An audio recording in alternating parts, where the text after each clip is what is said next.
Testing, testing, testing. Testing, testing. Can anybody hear me? Can anybody hear me?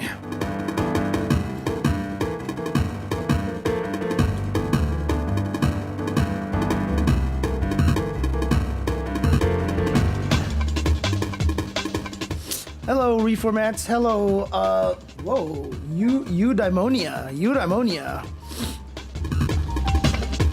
I'm gonna butcher a lot of these names over here.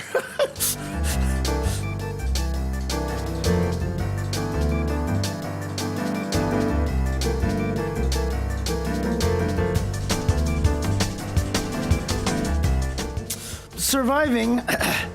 2025 continues to be my primary adversary, but you know what? I'm doing my best.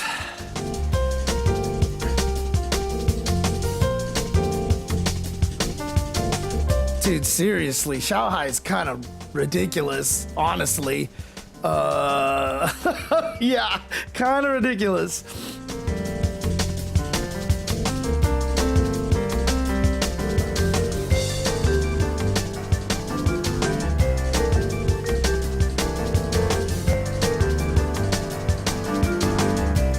And this is no reflection on Shanghai or anything, because going back to back at any FGC event is crazy. We've had it happen 3 times this year, which is very unusual, but there's like no way I would have bet against Shanghai repeating than I would have actually bet for him to repeat. I mean, you know, you're betting the field really, so it's not that hard of a choice, especially with how hard it is, but man, it's crazy.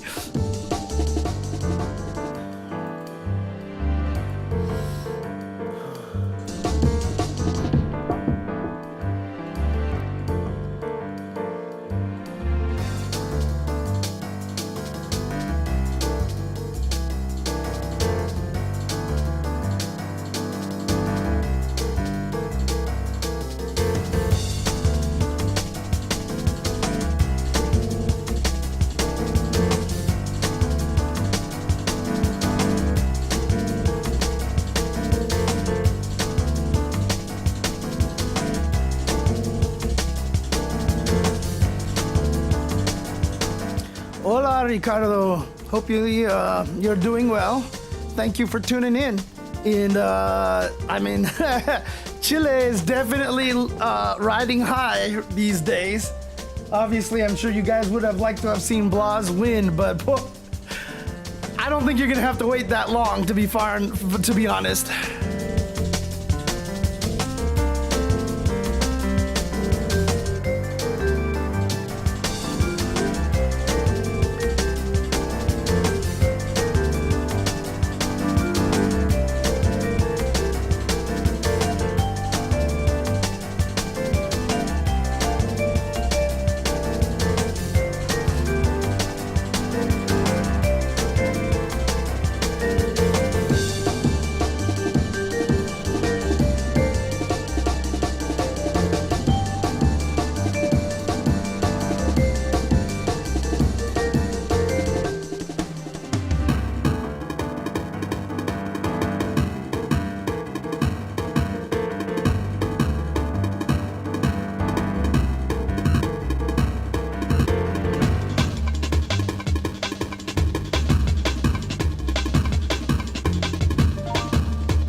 JNV. Oh, JNV. Oh, man. Hey, you know what? To be fair, and again, I mean, this is something that's very consistent too with, and I'll talk about this a little bit more later on, but like all of it is consistent with how I know Punk kind of is. Like, you do something like that and lose, and like you saw, I took it in great stride. He didn't make any excuses or whatever like that. He, like, when it's his fault, like, he owns up to it. So, you know, again, like a lot of people who view him a certain way, I just don't agree, you know, honestly.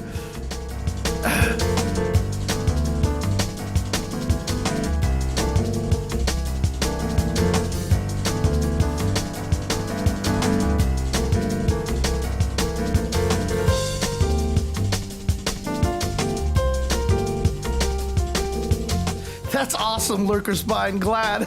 Oh God, if it killed, oh my God, everything would be completely different. We would be in talking about a completely different timeline. But actually, Ricardo, I mean, if you are able to stick around for a little bit, I mean, that's really fascinating. I would love to ping you on that a little bit more, if you don't mind, because I think that would be great to get some like some discussion with you actually about that, about Chile and stuff. So I mean, I hope you stick around. I'll definitely be looking for you in the chat and trying to ask you some questions. If you guys on Twitch are wondering, Ricardo is talking on the YouTube chat. You'll see that as soon as I switch views in just a second. Chile is gorgeous. I've been to Chile before. I went to a Festa game once. They flew me out, and Chile is amazing. Of course, I was in Santiago, so obviously, you know, Santiago is a beautiful, beautiful city, but it's really, really great. I really enjoyed my time in Chile out there.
We're just gonna make sure that this is all set up here, do some talking, and get my fan over here.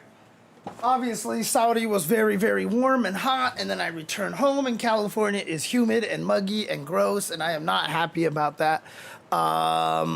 Dude, you're still on the streets. Dang, that's crazy. And then also, hope I can keep you company. That's not gonna work. Hope I can keep you company during your third shift. Zinsify, sorry to hear that you're having to do a third shift, but I mean, this is we all gotta do what we all gotta do, man. We all gotta do what we gotta do. All right, let's do this over here. Boy, I really gotta change this whole setup. I actually don't have to do that much to fix it, so I can actually, I just need something to put that TV on. I just need to figure out what's that. So the Chun frame is just part of the It Was Tuesday, right? So if I do this, if I do this. It was Tuesday.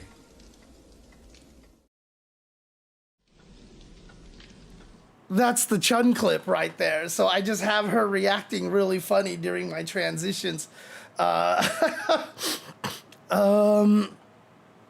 No, that's actually true, JNV. A lot of the times, third shifts definitely can be very peaceful and chill and stuff like that. So that's not too bad.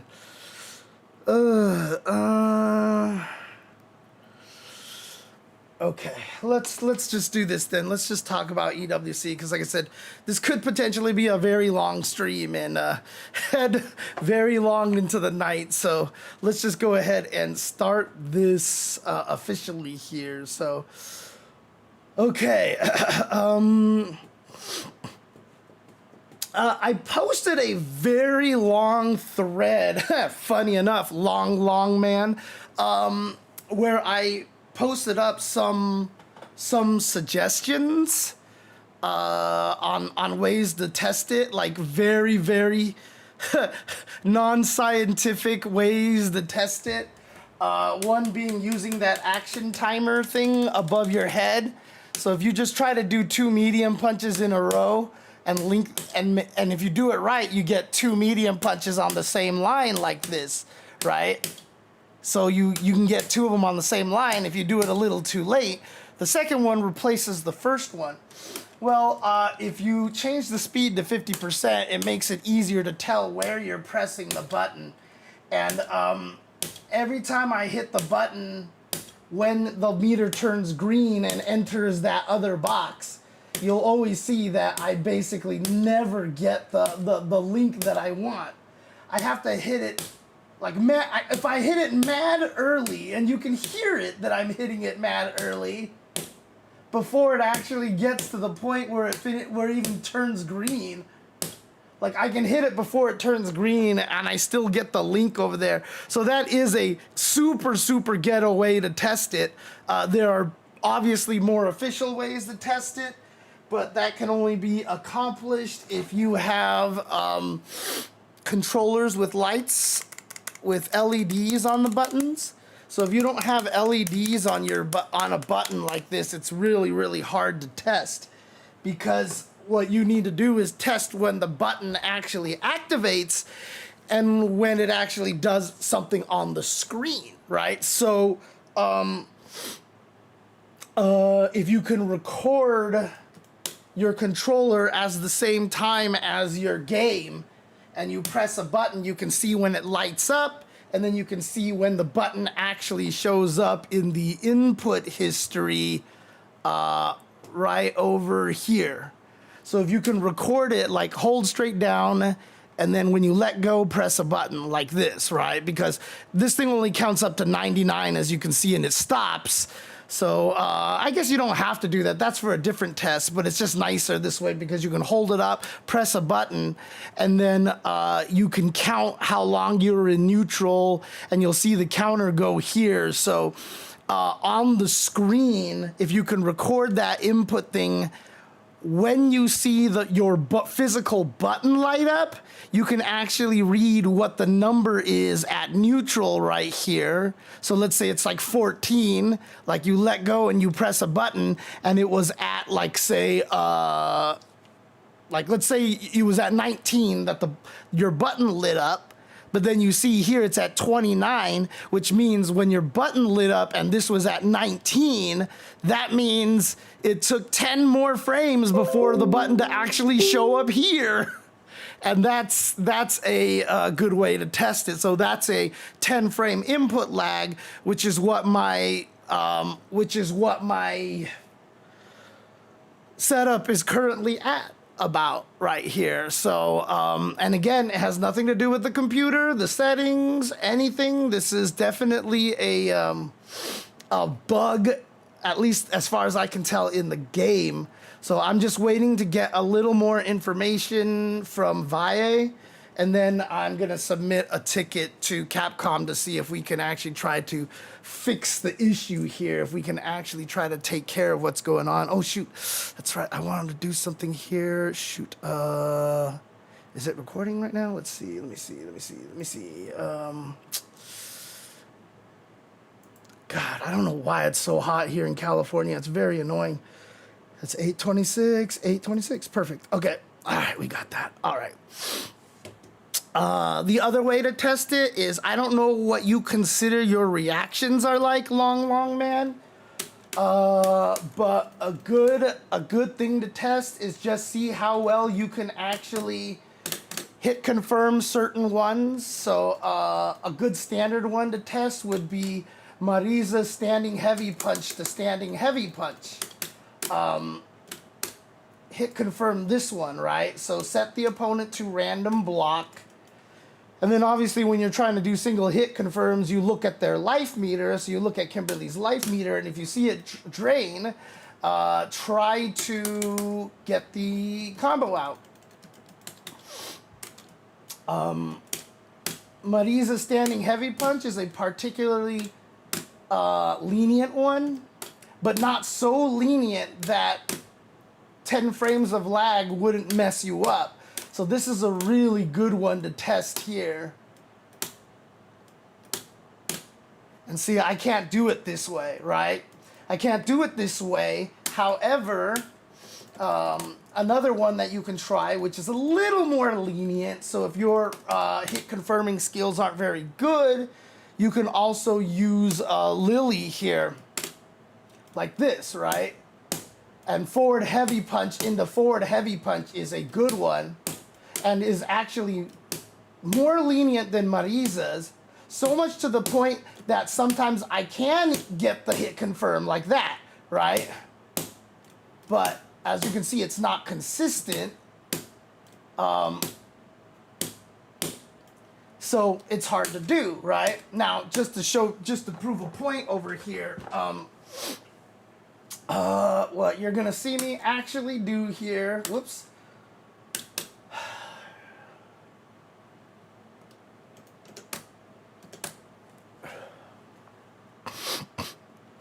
Did you see input delay set to 5 frames? Is that what you saw? Has that been my problem the whole time? Is that setting got changed? Oh God, please tell me that's not the problem this whole time. Hang on a second, hang on a second. Now I gotta go back. Which is weird because why would that ever change? Why would that ever change? How did I... That happened in the middle of my... That happened in the middle of my stream. It had to have happened while I was streaming.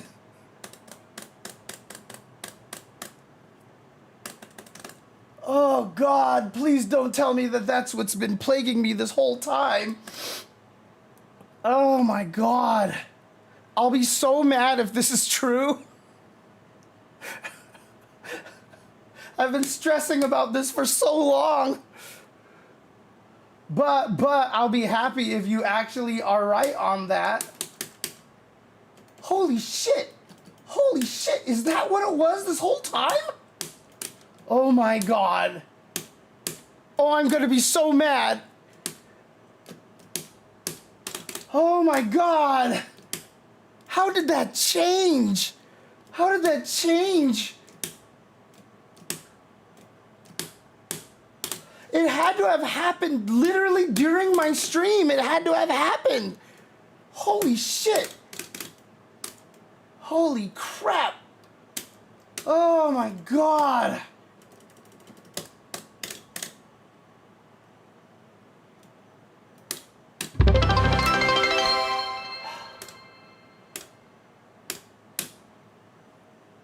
Oh man. Well, you know what? I wouldn't have found that out if it wasn't for streaming and you seeing that, so I'm not even gonna be mad about it. Now I'm wondering if it's just like my cats ran into the joystick or something like that. Oh my God. I wonder if that happened to the person on the Reddit thread too. I gotta wonder because he's seeing the exact same thing that I'm seeing. And if that's the case, I wonder if it's like literally the same thing. Let's see if he, let me see.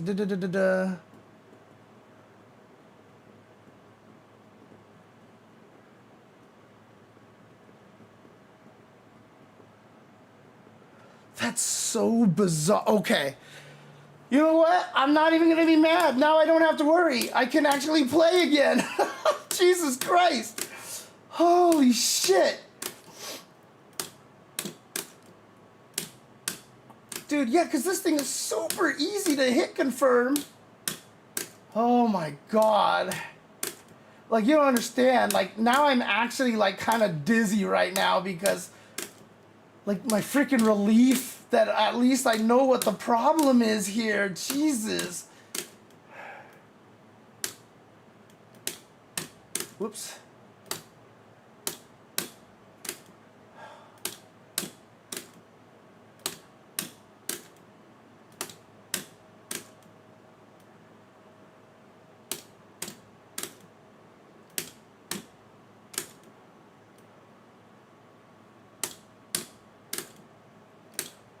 Whoops.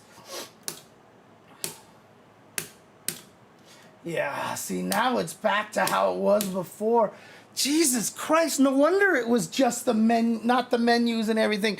God, I wonder if the guy on the Reddit thread was having the same problem and he just didn't see that setting either. I mean, there's like, you can't set it anywhere else, right? Like, is that only a training mode thing, if I'm not mistaken? I think it's only on training mode, right? Wow. That's absolutely wild. Jesus Christ. So Zilcho, apparently my whole time that I've been having problems is that on in training mode you can actually set your you can simulate input delay. And that is a setting that I know about. I've just never changed it. But apparently it got set to 5 here. And so this whole entire time I've been playing training mode in this input delay. And that's why I've been having trouble doing everything here. Because the training mode was setting me to the input delay. Oh my God. Oh, that's so stupid.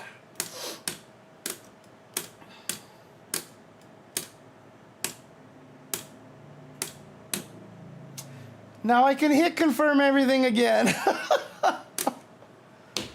Oh my God, I'm so mad. Oh, I'm so mad. How did I never see that? Just never. Is there a way you could lock this setting to never ever be changed again? Can I just delete this setting? That's fair, Eudaimonia. Honestly, that's fair. It's a good reason why you noticed it. Oh my God. Oh. Well, now I'm even happier that I streamed today. Holy crap. Otherwise, I would have been stuck on this forever. I would have been stuck on this forever.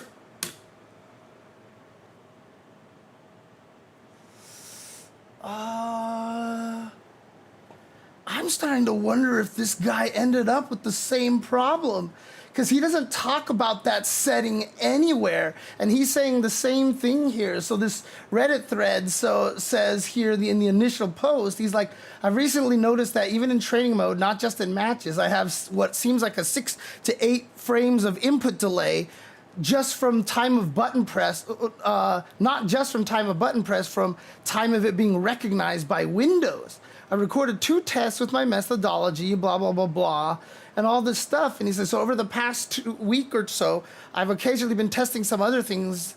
You know, he tried making sure all the USB, checked the overlay, checked input in other games, turned off Street Fighter 6 settings one by one. You know, he did all of this stuff. Was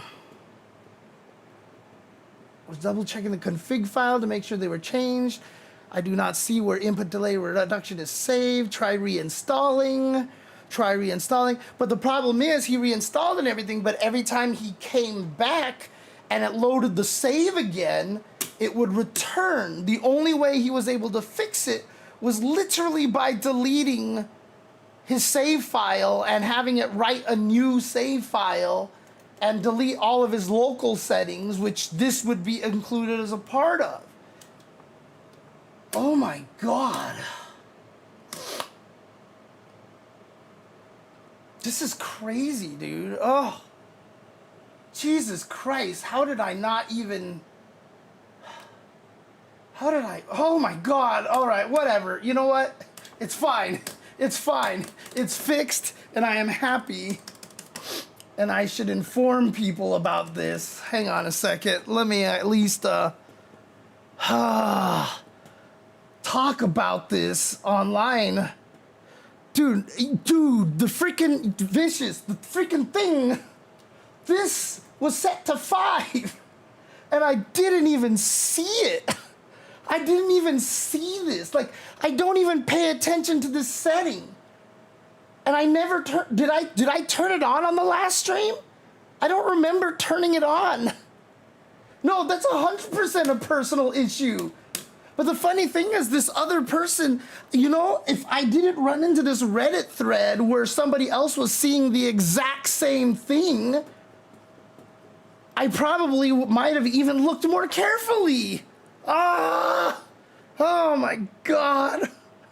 I'm so angry right now. Oh my God.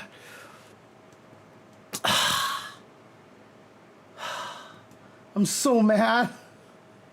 I'm so mad. But like I said, I'm glad I streamed, and I'm glad someone even spotted that in the first place. Oh my God. Oh. Why? Oh, at least it turned out to be a simple problem. Oh my God.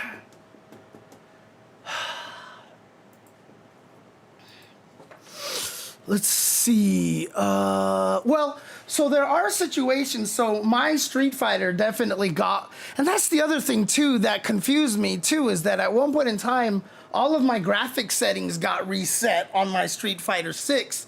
And that's kind of when I started seeing the problem. So I thought maybe that was tied to it a little bit or something like that.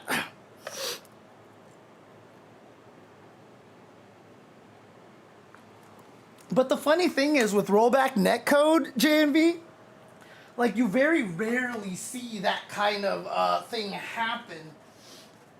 Ugh.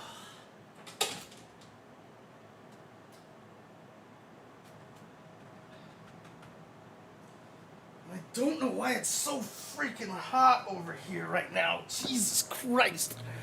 Oh, God. All right, hang on a second.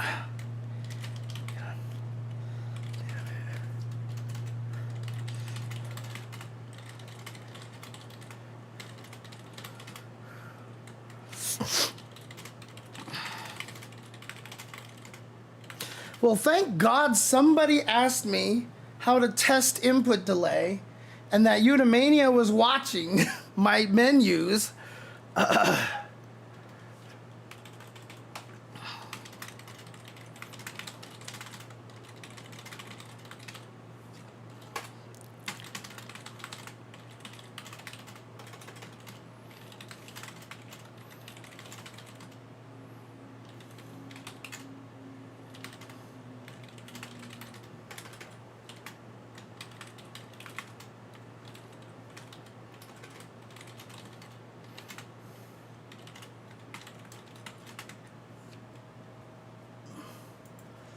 Oh my God, how does that even happen is the funny part.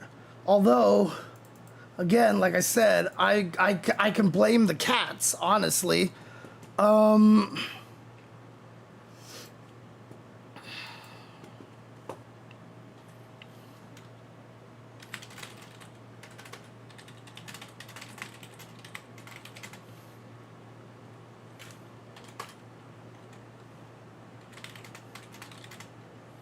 Every time your NVIDIA GPU updates, VSync turns on. Yeah, I always have to change that setting back every once in a while, too. I'm not sure why.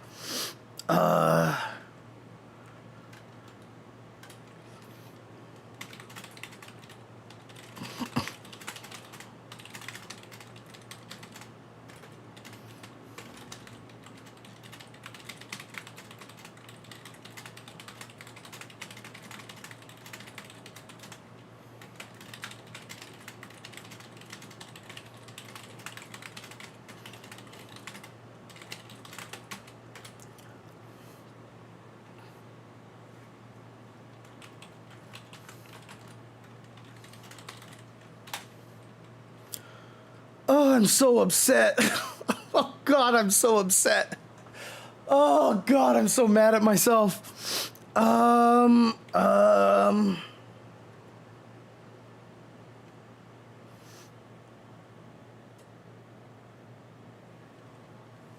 Yeah, I mean, absolutely. I mean, I don't even know. Are there such things as like subscriptions on YouTube streaming? I've been using it for so little, and I haven't paid attention to it enough yet to really work on all that stuff. But if there is a way to gift them, I mean, that would be amazing. Gift them a sub on YouTube or something like that. I'm totally down for that. I don't know how that works. YouTube memberships, huh? Okay. Are there ways to gift YouTube memberships? Let's see. Do I have to turn it on or something like that? God damn it. Jesus Christ.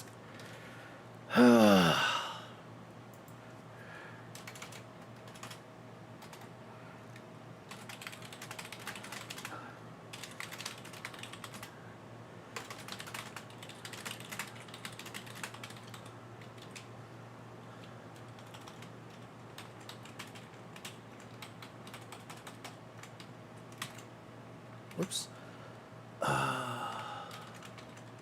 Setting was there.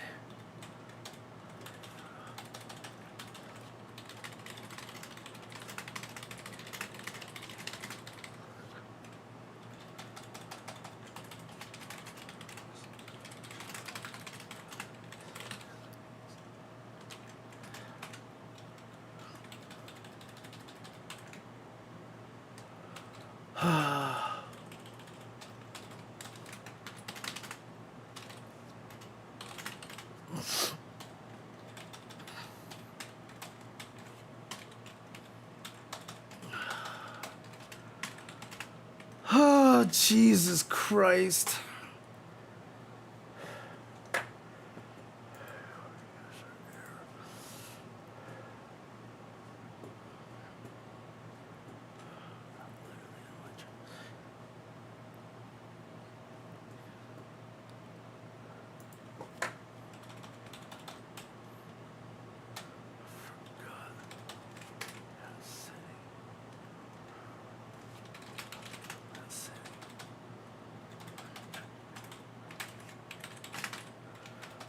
Spotted it.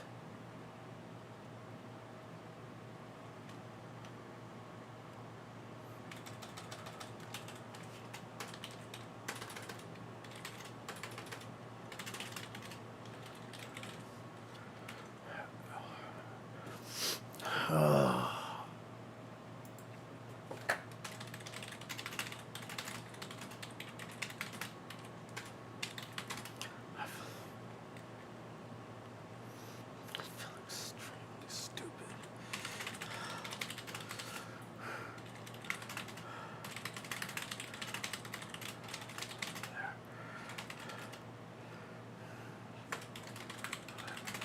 Still what?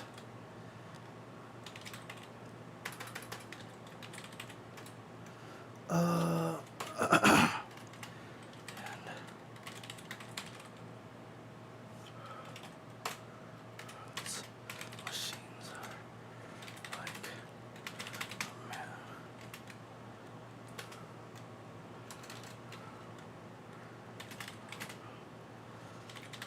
Complete.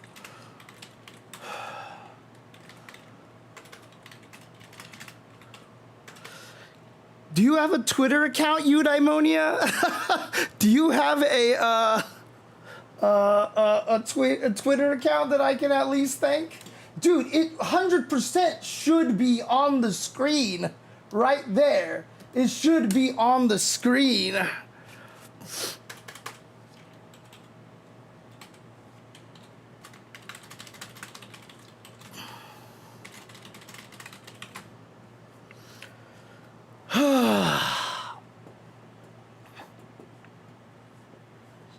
damn it.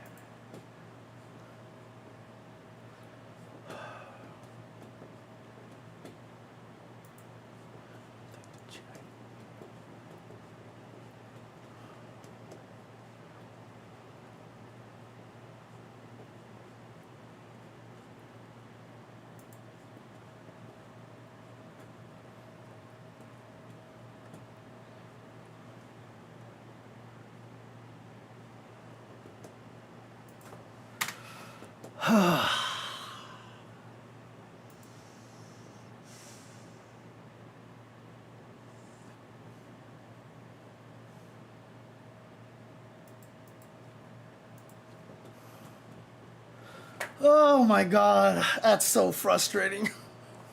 Oh, that's so frustrating. There were so many things that I wanted to do on other days that I felt like I couldn't do because I was experiencing this lag. And I was just like, you know what? I'm not gonna go play online with this lag, so I didn't actually go and try playing like ranked with it. And I never thought to go and try it in versus mode just because, like I said, I was seeing it here in training mode. Oh my God. I'm so frustrated. Oh my God. All right.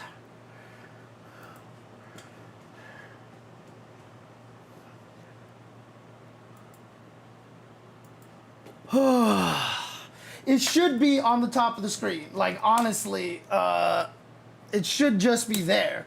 Like, there should just be a big symbol down here with the net code thing and says 5 on it or something like that, so you know that this setting was changed.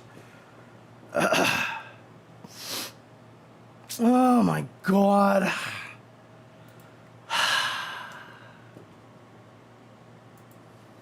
I'm so angry right now.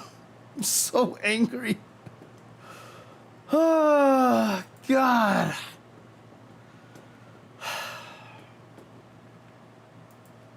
It's very odd because it just feels like I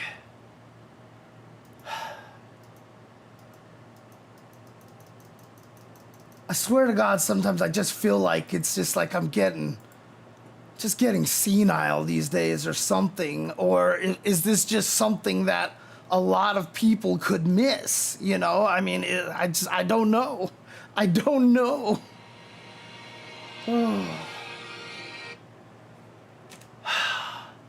It's like I said, unfortunately, I didn't even remember that thing is there. Oh God, I'm so upset. And again, I'm mostly mad at myself. So I'm mostly mad at myself. So just keep in mind that much. So I'm not mad at I'm not mad at like anything. I'm just mad at myself for being such an idiot.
Wait, did Punk get up too early? What? How do you blame losing in a tournament for getting up too early? Oh my God, I feel so stupid. I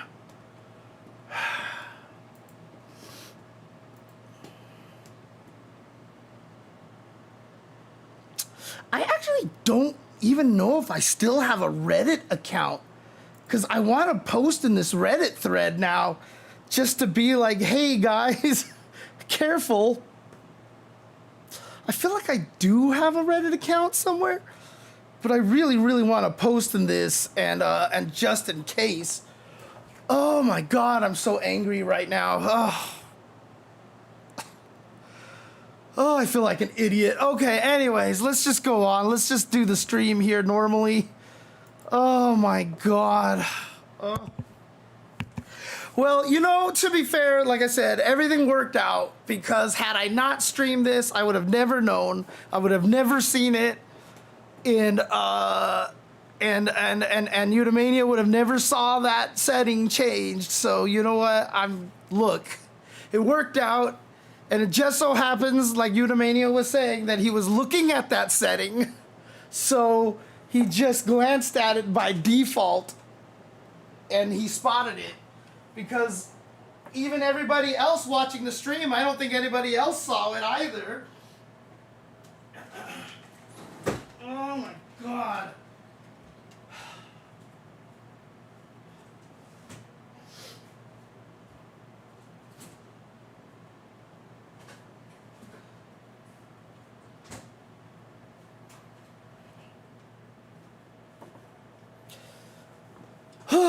Okay.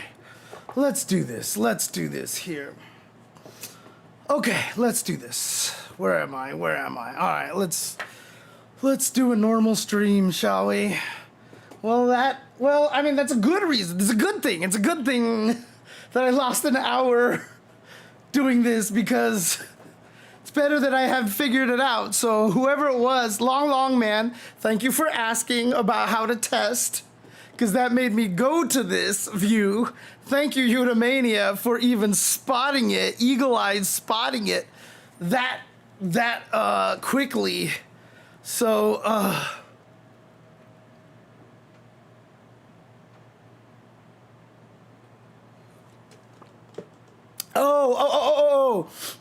for getting up too early.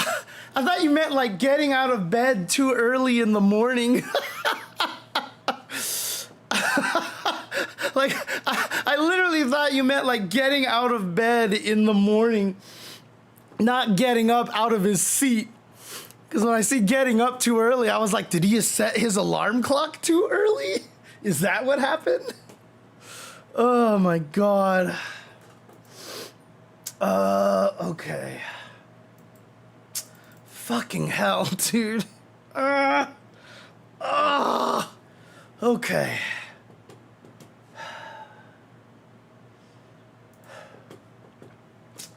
Man. Okay,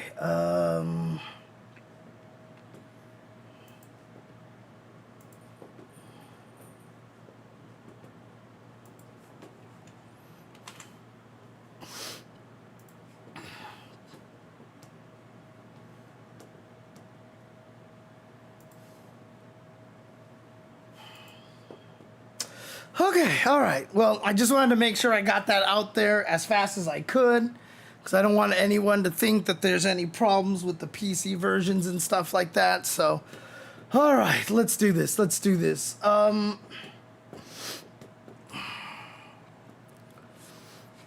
of the weird things about my setup, my station setup these days, JNV, and I can't figure out what's causing this, though. It's obviously just my PC is getting too warm or something.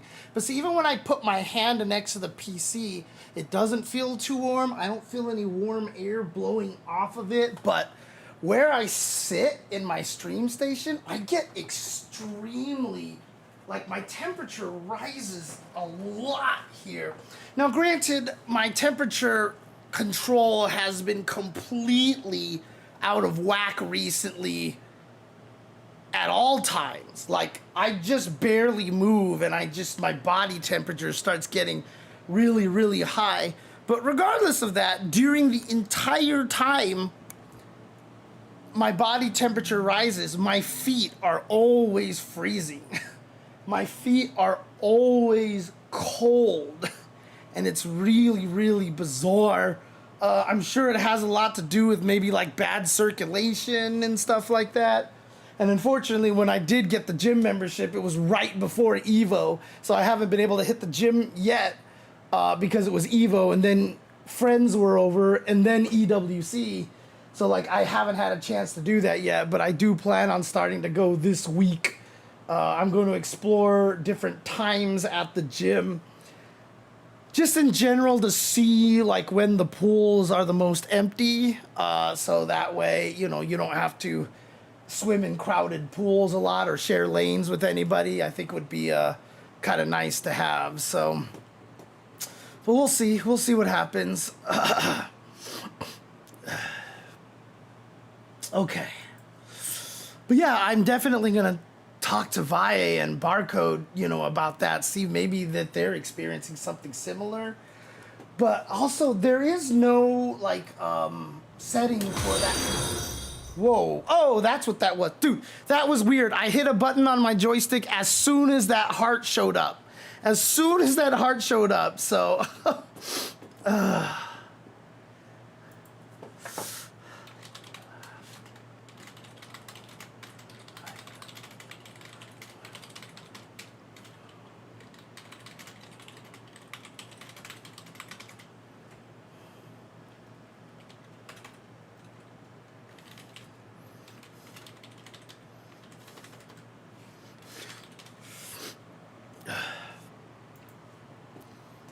okay, so let's do this. Let's talk about EWC here.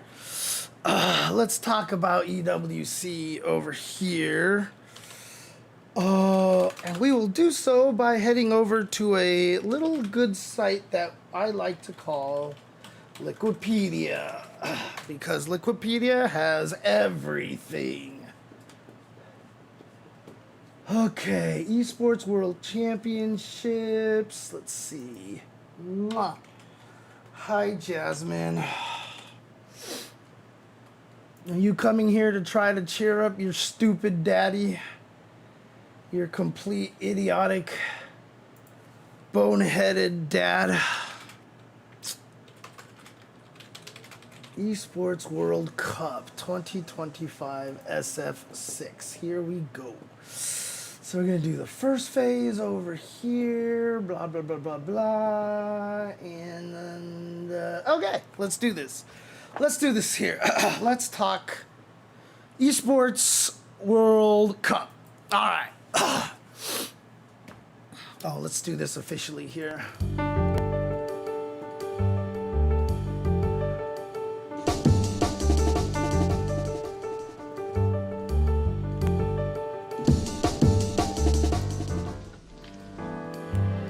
Hello, everybody. Welcome to It Was Tuesday. This is your host, James Chen, just fresh back from flying in a 16-hour flight a couple of nights ago. Very weird situation. You leave Sunday morning, you fly for layovers and flights for about 20 hours, and you land Sunday afternoon.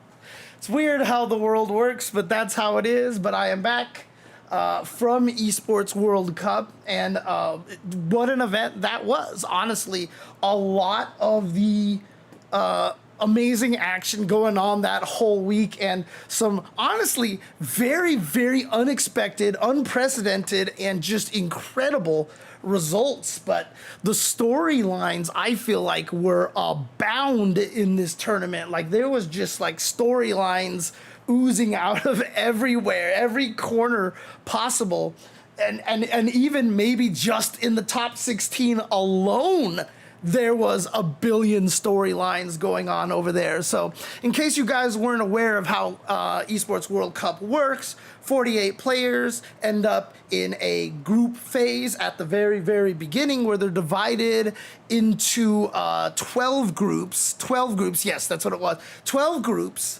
of 4 players each, where they play a standard double elimination bracket. On the first day, we find out who qualifies for the top 16 on the winner side. On day number 2, we find out who qualifies out of loser side and send home 2 players. Then all the people who qualify out of losers bracket, so since we have 12 groups, 12 winners advance to the top 16, we need to fill out the last 4, and we have 12 groups where one person makes it out of the losers bracket, so all of those players get stuck in round robin groups of 3.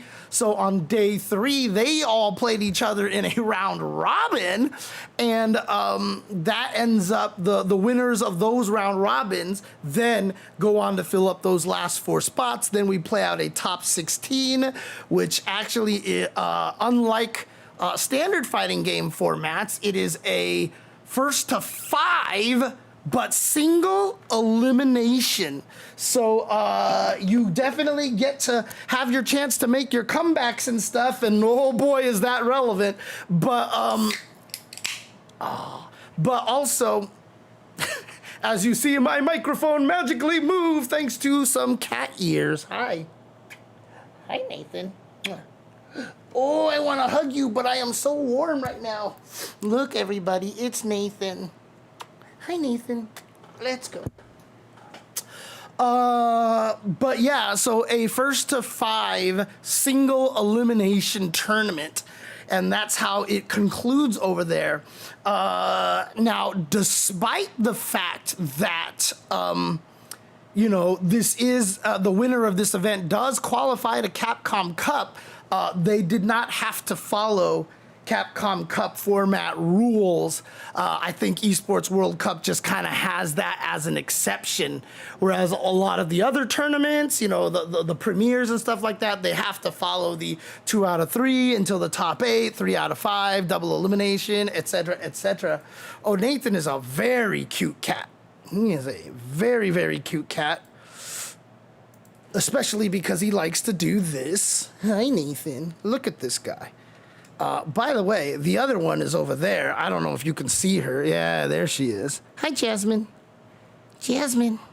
Nah, she's not paying attention. But Nathan's over here, and he is getting the belly rubs. Getting the belly rubs. Yeah, getting the belly rubs. Hi, Nathan.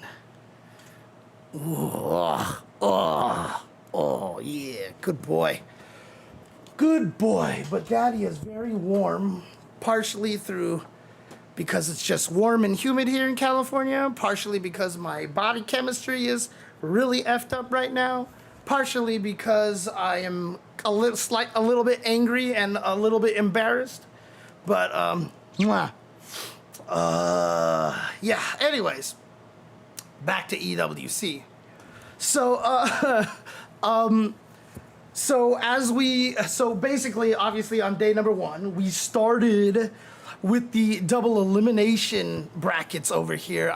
Let's actually just go over to the results over here that you can see. I'm going to zoom in here like so. So Group A and Group B played out. Wow, you actually still can't see that very well. What if I zoom it into, whoa, that is craziness. Okay, that is too much. This is what we'll do right here.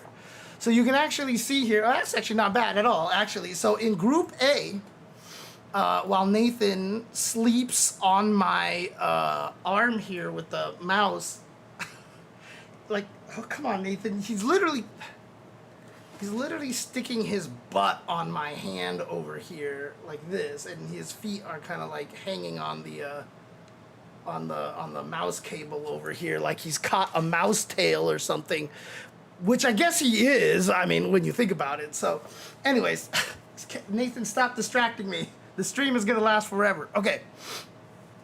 So, this was a very, very interesting bracket here. Now, if you look at this bracket here, obviously I think everyone would have pictured Angry Bird making it out. The craziest part, honestly, was Noah the Prodigy actually blowing up Latif. But then in the decider match over here, Latif actually started like doing well. If I remember, it was Latif went up very, let me see here, Latif, yeah, see, he, oh gosh, no, okay, so that's what it was, that's what I remember it was. So Noah beat up on Latif here, but then Latif started making the comeback. I remember now because we definitely had some people in the green room very much cheering for Latif. And when he started making the comeback, it looked like he had figured it out, but Noah the Prodigy was able to defeat him regardless here. But that's right, he also had the crazy comeback against Naughty-kun, which he also started 0-2. So actually, if you look at it, Latif went 0-2 at the start of all of these. This was 3 out of 5 from the very outset.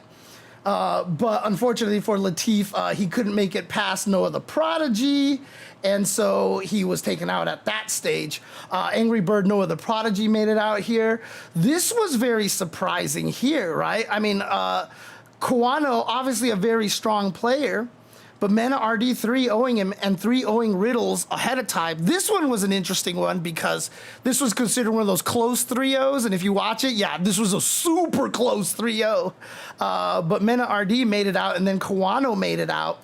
And wow, now that I've just realized it, in Group B, both of them were in Group B. Mena RD, Kawano, two amazing players, and yeah, unfortunately, their spoilers, Kawano does make it all the way to top 16, but their fates in top 16 did not go well. So, see, that's what I thought too, Ranchito. Am I just reading this upside down or something? Oops. Am I reading this upside down, or did I have it backwards here? No, because see, it says... None of this makes sense. No, oh, these are rounds. These are rounds. I was reading these as the current score. I'm telling you, man. I'm telling you, numbers are hard. Do you want to know why? Do you want to know why I hate numpad notation? Okay, let me tell you. Numbers are hard. Yes, so if we go from top to bottom, it was Latif, then Noah with the comeback. See, that's what I originally thought. And like I said, I looked at this and I was like, God, did I remember wrong again? No, I didn't. I actually remembered correctly, and I just messed myself looking up this. People wonder why I can't stop drive impacts. It's because when I look at things, I don't process them, weirdly enough. Like, things become blurs in my eyes. And you would think that that would hurt me in fighting games, but what's interesting about it is the way that I process things in fighting games is very much a motion. It's a very much a movement blob kind of thing. And so the way that I look at characters in fighting games, I don't see the details of what they're doing, but in general, by the way they swing, by the speed, by the pace, I kind of get used to those things and I can kind of react to those things. But I'm really bad at reacting to like instant things, but I'm also really like, my brain takes a little bit to process details here in this fashion. And so, yeah, so from top to bottom, Latif won the first two, and then Noah won all. Oh, that's what it was. See, that's, okay, yeah, I had to scroll here because I'm zoomed in all the way. So, yeah, so then he did make the comeback. Okay, so that's what I was thinking. Is like I was coming in here, I was going to talk about that as the narrative, as the storyline there. But then all of a sudden I was like, wait, was I wrong? But I was right. So trust my memory. Trust my memory. All right, let's go to Group C and Group D over here. I mean, honestly, Ending Walker, even before EVO, he was one of my players that I talked about watching, right? One of the 7 players that I picked to talk about and to keep an eye on, and that will come to fruition here in a second. And then, honestly, Dual Kevin, Big Bird, 3-2-2-3, like, Jesus Christ, like, you couldn't have asked for them to be more even. Zen, it's interesting because he's still such a strong player. I even said this at EWC, but, like, after his amazing run, people were talking about Zen a lot, but as with the FGC, we kind of have this weird short-term memory thing. And while most people will still tell you that Zen is really, really good, not a lot of people are out there being like, yeah, Zen is clearly one of the favorites to win these tournaments and stuff. But, you know, he's always in there and he's really strong. I mean, he took out 2 amazing Kimberlys here back to back. Dude, I feel so bad for Juicy Joe because Kimberly is like a character that fights JP really well, and so Juicy Joe had to fight Kimberly. He had to fight 3 Kimberlys, 2 of them being Matsu, and that one single Matsu double jeopardy them. He had like the worst possible bracket humanly imaginable that he probably could have got. I mean, really ups to him for beating Psycho's Kimberly. But in a weird way, it almost kind of shows how, you know, I've always said that I feel like Psycho has one of the best Kimberlys on the planet. But having watched Matsu and Psycho play, there is something to be said about being still able to shenanigan with Kimberly. A lot of Kimberly shenanigans, and especially with the double bombs, which are just super strong, can get away with. I mean, I saw Punk talking earlier this week where he was saying, like, maybe it's time to look at another character other than Cammy. And that was one of the things that I wanted to respond to him. I just didn't, because I was just like, you know what? I just don't want to like impose myself or anything like that. But Cammy has always been a character that is very low on shenanigans. And the one time Punk did land a shenanigan, did it kill him? Did it make him lose? I don't know. That's a hard one to say. That's a really hard one to say. But let's talk about that one over here, because it happened right in the next group here in Group E. Punk fought Xiao Hai, looking very, very strong, but it went down to the last game here, now that I can read this correctly. So Punk winning the first two. And honestly, I would not have picked Xiao Hai as a person to repeat this tournament. I really didn't feel like we were in that state of the game right now where Xiao Hai felt dominant. But even coming into EWC last year, I wouldn't have picked Xiao Hai necessarily as someone who would win. I almost picked him as one of the people to make it out of the pool, his pools and stuff, but I didn't. And I was like, dang it, I should have, because I would have seemed so smart if I did. But I didn't. But I really thought that after the 2 games won, that Punk was just going to take this very cleanly. But then Xiao Hai ended up taking it, obviously in the most dramatic fashion possible, with the, now, of course, the what are you standing up for moment here, where he did EX Hooligan, OD Hooligan, which is one of Cammy's 2 main shenanigans, and caught Xiao Hai off guard, drive rush, standing heavy punch, charge drill into level 3. And as many people have tested out already, had he just done OD Hooligan into straight up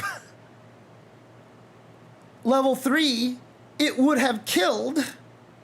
But because he did the drive rush, stand heavy punch into fully charged drill into level 3, it introduced enough scaling to offset the bonus you got from the standing heavy punch and the drill to do literally 22 less points of damage. 22. Now remember, characters in this game have 10,000 health. And whether Xiao Hai lived or died, and if he died, this would have changed the whole course of this tournament. 22 hit points of health was the difference between whether Punk won or not.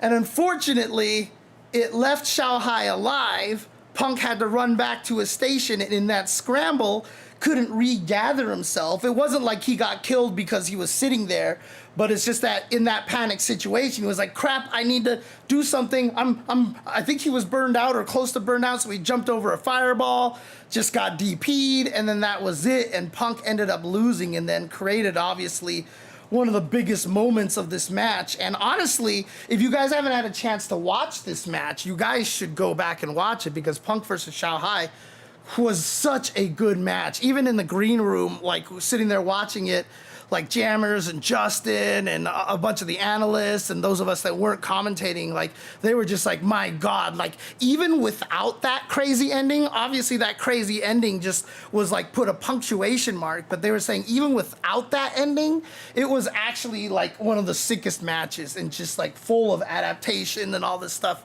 So one of these days, maybe I'll go back and analyze that match, actually, and we can talk about a lot of the decisions being made on there. Then in Group F, of course, the Dulcims were showing out. This was actually really cool to see, by the way, and as a lot of us were saying, and Ringe has said as well, he says it always feels like it's year 3 when the Dulcim starts showing up. And yeah, I mean, I feel like that's true too, because like, yes, Dulcim has gotten buffs. Yes, he has gotten significant buffs that make him clearly a lot stronger than when he was at launch. But the buffs aren't like you read them and you're like, what the hell are they thinking? Like, a lot of the buffs that Dalsum got are good buffs, but I wouldn't say, like, for example, Kimberly's double can buff is like punk, like she just like putting that double cam buff, like I bet you it existed in the beta. I've talked about this before, and I bet you they got rid of it because they realized how good it was, right? Because a lot of people are complaining about Kimberly now. You throw out 2 cans, and now whether you get thrown, get hit high, or get hit low, you can lose a crap ton of life, especially if she has that level 3. So it's like there's no like safe option. It's like you die or you die, you know, and it's really kind of a painful thing. When she only had the 1 can, a lot of the times you could, you know, take the throw, or you could try to tech the throw right away, or just like if you block something, you didn't have to worry about the throw, you just take the throw. But now, like, it's really scary. That double can buff for Kimberly, like, vaunted her from, like, you know, lower mid, I would say, and now she's like higher mid, right? Like, it literally just like made a big difference. And now we're seeing Kimberly's everywhere. Dalsum never got any of those kind of changes at all, in my opinion. And the Dalsums are just getting better. And it takes a long time because, again, Dalsum is a character who has to counter everybody else. He has to spend a lot of time, you know, learning all this movement and figuring out the angles of how to stop people and such. And when the opponents finally optimize their offense, then he can finally optimize his defense against the optimized offense. So it takes a little while. Plus, he's always just going to be the hardest to use, right? Because he's going to come up with new technology, new strategies and stuff. You see a lot of these awesome Dalsums out there always coming up with new techniques and new strategies and such. And so, you know, he's really coming to his own. And so, you know, talking about Group F and Group G at the same time, Torameshi and YHC Mochi made it out on the winner's side. Both of these guys made it in, YHC Mochi, I think Torameshi was the one that qualified via the last chance qualifier. I think, let's see here. One of them, I think, came from the last chance qualifier over here. Let's see. Hurricane, Hikaru, Tejamatsu, Tachikawa, Jr., Riddles, DCQ. I guess not. Okay, never mind then. Who are all the Dalsums? We had a lot of Dalsums here at this event. On this one. I mean, I'm sorry, in the LCQ. But none of the, okay, so YHC Mochi and Torameshi qualified via other means over here. Okay. But again, like, the Dalsums are coming out, man. They're coming full force, and they're only going to get better. So, you know, if you do not know how to fight Dalsum, it's time you start learning how to fight Dalsum. The hardest part about it is, though, is that who are you going to practice against to get this kind of practice, right? Because there's not a lot of great Dalsums out there. There's not a lot of great Dalsums out there. Yeah, Long Man, you have Harumi and Crimson. Also, Garnet was there as well. God, there was another one too. There was I swear there was like 4 Dalsums in there, but that might be my memory turning a red card blue at this point. So, but the Dalsums are clearly coming now, and so you better make sure you're ready for them. Speaking of getting ready for, you better make sure you're ready for this kid, Blas. We'll talk about Blas as a little bit more later on in the night, but clearly, I mean, 3-0 over Goichi, 3-0 over his countryman, Cryman. I mean, it was absolutely ridiculous. Blas was playing like a man possessed, and I would say, after this phase right here, part of me was like, I think Blas is playing the best out of everybody. Like, of the 12 people who made it in the top 16, I probably would have picked Blas to win the tournament just based off of day one play. It was crazy. He practiced a lot with Shaka, 22 from Argentina. And that's the cool thing, Fran KOF, as well, is that, a lot of the South American countries work with each other because they know their scenes aren't as big. I don't know if Ruiz is in the Rus is in the chat still. Ricardo Rus. Oh yeah, there he is. So I hope he's still in here.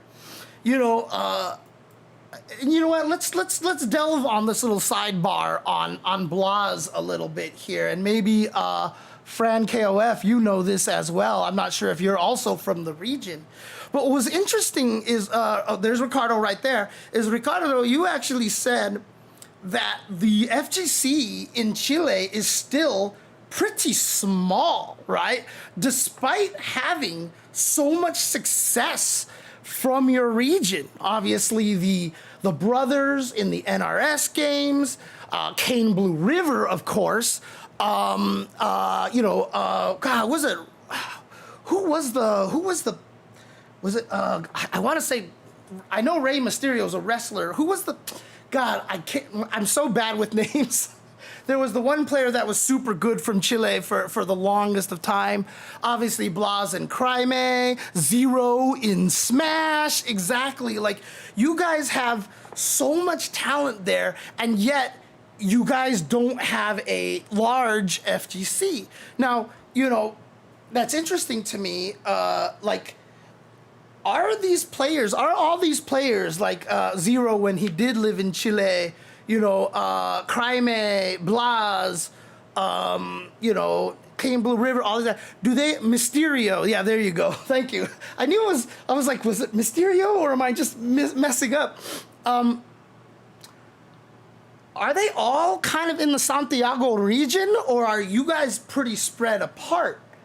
And I don't know what the internet netcode structure is like in Chile, right? Like, sure, the internet might be great in Santiago, but like as soon as you start going onto the outskirts, Chile's not a small country, let's just put it that way. So like it stretches, right? Like, so you clearly could have really terrible connections, if you happen to live on opposite ends of the country, right? So, yeah, so Nicholas and his brother, yeah, the NRS brothers, I always call them there. So, but yeah, it's really, really cool to see how good they are. But like, you guys are probably, like, all of us are thinking, they're all from Chile. Cool, they must play.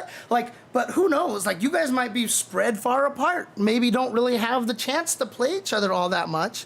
The net code, is going to really depend on the internet structure over there. The internet is good in the whole country. Couldn't say why, but it is. That's good, though. That's great, because that means then you guys can practice with a lot of other places like Argentina and, a lot of the other South American countries. Then you guys can actually practice with them and kind of form at least like a South American team, right? And so that's good. But the scene, like, despite all the crazy success with all of the players in Chile, has the scene really just not grown significantly? Do you see new players? Do you see guys like Blas, like Crime, like the NRS brothers? Do you see guys like that inspiring more FGC players? Or has it just been kind of remaining the same group of guys? Most of them live close to the center and Santiago. Okay, there you go. So most of them actually do live closer. But have you seen any growth? Has there been any, like, because obviously Blas getting second place. Look, Rick Lynn says SF6 is just becoming better every day. You're not going to get an argument from me. And of course, a lot of people are going to be like, you shill, James. But like, honestly, like, I love where this game is at right now. The balance is so good. The balance is so good. Anyways, but yeah. So like, I just wonder if there are more organizations related to FGC, but Blas getting second place at Capcom Cup, is very similar to a lot of other situations. Now, obviously, with situations like Arslan Ash and, Mena RD, they won their events. So when they went back home, they were hailed as heroes, etc., etc. But we've had stories with like Gamerby in 2010 at Evo, where he showed up out of nowhere, even though people were paying attention to YouTube, they knew who he was. But, he upset Justin that year, and when he got home, he had a big welcome as well. But, in situations for like MENA and for some other countries, like, the government took notice, right? Like, some of these situations, the government's like, hang on, wait, what happened? And so, like, I'm wondering if there has been any traction in that department. Like, has the government, especially since a lot of them are near Santiago, and you guys have so many strong players in Chile right now, not just Blas. Like, you clearly have a contingent there. Like, has anybody had any sort of, like, has there been any traction in Chile since Blas's second place finish at Capcom Cup? Right?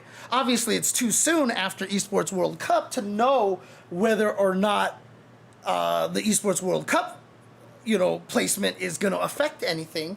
Who knows if winning the tournament would have put more eyes on it, but I'm just curious if it's actually helped grow things a little bit there. So Fran KOF says, so would you prefer being called Frank, like Frank or Fran?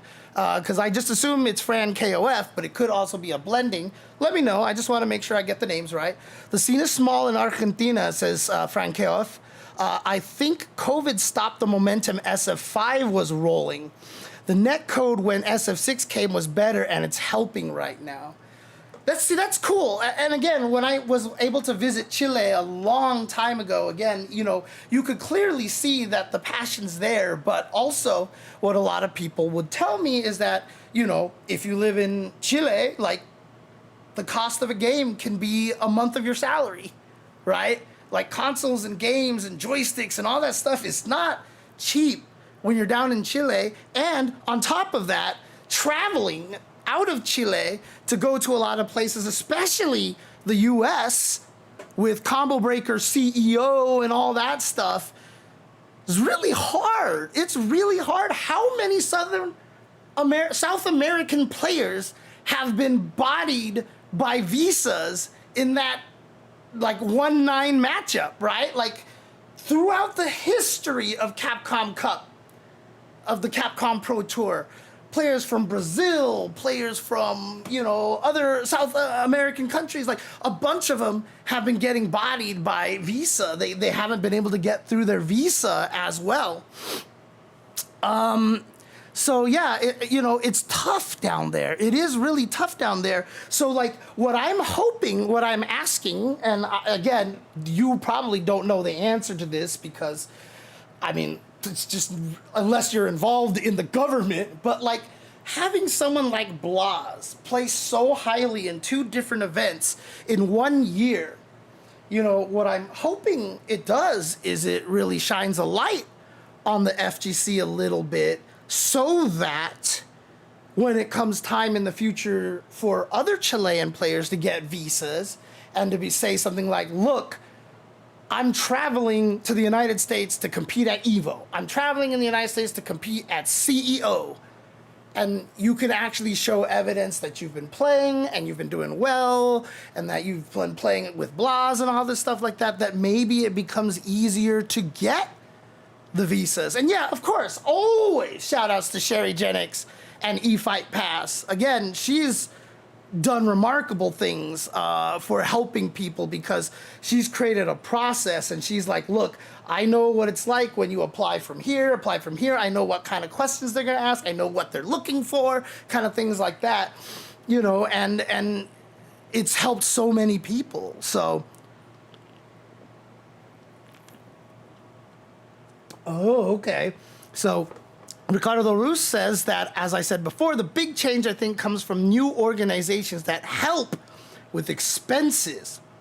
And he says that it should be helping with the visas because he technically is a brand ambassador for the country. So that is so. Can you imagine that?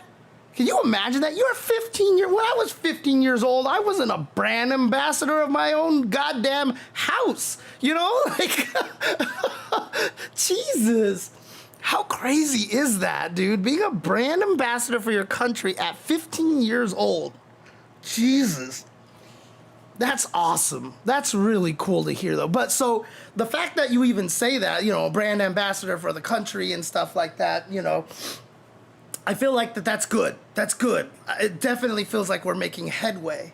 You know, when I visited Festa Game in Chile, I don't even remember how many years ago it was. I don't remember how long ago it was. It was years and years ago. But when I did visit Chile, the takeaway that I got from there, because I talked to a lot of people, and they were just like, man, James, let me tell you, I can't wait until esports gets bigger here in Chile like it is in the United States. And I was like, because I was at Festa Game, you know, and we were doing stuff, and like, you guys had like legit sponsors at Festa Game, you know, like Duracell or whatever. Like, you had like legit companies there, and I was just thinking like, we can't get these kind of sponsors in the US at all, you know, like, I was like, crap, you know, and, you know, I was trying to be honest with everybody too. I was like, look, man, like, I'm just letting you know, the FGC in particular as well, it was like, especially back then, I was like, it's just kind of smoke and mirrors at this point, right? We're not this crazy esports, here's money, woo, kind of thing that a lot of people thought that we were. And it was terrifying for me. I don't know, like, that was my takeaway from it. Because I've always been saying this to people that, you know, us here in the States, we try to make esports sound, you know, bigger than it necessarily is. Now, obviously, in today's age, it's definitely gotten to a closer point with that, especially with things like Esports World Cup. I mean, you saw the production value of this tournament here and such, but esports in general in the FGC is still niche, right? So esports is a niche in the US. I don't care what anybody says, right? They can try to talk about numbers all they want. Oh my God, this many people. No, sorry. Esports is still a niche. And the FGC is a niche within esports. So like, one of the things that, you know, this was one of the experiences that really kind of changed the way I was looking at the FGC, you know, visiting Chile and seeing how it was, because like, I hated the fact that they thought esports in the US was something that it's not, and they were trying to chase that when that thing didn't really exist. And, you know, hearing about how hard it is for them to travel, et cetera, like, for me, it really kind of snapped something in my brain where I was like, the reason why we grow the FGC in the United States is to make it easier for everybody else in all the places outside of the United States that have difficulty in traveling to these events. I want to make the FGC grow and succeed to make it easier for other people to be able to succeed from other countries and such. And, you know, I mean, I can't do a ton of that. The best I can do is try to spread FGC popularity far and wide as much as I can through commentary and stuff like that. And I don't even know if I'm doing a good job on that. But, you know, like, obviously, the FGC has opened up a lot of opportunities for people now. So, you know, it really has changed a lot of my focus now to trying to help people from all the different countries. You know, it's why I look at certain issues that happened. It's why, you know, I always tell the story. And I'm sorry if I keep telling the story, because it is definitely one of my most proud moments. So it just sounds like me kind of bragging all day, but like, just allow me this one. But, the 1 year in Street Fighter V, when Juninho Raz from Brazil lost to Ending Walker in the pool stage, and if he had defeated Ending Walker, it would have changed his records, and Ending Walker might not have made it out of his pools. So even though Juninho Raz had no chance of making it out, he wouldn't have gone 0-4 like he did. He would have beat Ending Walker, which would have been a big deal. He would have affected the tournament, and, it would have shown where his strength truly lies, to be able to get a win over a player like Ending Walker. But he dropped the winning combo. Like, he literally baited something out from Ending Walker, hit him with the combo, missed the link, and he died. And after the match was done, we were commentating from the balcony. I was looking down on the stage, and I just see Juninho Raz. He unplugs his controller, wraps it up, and literally does like the please don't look at me, walk off the stage kind of thing. And like, it broke my heart. Like, honestly, it broke my heart when I saw that. And so, like, I don't remember who I was commentating with, but I was like, hang on a second, please give me this opportunity to talk here. And I was just like, hey, I don't know if you're listening to this right now, Juninho Raz, but I know you feel really bad right now, but like, you learn from these mistakes. These are the things that make you grow. You've made it here to Capcom Cup. I know there's a part of you that thinks that, what if I can't make it here again? This was my chance to show something and I blew it, whatever, blah, blah, blah. And I was like, but don't worry, you made it here this year. You can make it back again. Like, that's just how it is. You're good enough that you can make it back again, So I was like, it hurts right now, but, don't take it to heart. Just keep it as a motivation for you, because the next time you come here, you won't drop the combo. Because you drop this one, you won't drop the combo the next time. Is one of the things that I kind of said to him, And honestly, why did I do that was because, again, I feel a responsibility for a lot of these regions that don't have these kind of opportunities and stuff. Like, I want people to succeed from all over the world, you know what I mean? And like, I saw how he was feeling, and I was just like, I don't want him to go home feeling that way, honestly. It's just, and I wanted to encourage him to be able to keep it up. And every year, Juninho Raz has improved his record. And he's made it back every single year after that, by the way. He has made it to every Capcom Cup after that. And every year his record has gotten better. And in Capcom Cup 11, he almost made it out of his pools. He was so close to making it out of his pools. But Tokido plot armor happened, and he didn't. Because Tokido plot armor always happens. Try not to be so hard on yourself. Thank you, Ricardo Ruz. God. I won't get into it right now. But thank you. I appreciate that. But, part of that is me, because I feel like we have to nurture and protect a lot of these regions that don't have the same kind of opportunities as we do in the United States, right?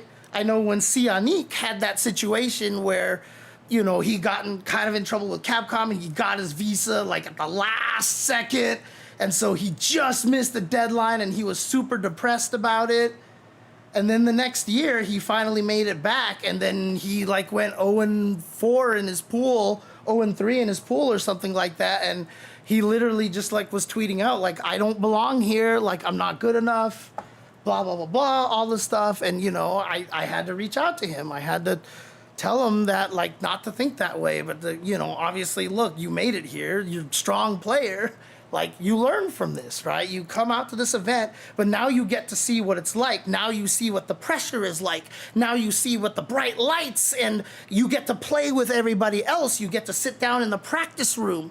And sure, maybe you go to the practice room and you're just getting beaten up by everybody. But the thing about it is, you're gonna learn in that environment. Like, very few people make it into events like Capcom Cup or SFL and stuff and don't come out so much stronger, because they're just trapped in rooms with these other amazing players for like a week, and all you do is practice with each other all day, right? Like, you're just gonna come out stronger for it. But again, a lot of this comes from, my feeling of responsibility for trying to help a lot of the other regions that are less fortunate than the US have these kind of opportunities.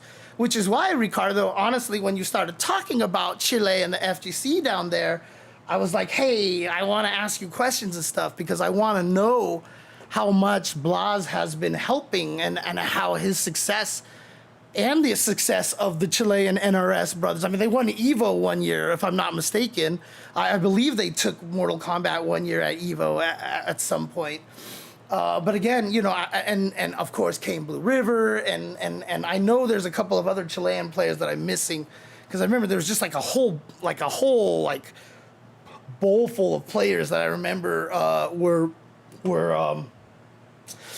just out. Oh yeah, Zero and all the other players. So I'm like, I have a vested interest in hoping that, like with Pakistan, like with the Dominican Republic, like with a lot of these different regions, the success of a single player like that can help elevate the entire region, honestly.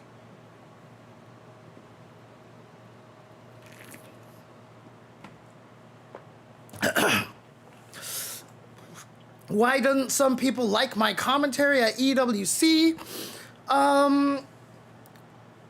It's largely my fault because I've kind of had this. So the problem with it is that back in the day, when I used to commentate Street Fighter 4, early Street Fighter 5, etc., nobody ever wrote rules on how we're supposed to commentate for fighting games, right? So because like me and David were just doing like all the commentary at the beginning, you know, we kind of got to dictate the rules of how commentary should be done, right? We changed a lot of the commentary to be more about analysis and matches, and I was known for knowing all this frame data information because I was always talking about frame data and all this other stuff. But all the things that I have experienced, like this traveling to Chile, and a couple of other particular key things that have happened in the FGC, I don't think that stuff is as important anymore for commentary. And so I've shifted my brain to not focusing on a lot of the details and stuff. And a lot of the times it's because I am paired with such good commentators like a Vicious, like a Ringe, like Sajam, or you know, these guys who know all the information. And even Sajam has said on his stream at one point in time, he feels like we need more and new hype commentators, right? And that's kind of where I'm at a little bit too. So like I really started shifting my focus more towards being about stories and lore and talking about certain things a little bit outside the game, etc., etc. I kind of focused on that stuff. And yeah, so a lot of people saying that I don't have enough knowledge. That's what happened in that tweet, you know, and like the way that I commentate, like I'm not demonstrating any of that knowledge, right? Like for those of you who have watched me on my stream here, when I do match analysis, like I know what's going on. Like I'm talking about everything in like really high detail, but when I'm doing commentary, I've kind of, and you know, like I said, a lot of it is my fault because I've habitually now just kind of like pseudo abandoned it unless I turn it on. Like when I did top 8 at Genesis, I was focusing way more on the details and all that stuff because my co-commentator was a little green and hadn't really done a top 8 like that, and he was kind of nervous. I mean, he told me he was a little nervous. So I took the lead on all the analysis and stuff like that, but I'm usually paired with people who are so good at analysis that I've just kind of ignored it. And I think the problem is I've gotten too comfortable doing that, and I don't think I realized how far I strayed from it. And so, you know, this weekend was kind of an eye-opener on just kind of like, quote, how far gone I've gotten, you know, that I've just become obsessed with telling stories and you know, trying to keep it very casual friendly to the point where, you know, I'm not necessarily adding much to the commentary from an intellectual standpoint. Again, a lot of the casual viewers out there still really enjoyed what I was doing. A lot of the old, I had one player who's been in the scene for a very, very long time was coming up to me and he was like, don't ever stop like telling the stories and all this stuff like that. And I was like, thank you, and et cetera, et cetera. But at the same time, I have to realize that the FGC is bigger now, and that unlike the Street Fighter 4 eras, I don't get to define the narrative anymore. So I've been spending a lot of time telling people I should commentate your event because I can give you this. Where these days, we really have to start being more like, what do you want from me as a commentator? Do you want me to be more about the lore, all this stuff, or do you want me to be more technical? And I have to gauge what the audience is wanting as well, right? So the advantage that I have at EVO is that EVO has ginormous numbers because it's like the one event casual fighting game players will view. So my style of commentary, where I go more casual, is really effective at EVO. But at a lot of other events, you know, where the viewership isn't as casual, where a lot of the viewers are going to be FGC people, I have to reframe my focus in those situations. And I used to, but I think I've kind of stopped because I think I've kind of gotten too comfortable in the casual role. You know, I feel like I've gotten a little too comfortable with that. Right, so that's the thing, right? And that's why you guys are here on my stream watching me right now, because you like the things that I do. But a lot of people don't, right? A lot of people prefer the technical stuff. They want to hear all the knowledge bombs. They want to hear all this other detail and stuff. And, you know, I'm not saying that I'm going to stop telling the stories. I just have to dial it back a little bit. So on the last day of EWC, if you guys listen to that day, you can probably hear that I tried to shift it a little bit, right? I tried to fix it a little bit. I went in there specifically with the idea that, so I was with Jeremy and I was with Ringe, and I went in there specifically with the idea that I was going to be like color commentator and that I was going to, you know, support their conversations and stuff like that, because I wanted to dial my brain back into a different path and focus more on the matches, et cetera, et cetera. So, you know, that was kind of my mindset going into that last day, because I was like, all right, let's shift my mind back. Let's focus on the matches. Let's talk about the, you know, things that are happening and you know, what to expect, what the goals of the players are, et cetera, et cetera. Because it's been so long since I've done a lot of that, that a lot of people, I think, don't think that I know that stuff anymore. Honestly, I think a lot of people just don't think I have any knowledge on the game. And that's what I'm seeing from a lot of people saying stuff like that. So, you know, I want to see if I can get back in focused on a little bit more of the technical stuff. Because I think that's necessary. I think that's something that I have to do. Because right now, my focus on a lot of the casual audience is noble, and it's great because I don't think anybody else thinks about that except me. I know people do think about casual audiences, don't get me wrong, but like they don't cater their entire commentary towards them like I do in a lot of ways. And again, I'm not saying that's right, because clearly in different situations, it's not the right thing to do. And I just have to remember about that. And I just have to remember to focus on the right way to do it, to be flexible enough instead of, like I said, trying to force the narrative that I think is important onto commentary.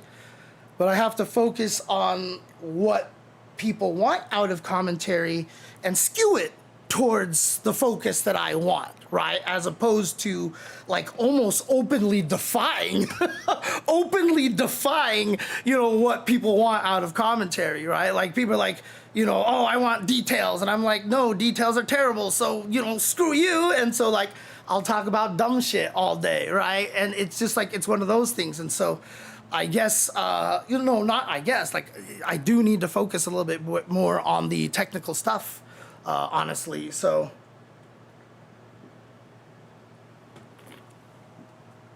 and again, I had a conversation with the main guy who tweeted about me, the one that started that whole conversation. And they even said, like, they loved me during Street Fighter 4, and they're really, and that's where a lot of their frustration comes from, because they know what I'm capable of, and I'm not doing it anymore. And like, literally, I told them, like, you're not wrong, because I definitely changed what I've done, how I commentate. I've completely changed how I've commentated, because, like I said, the other thing that my brain kind of went down, one of the major philosophy changes that I've had in the past few years is that viewership is like the most important thing. Because the more viewers you get, the better sponsors you can get, etc. So to me, it's like the viewership numbers on the stream are super, super important. And so I feel like I want to commentate in a way that can get the casual viewers to become less casual, to become more involved. And I feel like I can handle that, and I feel like a lot of the other guys can handle the details. So like, I'm trying to bring in a lot of other people, and I know I'm doing a good job at that, because every year I go to EVO and all these events, I get people telling me all the time, they're like, I only watch fighting games because of you. I'm only here at EVO because of you. So I'm doing a good job converting a lot of these people into people who will actually travel to events. I mean, again, literally at EWC, like when we were about to get on the bus to go back to the hotel, I was just standing on the curb next to the bus, and there was this older lady who just kept staring at me. And like, I was confused at first, sitting next to like a little girl. And she just kept staring at me, and I would glance at her and then glance away, and I look back and she just keeps staring at me, and I was like kind of scared. Like, I was like, wait, what's going on? Like, do I look funny or something? And oh yeah, my blue title bar is blank because I haven't. Oh yeah, you're right. I have actually technically started talking about all this stuff.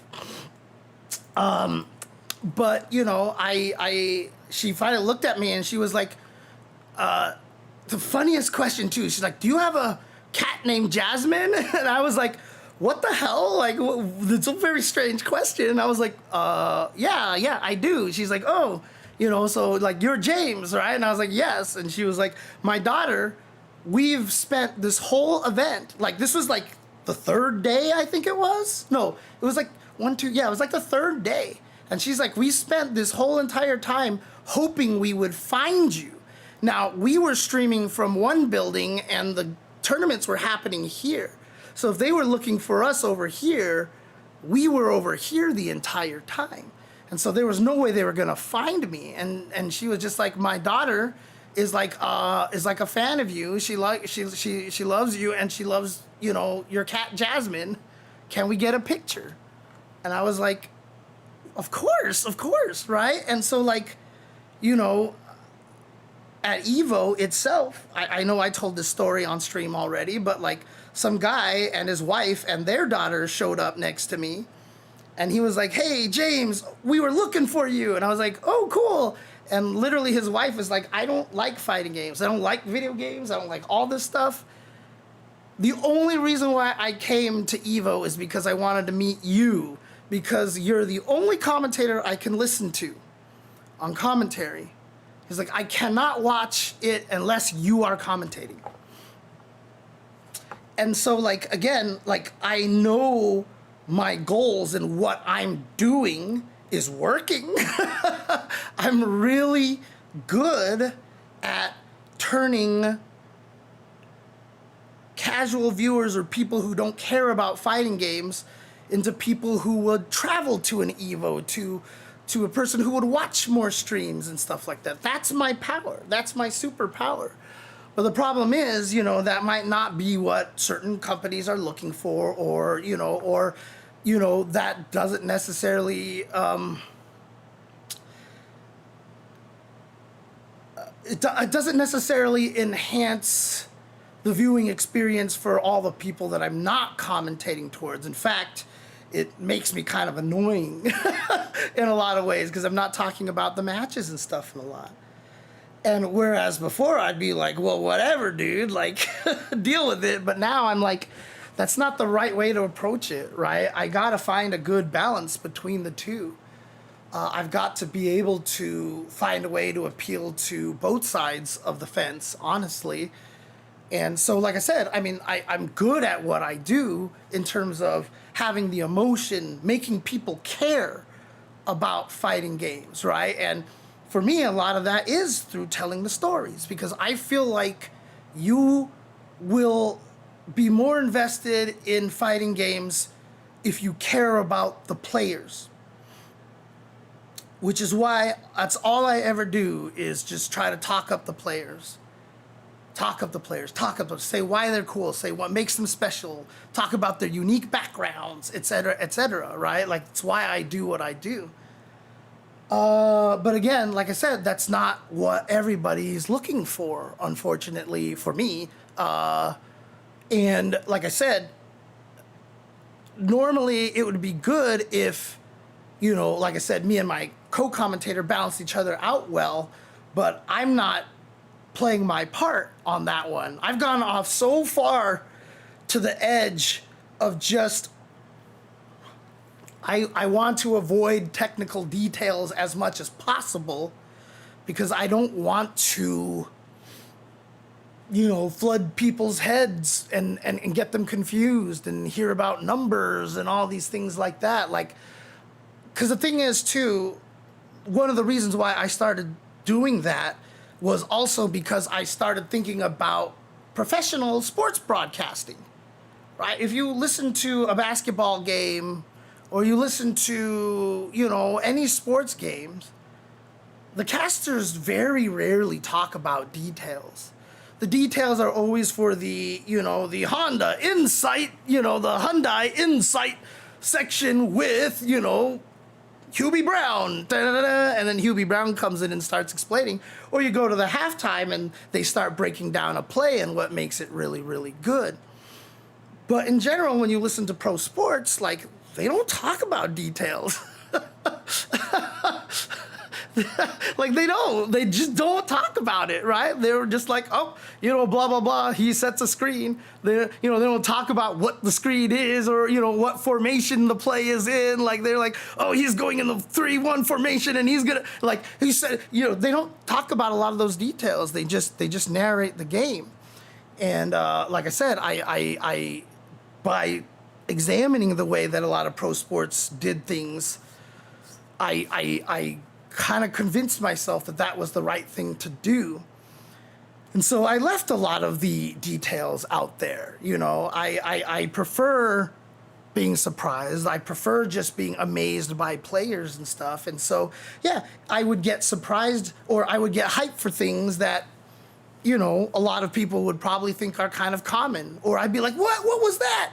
And people would be like, no, that's a common setup, you know, like, you shouldn't be that excited about it. And so, like, you know, it's definitely very easy as a result to come to the conclusion that I don't know the game, right? It's very easy to come to that conclusion.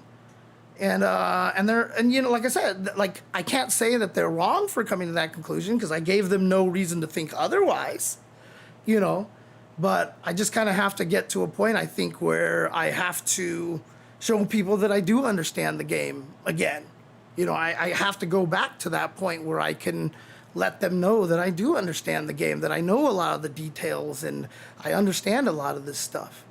And that's part of the job, right? That's part of the job. I have to make sure that people understand that I am knowledgeable about the game because, you know, if you get to the point where, you know, people write these tweets about you about like, oh, you should kick off person from commentary.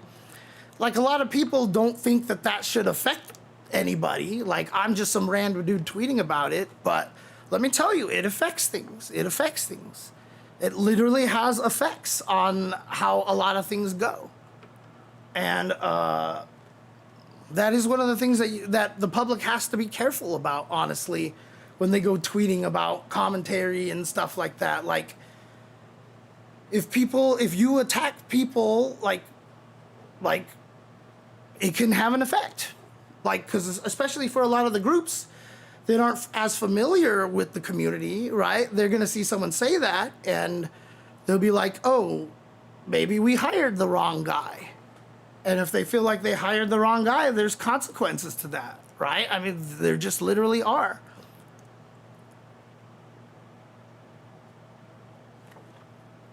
Even the guy who tweeted it, when I was talking to him, so to his credit, he did DM me and we've been having a very good conversation. So, like I said, I have no, like, I'm not mad at him or anything like that. But even he was just like, no, like, what I say on Twitter should have no effect on your job. And I was like, well, you know, kind of a thing. So, you know, it's a tough situation. It's a very tough situation. And people don't realize how much power and effect things like that can have. You feel like you're just yelling into the void or just, you know, expressing your opinion on Twitter. But people are looking, man. People are always looking, and so you have to be careful with a lot of that stuff. It's scary because now basically some people might go, I have that much power, and then they just become haters and yell at everybody to try to get everybody kicked off except for the people that they like. But, you know, you can obviously see, like, their history, and, you know, if they're just haters in general, then you just don't pay attention, right? But yeah, so it's a tough situation. And like I said, I kind of went too far off the rails on one end, and thanks to this last weekend, I've kind of realized that now. I need to just reshift myself back in the proper direction and get myself to the point where I can be both, right? I can be the knowledge and I can be the story, the history, the lore, the hype, the entertainment, the everybody man, you know, kind of thing. I need to get back to that point. So that's just really what it comes down to. So that's the long answer to your question, beta rules. Oh man. But I figured it was gonna come up at some point, so like I'm not mad to talk about it. I mean, I'm glad I can talk about it a little bit here. But yeah, like I said, I have to shift my focus back a little bit because, like I said, I kind of almost got defiantly non-technical. Like people would be like, "Oh, he's not technical enough," and I'd just be like, "Whatever, I don't care," you know, kind of thing. But at the same time, I think I have to show people that I'm still capable of that aspect. So. Anyways, that was a nice little sidetrack over there. First about the Blas and Chile, and now, you know, just my space and commentary right now. It's a very, very, it was a tough one, right? So it was a tough one. So, you know, a lot of people have always, you know, just been asking like, hey, did you have fun at EWC? And I'm just like, the tournament was awesome. That's what I'm going to say. Tournament was awesome. All right, so in Group I, we had Itazan and NL qualify. And again, Itazan, I mean, it's hard not to, it's hard to believe that he's not going to just be always in there. He's just such a strong player. And then, of course, no, it wasn't this one. Group L was the crazy one. No, it was, no, it was group, one of these groups down here, I kind of remember was being a little insane. But anyways, so Lashar here, 3-0ing Higuchi. I mean, again, Lashar and Fudo coming into this, again, were like the two strongest players coming into this. Hi, Nathan. He is headbutting me everywhere right now.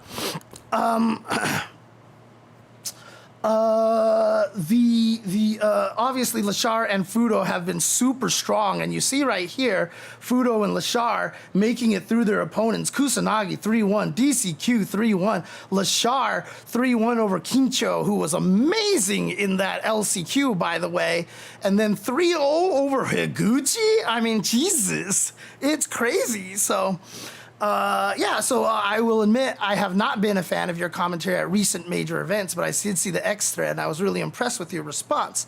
Just randomly also saw you streaming here, and the context you provided here has been helpful.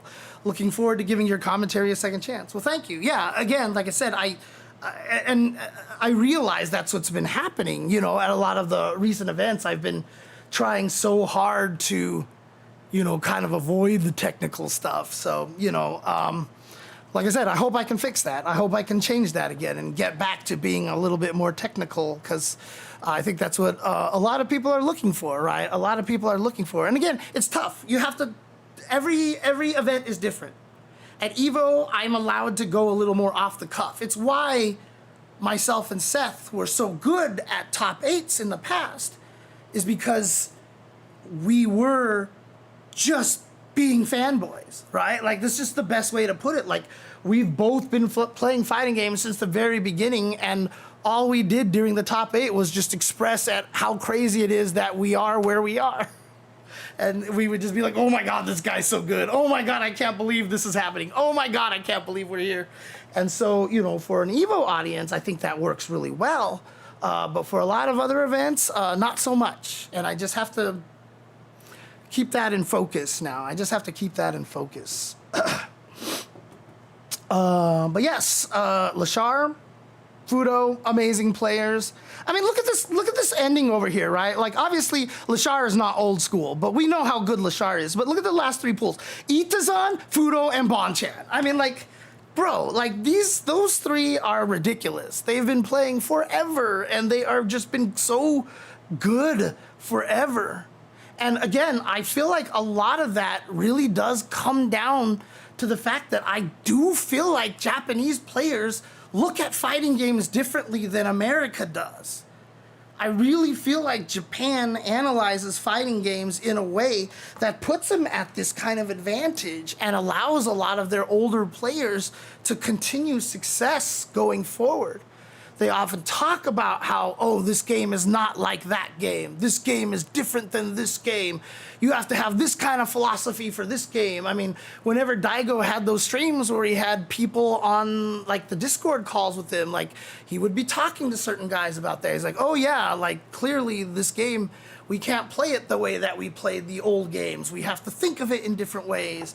When he was struggling in Street Fighter V at first, and then he finally switched to Guile and started finding success, he had a stream where he's like, I get it, like, I try to play too much by, like, emotion and all this stuff, but I have to be more random now. Like, I just have to be more random in order to succeed in Street Fighter V. He said that right after the Red Bull event where he did, like, 4 Ume flash kicks to Problem X, I think it was, where, like, Problem X, like, he made this ridiculous comeback on Problem X, I think it was. So, like, he recognized that he had to approach the game from a different mindset. And you hear guys like him and Fudo and Tokido talk about this, and they're always approaching, like, they analyze the game to a level that I don't feel like that we do well enough here. Again, this is a little self-serving because, this is why I keep promoting the heart-mind-body concept of these fighting games. And I don't feel like we talk about it enough. And I feel like if we did talk about it more and we realized why the game isn't playing the way that we would like it to play, and that we actually did the same thing as Japan does, where it's like, oh, okay, I get it. All the stuff that I learned in the last game that I want to do, I can't do anymore because it's different. Yes, it's just a fighting game. Yes, maybe it just comes down to reads at the end, but there are different philosophies with different games, and I don't feel like we talk about that enough. And I feel like Japan does. I feel like they do this all the time. They have those interesting streams, like I said, where Fudo, Tokido, and all these guys, and Bonchan, and all these old school players talk about fighting games in a very detailed way. And so what do we have? We have the situation where Bonchan, Fudo, and Itazan keep making it out like of pools over and over and over again. It's crazy. And what happens in the US, right? Look at all the old heads. Look at all the old people, right? Like when 4 went to 5, they're like, now you'll see, because we don't like 4. 5 will come out, now we'll show you how good we really are, and blah, blah, blah. And they go play it, and they don't have the success, they don't enjoy it, they don't like it, and they're like, this game sucks, right? And that's the end of the conversation. A lot of these old school players who could be very good at modern games, they're stuck in this mindset like, no, this game doesn't play how I want it to play, therefore it sucks. Whereas in Japan, they're like, this is our job to be good at these fighting games, so let's figure out how the fighting game plays and let's change ourselves to match the game. A lot of these old school players from a long time ago, here in America, they play these new games and they're just like, this game sucks. I don't like this game. It's so dumb. Like someone said that on a Facebook group one time, and I just responded. I was like, the game, like Street Fighter 6 is not a bad game. It just doesn't play the way you want it to be played. And that is absolutely fine. That doesn't make it bad. It's just not a game for you, right? And so if you can just change your mentality to understand that, okay, well, you know what? Like, you love your favorite game and you're always going to be stuck on it, and if every game doesn't play like it, you hate it. Like, it's just not how it works, right? Like, you can't expect every fighting game to allow you to play the way that you want to play that fighting game.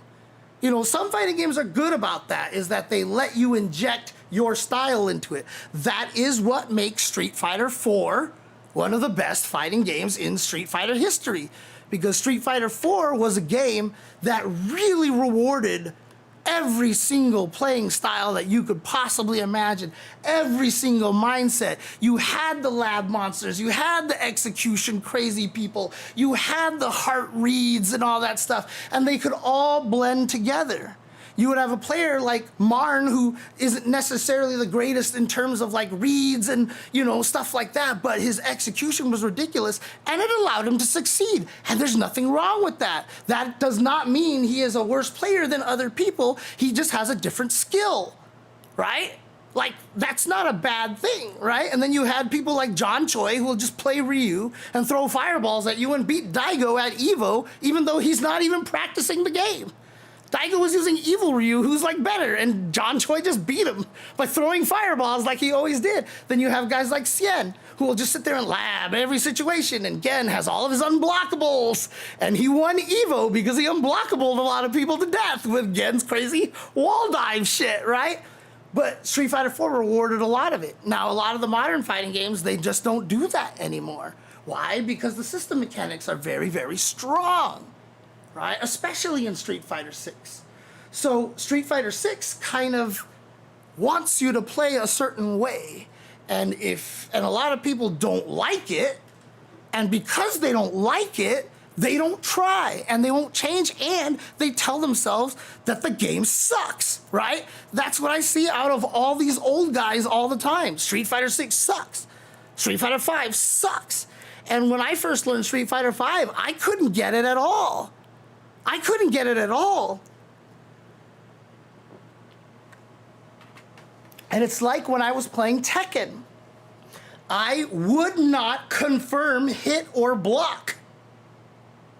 So I would fight against Camis in Street Fighter 5 that I just felt like were just pressing buttons on me all day, and I couldn't do anything. And then when I played Cami, I would press buttons all day and just get hit over and over and over and over again, right? And I was like, I don't get it. Why can they do this and I can't figure out? Because, the concept of turns was kind of foreign to me.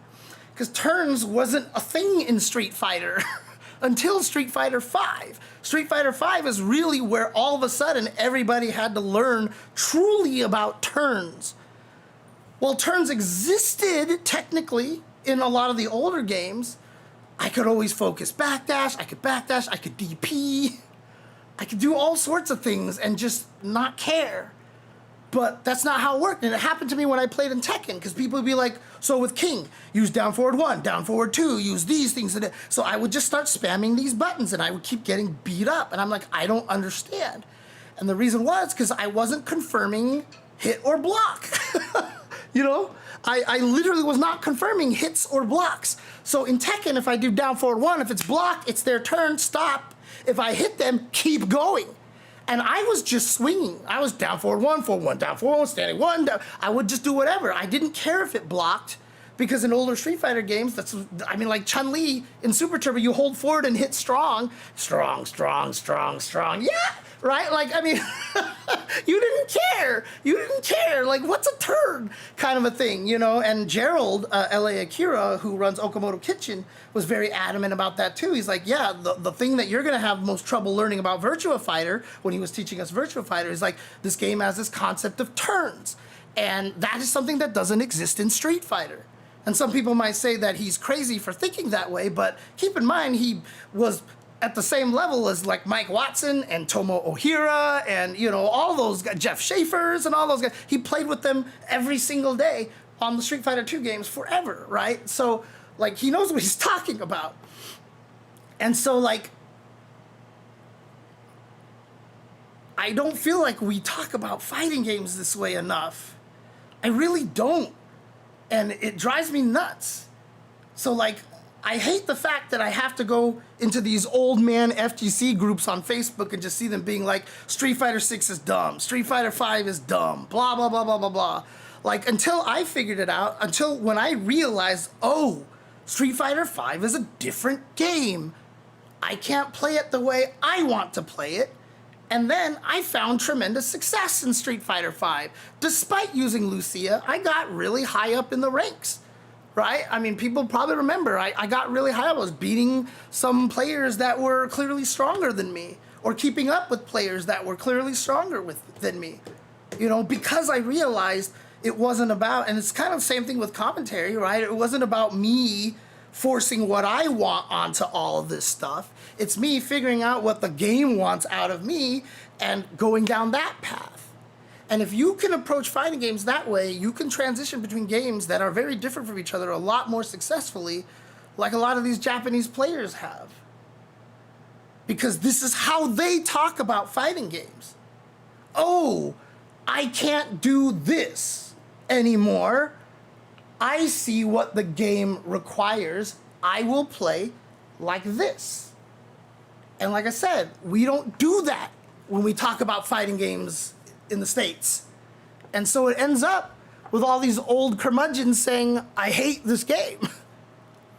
And they really, and the game sucks, and this is a bad game. But it's not a bad game. It's a good game. It just doesn't play how you want it. But if you change your mind enough and approach it from a different standpoint, you can find the enjoyment out of it. I really started to enjoy Street Fighter V towards the end, and if I hadn't done that, I wouldn't be enjoying Street Fighter 6 as much as I am right now, because 6 is still very 5 coded. Despite the fact that, yeah, okay, mechanics are different, drive rush is crazy, whatever, but it's still very Street Fighter V coded. And that mentality of Street Fighter V still carries over to a pretty strong degree. So the way you explain it is the same as me when I started playing fighting games. What do you mean, Kinabalu? Like, you were like being really like, again, I was talking forever. I wasn't looking at the chat. I apologize. So, which part are you referring to? Anyways, so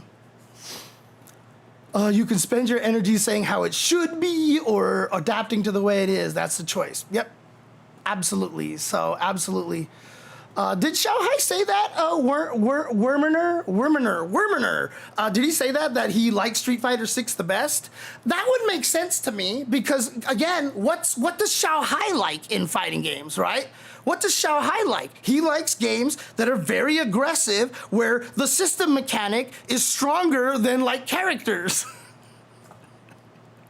Like, let's face it, Street Fighter 6 is very KOF-y in that way. It's kind of like it fits for him very, very well. So I'm not surprised that Xiaohai loves this game so much.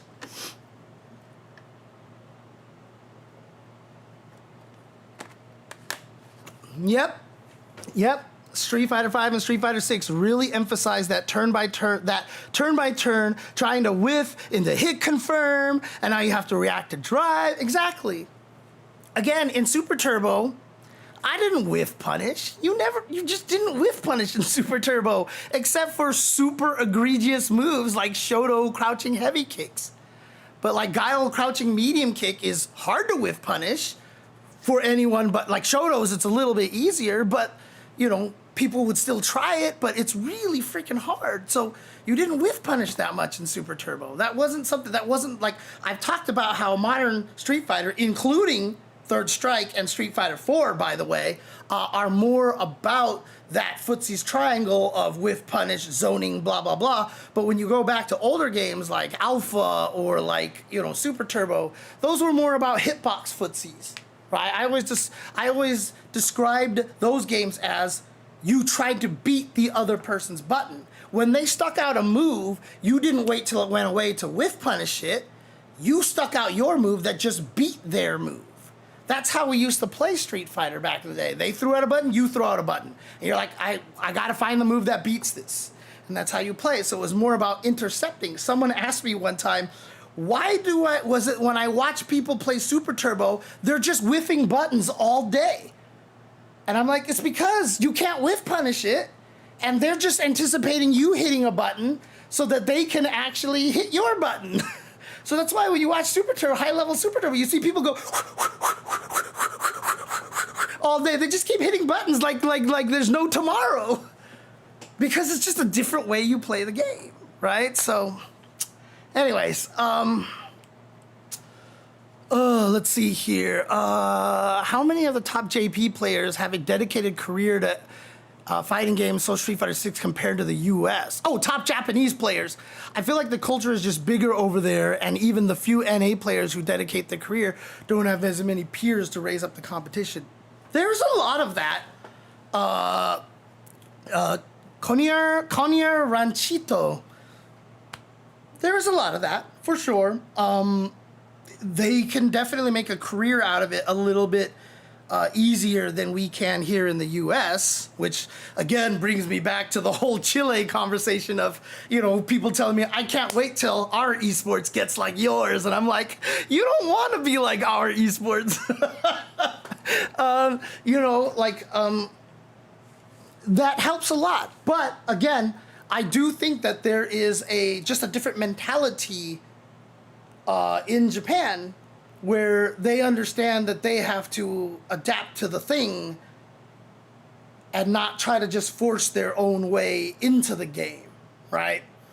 I see that a lot in the States, and I still remember talking to Ryan LV after he won EVO in UMVC 3. He was clearly like the best UMVC 3 player at the time with that Phoenix Chun Morrigan team. He was insane, and MVCI was coming out. And I walked up to him and I was like, Ryan, I know you want to get sponsored. You want to become an esports player in MVCI. And I told him, I was like, my best advice to you is to accept the transition, to understand that MVCI is not going to play like you want it to play.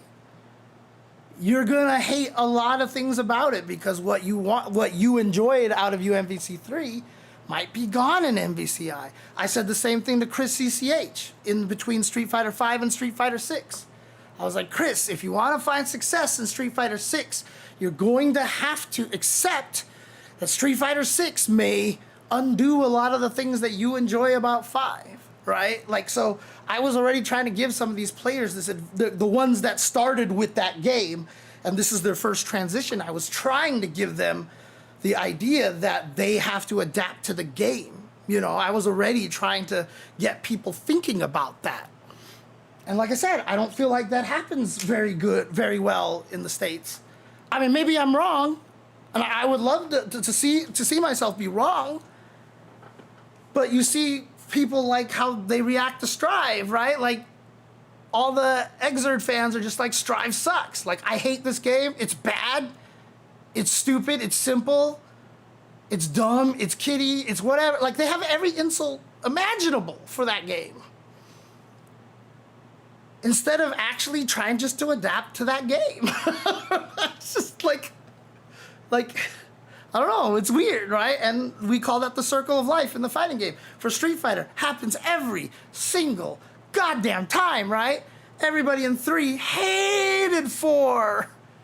Everybody who loved like the Alpha games hated 3. Everybody who, hell, when Super Turbo and Alpha 2 were in a competition, people were arguing between those games all the time. Even me and my brother, like at some point I was like, Alpha 2 is so much better than Super Turbo. My brother was like, I still think Super Turbo is better. And like we would have this argument about it, right? And then all the 4 players hated 5, all the 5 players hated 6, whatever.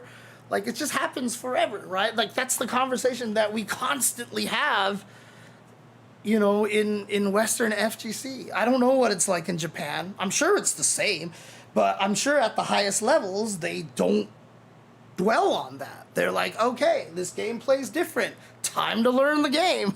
Let's change the way we think, and let's play the game that way. And that's why these older players have this success here. That's why Fudo, Bonchan, and Itazan are still going to find success here. And a lot of people are probably going to also point out, like, Daigo just hasn't had the same kind of success, right? Like, because he really is, like, Daigo, the Ume Shoryu, which he is famous for, is like the most heart play imaginable. There's a reason why I call heart games the fuck it DP genre. Because there's nobody better in the world at fuck it DP than Daigo Umehara. But in a lot of the old games, if you were wrong about that, you would take damage, sure. But nowadays, you lose the whole round potentially. Because first you're gonna eat this super beefy, like 40% combo, but then it's gonna end in an Oki where now you have to guess for game a lot of the times, and if you're wrong, you die. And the way it's designed is that it's like it really is just kind of an RPS. It's an RPS in that situation. There's not enough wake-up defensive options to create more of a mental stack in that situation.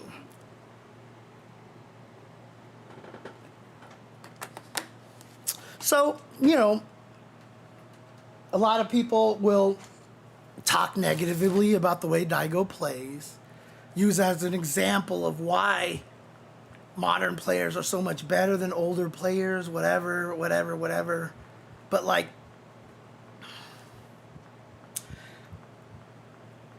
modern Street Fighter is not for Daigo. It's just this, I really wish Daigo learned Fatal Fury. I think he would kill everybody in Fatal Fury City of the Wolves. I think he would kill everybody in City of the Wolves. I really do.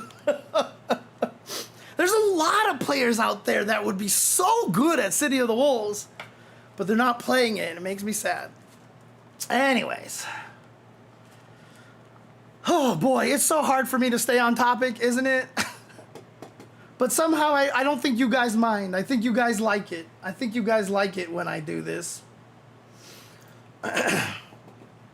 So the second phase happened over here. This was the round robins, of course, as I talked about.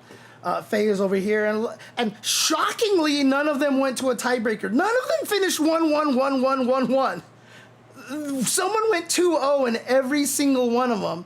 And I was surprised at a lot of them, like Matsu making it 2-0 over Punk and Moke. It was really surprising to me. I was sad about this one, but obviously Kwano very strong. But, you know, without trying to be biased on commentary and stuff like that, obviously I was rooting for Big Bird, man. I was rooting for Big Bird. And then in Group C, obviously, Tokido, unfortunately. Man, and you know, people have been wondering about Tokido.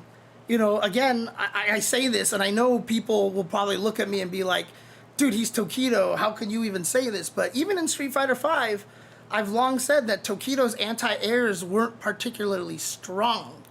His mental stack focus, I hate to say it, is kind of similar to mine. He got jumped in on a lot in Street Fighter V. I always remember that. Towards the end, he definitely improved that a lot. But at the beginning of Street Fighter V, and even at the end of Street Fighter IV, I felt like he got jumped in on more than a lot of the top Japanese players. He had ways to make up for it, but Street Fighter VI is not a game that lets you make up for that very easily, especially when the jump-in is in the form of a drive impact. That if you block a jump-in, you're super minus. It sucks. You could lose a whole game because you didn't anti-air, but you still have that chance, right? You're like, I blocked the jump attack, but I can make up for it with an uppercut, FADC. I can just find the right counter poke timing, etc., etc. But a drive impact, you're like, I didn't see, I died. And so I think it was smart that Goichi recognized that and called out Tokido on that and unchecked him a bunch of times and ended up winning. Like, a lot of people were talking about that, but it's interesting because to me, when I saw it happening, I was like, yep. Because, like I said, I know, obviously he's way better than I am, but I can tell he has very similar kinds of mental stack, accidental too much focus on one thing and not on the other, etc., etc. So it's just unfortunate for Tokido. So, I mean, in some way, I'm like, see, it happens at the highest levels to the best of people too, so I don't have to feel so bad, but I still feel bad because it's Tokido, and I love Tokido. And then, of course, over here, Higuchi makes it out. Not a surprise there. I am surprised that DCQ went 0-2, however. That does surprise me, but... dude, these groups are brutal, man. These groups are super brutal. So that gave us our top 16. And, of course, the top 16 ended up for just some of the most ridiculous matches ever, because some of these results don't make any sense at all whatsoever. Remember I was talking about Mena RD and Kawano making it out of their pools, and then Kawano winning the round robin over there? Well, look at this. Both Kawano and Mena RD, if I told you, out of all these 8 matches over here, Angry Bird Higuchi, Mena RD Ending Walker, Zengo Ichi, Shaohai Torameshi, Matsu Waichi Mochi, Blaz Itabashi, Itazan, Lashar and Kawano. Oh, you are cat sleeping on the spacebar. Fudo and Bongchan, that 3 players would go 0. I don't think a single person would have made the right guess. I don't think a single one of them. I mean, Tokido used to be the multi-game god, Kinabalu. He used to be the multi-game god. He stopped that during Street Fighter 4 and Street Fighter 5 because he was just like, the competition is too hard. You can't focus on so many different games anymore. I think he could. I think Tokido could do it.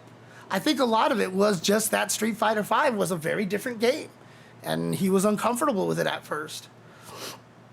I mean, he was comfortable with it because he did very well at the beginning, but then once Street Fighter V started becoming what Street Fighter V was, until obviously he got Akuma, he did really well. Okay, you know what? Never mind. Tokido did just fine in Street Fighter V. I just remember towards the end, he was struggling a little bit with Street Fighter V.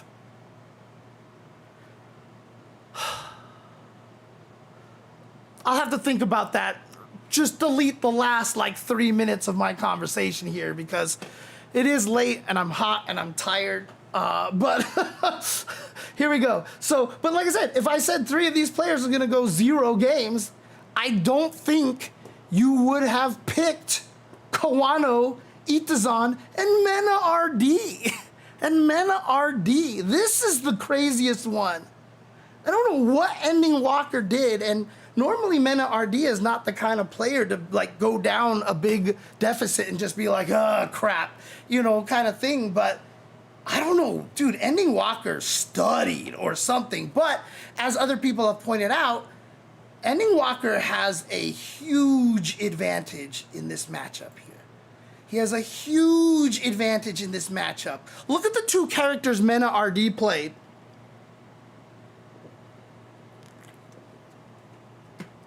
Who else do you know that plays those two characters?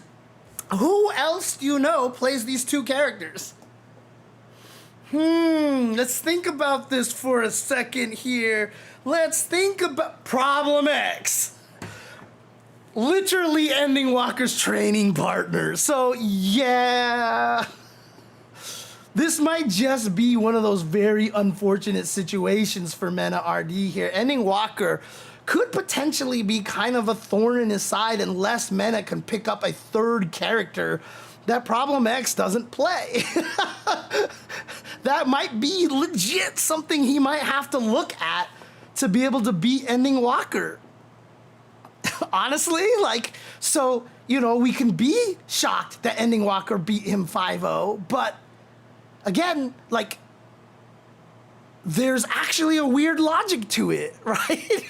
It's very, very odd, but there can be a weird logic to it. It's crazy that none of these games went better than 5-2, that they all just kind of dominated at this point in time. I'm not even surprised that Mochi beat Matsu. I personally think Kimberly versus Dalsum is an annoying fight. I know Dalsums hate fighting Kimberly. I know every Dalsum out there and in the chat and everywhere else is just gonna be like, you know, F you, James, like that fight sucks for Kimberly's.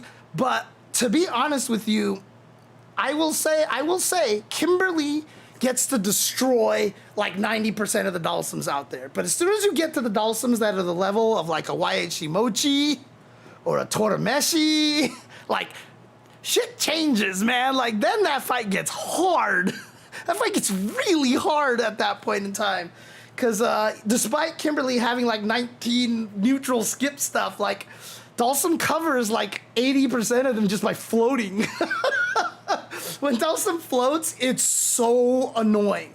And even if Kimberly tries to run and do the little torso cleaver, you know, the light kick follow up at the end, dude, that thing has no like priority, dude. I just use the old word, priority. Like, Dalsum just blows that up with jumping fierce. He's just like, whatever, dead. So it's a tough fight for her, honestly. It really, really is. It feels like it should be good, but if you are a Dalsum player and you are suffering against Kimberly, float a lot more. Kimberly has a hard time dealing with floats. It's really annoying. But yeah, Goichi, Jesus Christ, this guy. I mean, by the time we got here with Goichi and Xiaohai, again, another amazing storyline here, right? You know, Xiaohai trying to get revenge, and he does it here. But honestly, Goichi and Xiaohai fighting each other in 2 top 8s at EWC in 2 different games. I mean, like, how are these two not in the GOAT conversation at this point, right? You know, everybody's always like Justin, Tokido, you know, Sonic Fox and everything. No, Goichi, Xiaohai, they're right there. They're right there. They are right. No, Dalsum's not top 5. Let's not jump ahead of ourselves, Worminer. Let's not get ahead of ourselves. Now, if we kept playing this exact version of the game for the next 5 years, could Dalsum potentially become top 5? I think there's a possibility, but he is not top 5 right now. He's not top 5 right now. He's just really, really good. He's a lot better than people think. He's a lot better than people think. Angry Bird Ending Walker, a rematch of SFL EU. It's like I said, so many stories here. It's so crazy. So yeah, and then Angry Bird still taking it. Ending Walker, Angry Bird had some of the best SFL EU matches last year. Like, their matches were insane.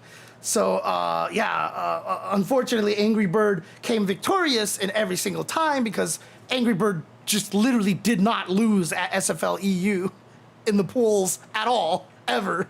So Angry Bird asserted his dominance there. Blas 5-0ing Itabashi, man. What the hell, dude? Jesus. That is crazy. And again, like I said, I mean, when we looked at Blas's record coming into this, right? Like, Blaz 3-0'd Goichi, 3-0'd Crimea. Then he 5-0'd Itabashi Zangief. What the hell? And then he 5-1'd Mochi, 5-3 Lashar. Like I said, Blaz, I didn't think there was anybody who could stop him. I really didn't think there was anybody who could stop him. And then Fudo and Lashar, I'm sad they had to meet up with each other because, like I said, these two were coming in as some of the hottest players here, and they had to run each other so early here. But when you look at this list, Fudo, Lashar, Blaz, YHC Mochi, Xiaohai Goichi, Ending Walker, and Angry Bird, YHC Mochi might be the only one that you look at and be like, whoa, that's cool. How did he get here? But every one of these guys is insane. And again, YHC Mochi's been playing forever. Oh, man. Oh, you thought Goichi won when you saw two-time winner? That's so funny. Yeah, I'm not sure, but I bet you, I wonder if these two have had a history. I should look it up at some point in time. But, you know, also, I think it was Blaz. I said it was Blaz, but it might have been Crimea who plays a little Zangief. I remember seeing one of the two Chilean kids play Zangief against Daigo in a casual session and beat Daigo with Zangief, and I can't remember which one it was. So it might just be something that Itazan kind of knew. It might not have worked out very well. Also, Zangief, I mean, he's really fallen off. And I'm not surprised because this always happens to grapplers. Whenever they get buffs or anything new, everyone's like, oh my God, he's so strong. He's like top 5, he's top 5. And even with just like tiny nerfs, like they just stop succeeding as well necessarily as they did before. Because that always happens to grapplers. They're the opposite of Dhalsim. Zangief is always the opposite of Dhalsim. Starts strong, gets worse. Dhalsim is always starts bad and gets better. It's the way it always works, man. Okay, so I said Blaz on commentary. I guess it should have been Crimea then, so that's my bad again. That's my bad. And see, that's one of those examples where people will just be like, see, James always gets all the information wrong, blah, blah, blah, blah, blah. But man, I'm trying. I'm trying. I just, you know, I want to tell some interesting stories and, you know, give out like kind of, you know, expand on what we know about these players. But but at least when I said it on commentary, I was like, I think it was Blaz. It might have been Crimea.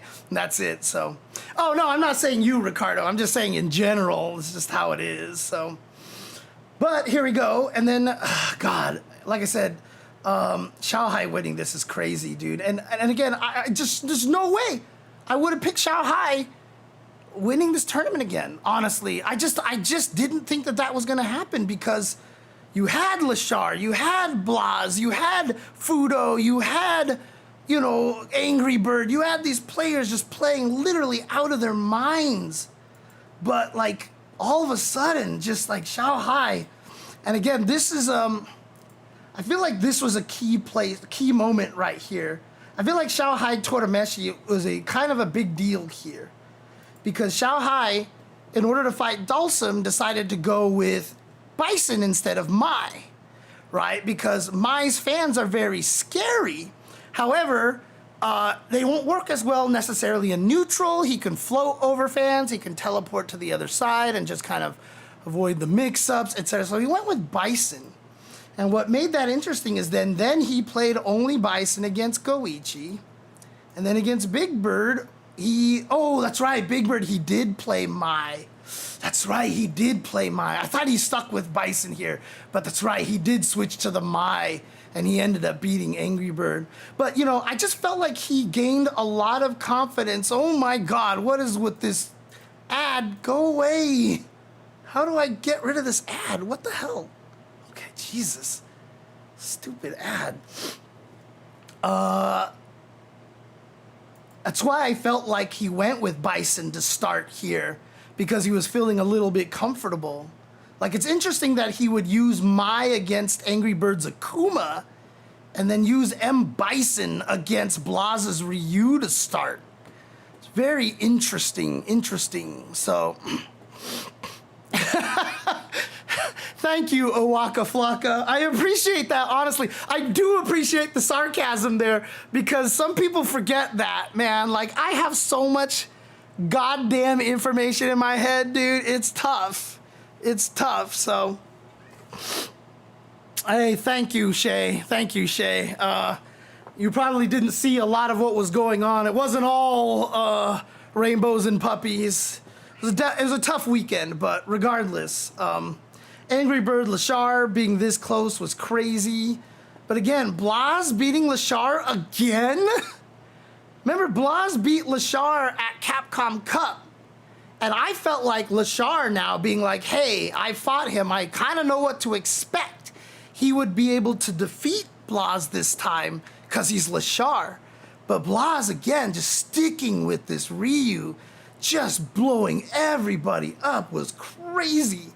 And then him switching to the Ken versus Dalsum made total sense. He needed the aggression there. And then just him beating up on Marisa over here. And then we get to the grand finals with Xiao Hai and Blas.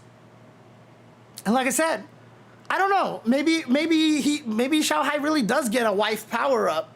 Maybe he's just like, she's in the audience like, God, she'd be so disappointed if I lost. I can't lose. And seriously, there's one moment in this tournament that should have broke Xiao Hai. There's one moment in this match that Xiao Hai should have broke, and yet he held firm and ended up winning. It was so crazy. It was nuts, dude. But yeah, the fact that Xiao Hai won this, I thought Blas was unstoppable. Because again, Blas won the first 3 games. Just smoked Bison 3 games in a row. And then Xiao Hai switched to Mai and everything changed. And so the one thing that I did want to do, I was having hope that I would have started this an hour and 45 minutes ago, was to analyze this match.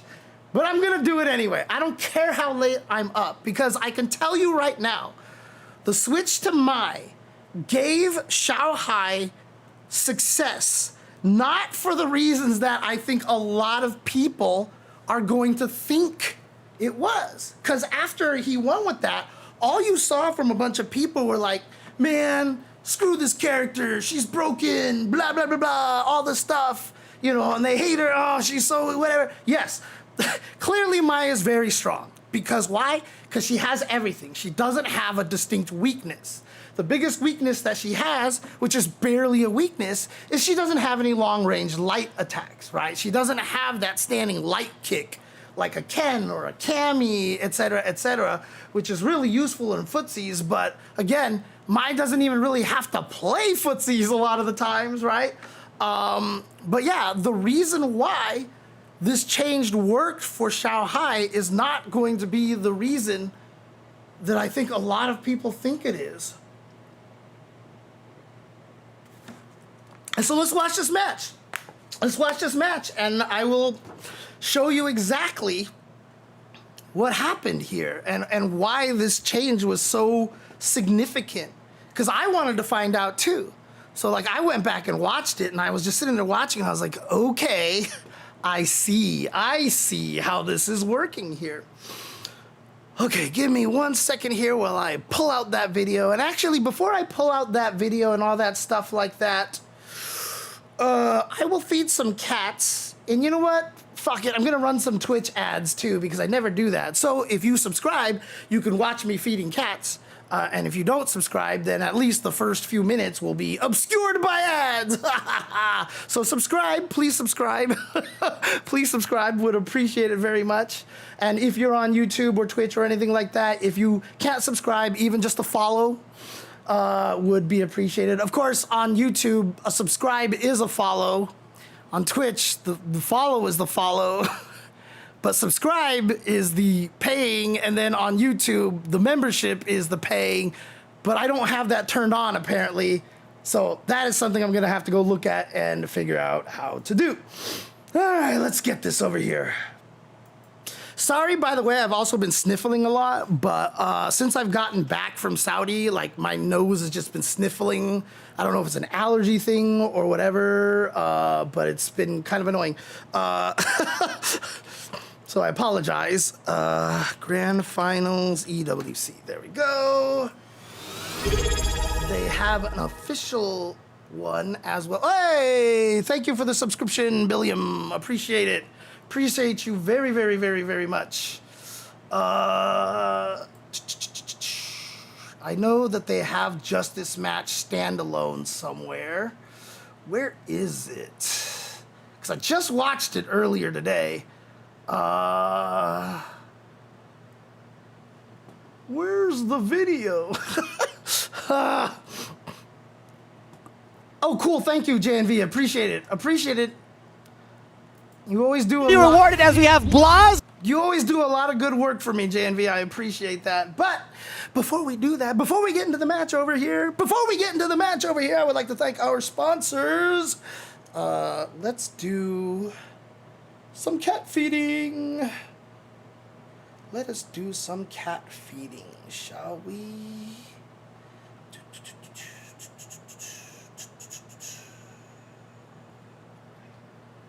Oh, are you aware of what is happening, Nathan? Look at you get up and all of a sudden start rubbing your head on my arm. It's like you know.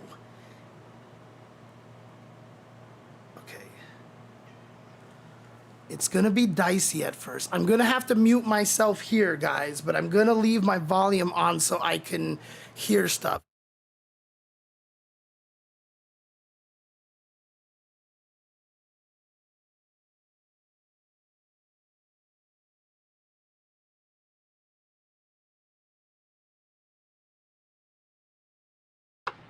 All right. Okay, hang on a second.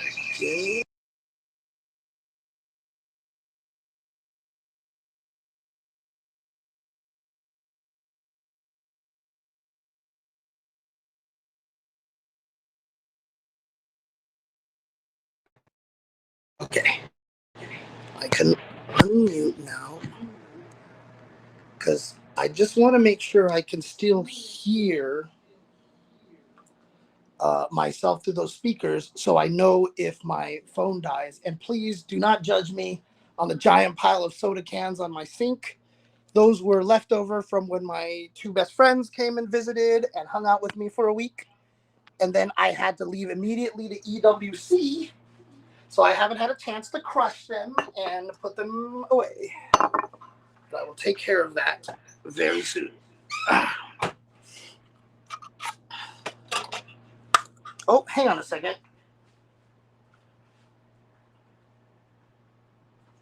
Wow. Time to run some ads.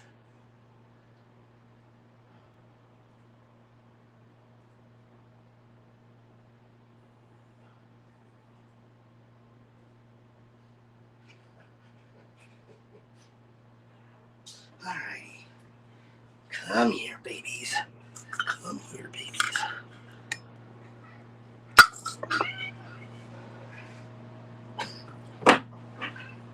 I hope you guys can hear the meowing all day.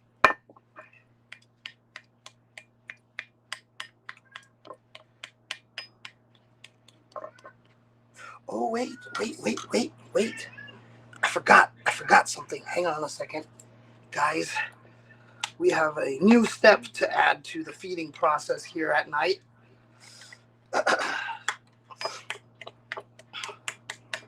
My two cats are hairball monsters. Oh my God, they puke on everything.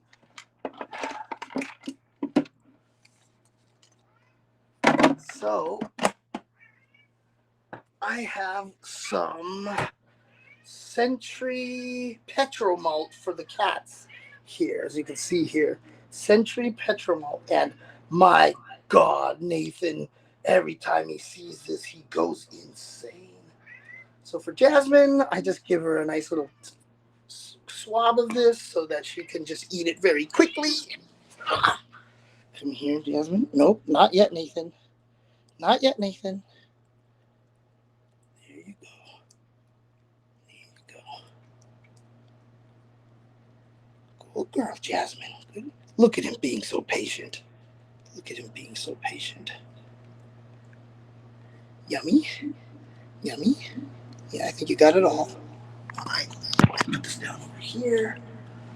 And for Nathan, he just eats stuff so fast, and so like I don't like it.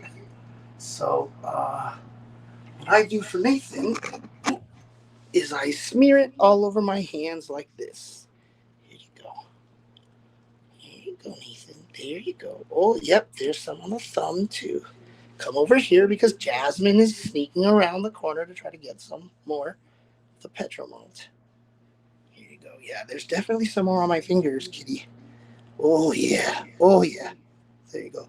There's some more over here on the thumb. Right there. Yeah, look at that. Oh, you found it. Oh, you found it. Yeah, good kitty.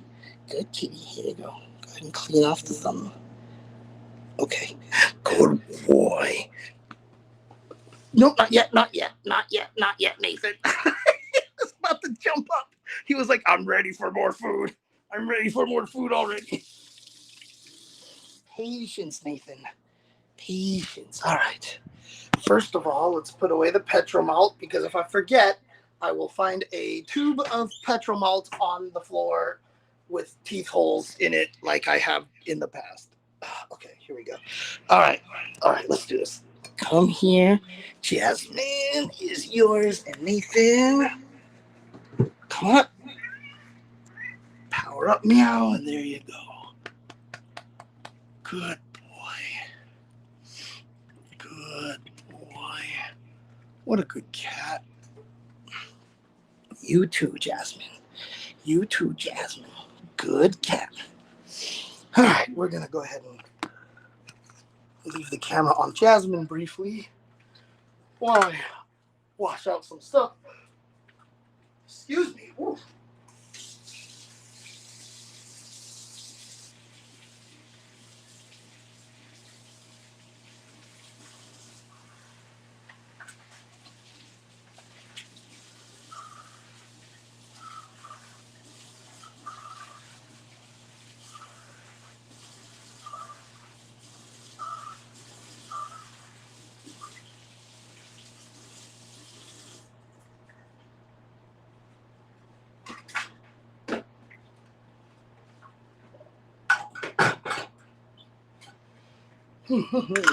Okay, so while the cats eat here, while Jasmine eats here, and Nathan eats up here, is there something I can set up here that I can lean this on to make it so I can keep the camera on?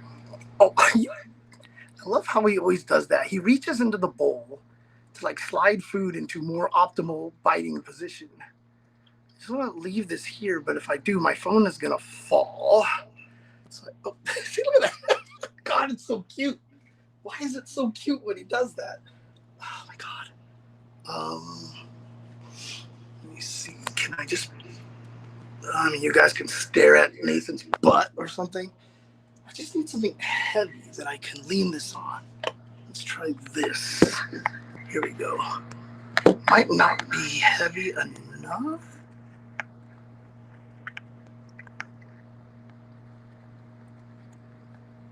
Okay, that's the best I'm gonna do. I have to go use the bathroom. I'll be right back.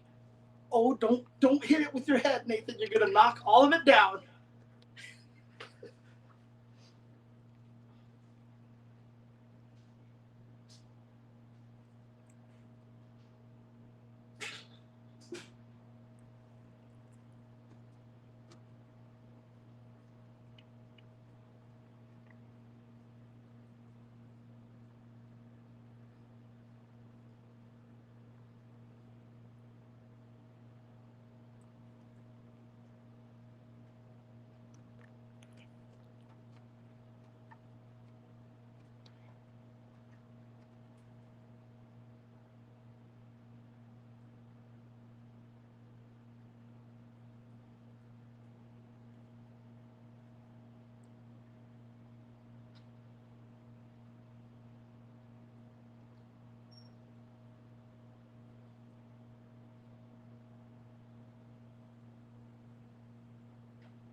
He's just standing over there now. So the first time I fed Nathan the Petromalt, I fed him up here. So now he thinks that I'm walking back over there. He thinks, so watch, if I try to pet him, he's going to try to lick my hand. So yeah, so the first time I fed him the Petromalt, I used to feed him up here because I was giving some to him and not to Jasmine because I didn't think Jasmine's hairballs were as much of a problem. And then Jasmine puked all over my blanket and I was sad. But right now, if you guys are wondering what he's doing, he's waiting for Jasmine to finish. For those of you who haven't seen this before, she just basically eats and she usually leaves behind a little amount of food. And then she leaves and then Nathan just waits. And as soon as she's done, he jumps down and tries to eat whatever's left in the bowl. So there we go. See how much slower she eats? She has so much food left in there. Whereas with Nathan, oh, he's done.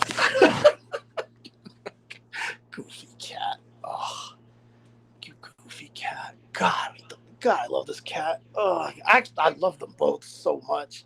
But this, like, it's so crazy how different these cats are. Like, even, it's like probably with children. Like, you'll love both children, even though they have very different personalities. And you love them for, like, kind of different ways. I don't know. It's just weird. Like, he's the one that I just want to be like, rah, with. And she's the one that you're just like, oh, you're so sweet and amazing and affectionate. Anyways, I'm not going to keep bothering her. Let's go ahead and end this.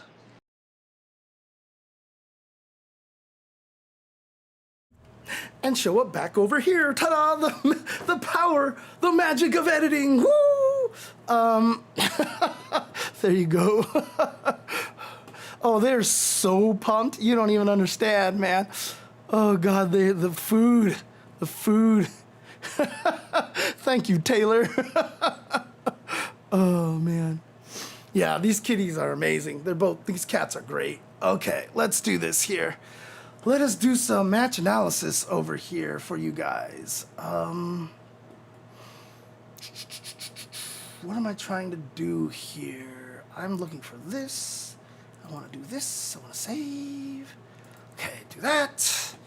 Then I want to find the video. Here it is, Shanghai versus Blaz. Pull this out like this. Do this. Okay. All right, Waka Flocka.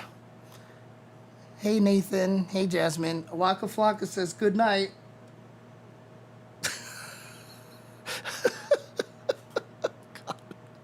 Oh, my God, it's too funny. Look at this. Hey, Nathan. They say good night. Waka Flocka says good night. Jasmine. Yep, you too, Jasmine. God. Oh, God, these cats are adorable. I can't stand it. I can't stand it. I can't stand it. All right, let's do this here. Let's do this.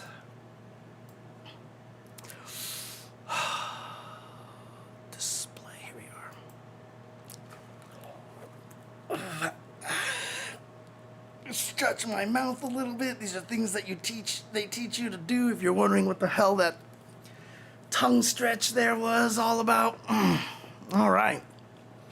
So what we're gonna do here is obviously we're gonna start by watching Blaz versus Shanghai here. I'm gonna have the volume mostly down here, so you're not gonna be able to hear much here.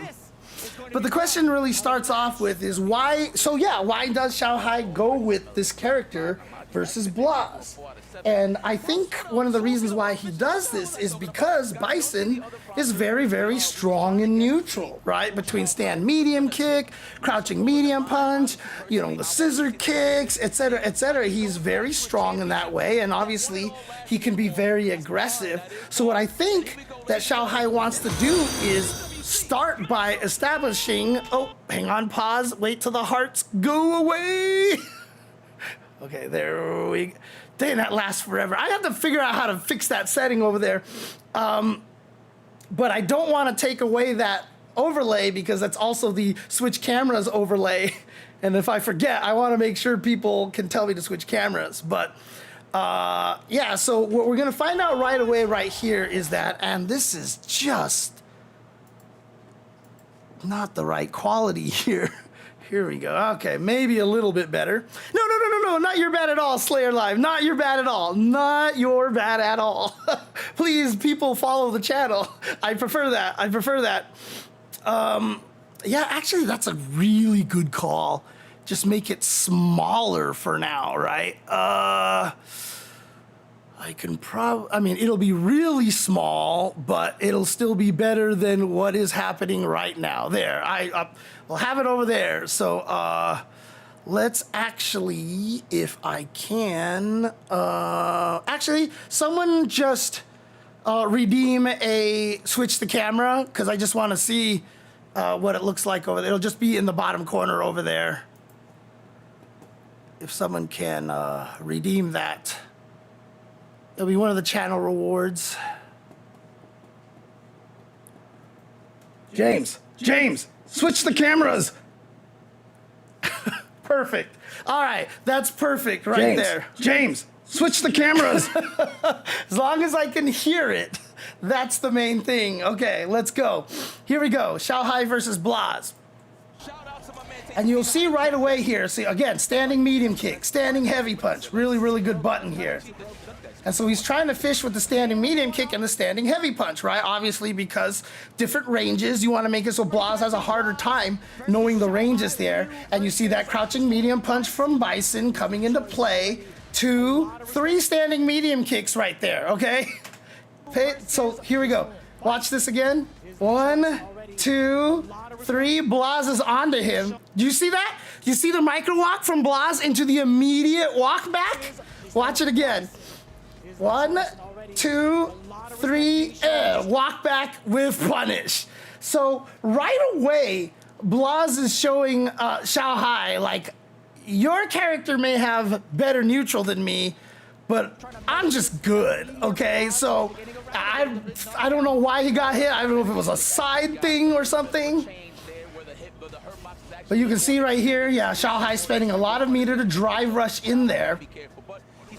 But here we go.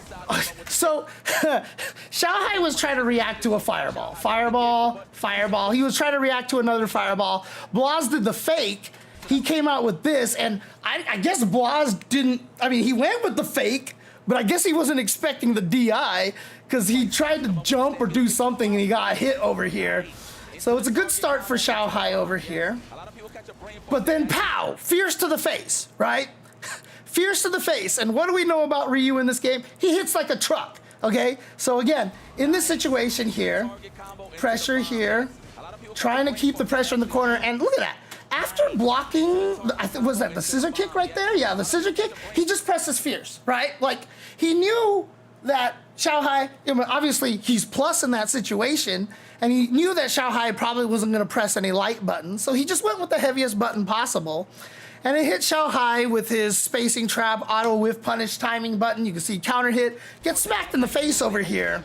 And so Blaz, look at that, drains half of whatever Xiaohai had remaining over there. Oh, and by the way, that is a little trick that we saw Blaz do earlier against somebody else that was really cool, that didn't work on Xiaohai over here. So he gets this. What he does is he does an early jump attack. He throws out the jump attack because he wants you to try to perfect parry the jump attack. He wants you to perfect parry this, but he times it intentionally so that it misses, so that when you wake up and parry, he gets to react and throw you. He doesn't even have to guess. He just reacts to it and throws you. So that's why you see after he whiffs that, he literally does nothing. You see how he does nothing right there? He's just waiting, because he wanted to see if he was going to actually whiff the drive parry. Unfortunately, Xiaohai did not, and he comes back in with the scissor kick, but he was too close, so he's gonna get hit there. And now here we go. Unfortunately for Xiaohai, kind of went for a Hail Mary here with the OD Psycho Crusher. thought that Blaz was going to throw a fireball, goes in for the OD Psycho Crusher, and what that does is it leads him into this situation. Now it doesn't even matter if you're Bison or Mai, you're burned out. Ryu has Hashogeki. Like, that just sucks. That just sucks. But one of the things that I want to point out, I think that standing heavy punch where Blaz hit Xiao Hai after that light scissor kick was a huge thing that will come into play in this match. When Blaz hit him with that standing heavy punch right there, keep that in mind. I think it was a big deal right there. Yeah, people are getting information all the time, for sure, but, you know, just, again, we don't really know what any of these guys are thinking. I can just give my best here, but now look. So we already had Xiao Hai landing that standing medium kick 3 times, and then he got him to whiff it, and then he beat him up for it with that sweep. And now here immediately, Blaz getting the whiff punish. Like, start of round 2. Okay, you like standing medium kick, I'm staying. You see how he's just staying right outside of the range of it, sees it, whiff punish, big start over here, gets the Tatsuyu into the corner, life sucks. Now here's one throw. Jeez, I don't even know what he was doing there, but he got it. So Xiao Hai gets his crouching medium kick, plants the bomb, less oaky than before that he used to have here. Tries to bait something out of Blaz and doesn't get it here. Hits Blaz out of the air. Okay. Oh, God, again. So what I want you guys to pay attention here in this match here, look at the ranges that Xiao Hai is fighting from. Drive rushes back in here, fighting here. He's always in this crouch medium kick, stand medium kick range. See, when Blaz walks away, he chases him down. When Blaz walks forward, Xiao Hai stops a little bit. Xiao Hai sees him walk forward, keeps attacking at this range, goes with the back heavy kick, kicks him out of the air, keeps pressuring, but again, he is always at this distance here. He's trying to maintain this distance here, and boom, he gets caught out of the scissor kick here. So again, right here, right? So he gets caught out of the scissor kick. So he gets hit right here. Whoops, wrong button. He gets hit right here into this big old thing, into the level 3. And then look, if you're 15 years old and you're beating up all these old men, you're gonna look amused and you're gonna have a good time, okay? I don't even want to address the tweet, but like, bro, this is a 15-year-old kid from Chile. He's having a damn good time. Let him have a damn good time, dude. Like, so Xiao Hai's thinking about this. What do I do? Immediately jumps back in with the Bison, right? And again, you can see right away, he's trying to establish the footsie. So again, where is Xiao Hai at? He is at this range right here, standing medium kick. Standing medium kick, it worked. And so now, what he's doing is, okay, you're trying to get me to whiff standing medium kick, etc. I'm gonna drive rush in there. He definitely needs to throw out standing heavy punches a little bit more again. Because if Blaz is able to get into the range that standing medium kick will miss, standing heavy punch will reach, he'll be plus, he'll be able to do some more aggression that way, right? So he backs off, but guess what again? Xiao Hai's back in this space. He wants to maintain this distance because this is where Bison wants to fight. His standing medium kick is good, his light scissors is good, his standing heavy punch is good, crouching strong is good, crouching medium kick is good. And again, I think this is why he's playing the character. He wants to win this neutral versus Blaz by using a character with a ton of really, really good neutral buttons. Oh, there's the heavy punch. Like I said, he has to throw that out a little bit more. Okay, so he gets in there, doesn't convert, gets another trade, but we're back into space again. So Blaz changes it up with a few fireballs there. And now he's back in this corner again, and you can see it. Xiao Hai is really pressuring in this situation here. He's really trying to get this, and he gets the hit over here, gets another follow-up hit. Great backdash by Blaz, and then this is why everyone wants this to be -4 again.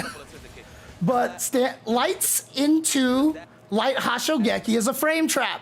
And if you get counter hit, it pops you up into the air. Light Hashogeki used to be -4, so Ryu couldn't just throw it out anywhere. They buffed it to be -3, so this sequence is safe for Ryu. But if you press a button in between and get counter hit, you get popped up. And look at this. Look how far he gets out of the corner from there. That's really good.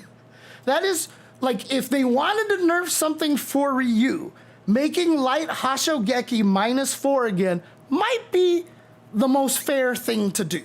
Because right now, it is just light Hashogeki. Just throw it out.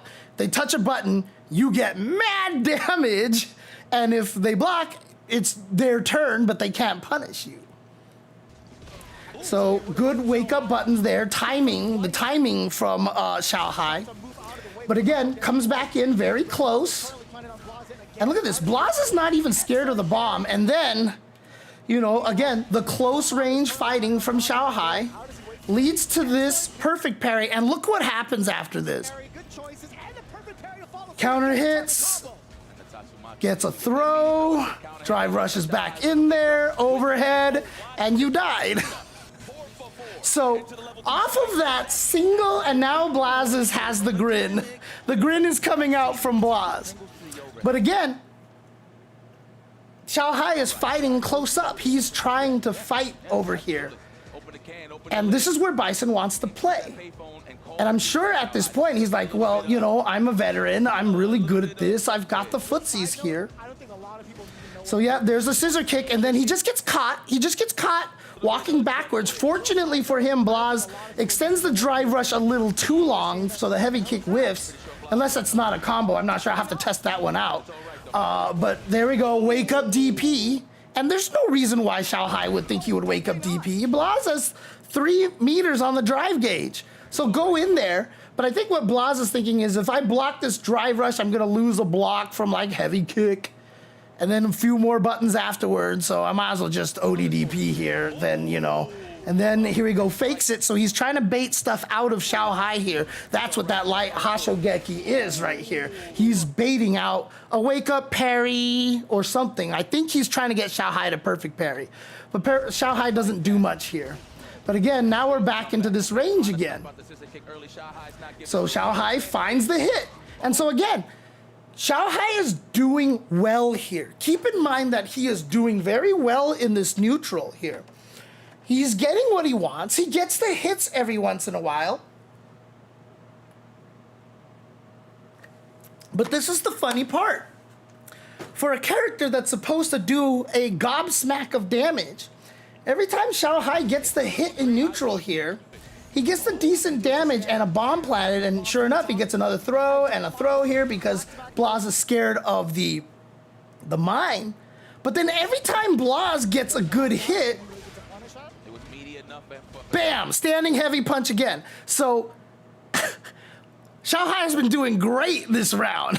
Standing heavy punch, kid hits him, and then he goes for the reset into the level 2, and there's the smile on Blaz's face again. Every time Xiaohai has gotten the hit, I don't know if Vicious is still in the chat, but I'm sure he would love it if on this pause screen here. But like every time you actually get like the, I mean, look, I don't mind much either. Maybe I paused here on purpose myself, but you know, this is the thing, is that every time Blaz gets the hit and the win over here in the neutral, like Xiaohai explodes. Xiaohai is, they're kind of going back and forth in terms of like the hits and stuff, but every time Blaz wins the neutral, he gets significantly more damage. Pow! Standing heavy punch, and look at that. Ryu, all this damage, super good, and now he has all this pressure again in the corner. And checks the drive rush, and now Blaz is firing on all cylinders here. Xiaohai sticking with this Bison here, and see, look, he wins. Look how much damage that Xiaohai gets. Okay, gets a throw, cool. He's still down on life, and he just got wake up DP'd. Here comes the drive rush, counter hit right there. Oh, he almost had that whiff punish, dude. He almost had that whiff punish right there. Oh, and then Blaz winning neutral again. So they're fighting in this close range distance right here. And what you're seeing here is that Blaz is winning this close range distance. They're kind of going back and forth on the neutral, but again, very low damage, plants a mine. And when's the last time we've actually seen Xiao Hai get the mine? Actually get to use it? We haven't. Like, we just haven't. So every time he's landing that and getting those mine plants, it's not really doing anything. I think he gets one here. Yeah, because he actually baits this out. So finally Xiao Hai gets around here, right? He finally gets around here. There you go.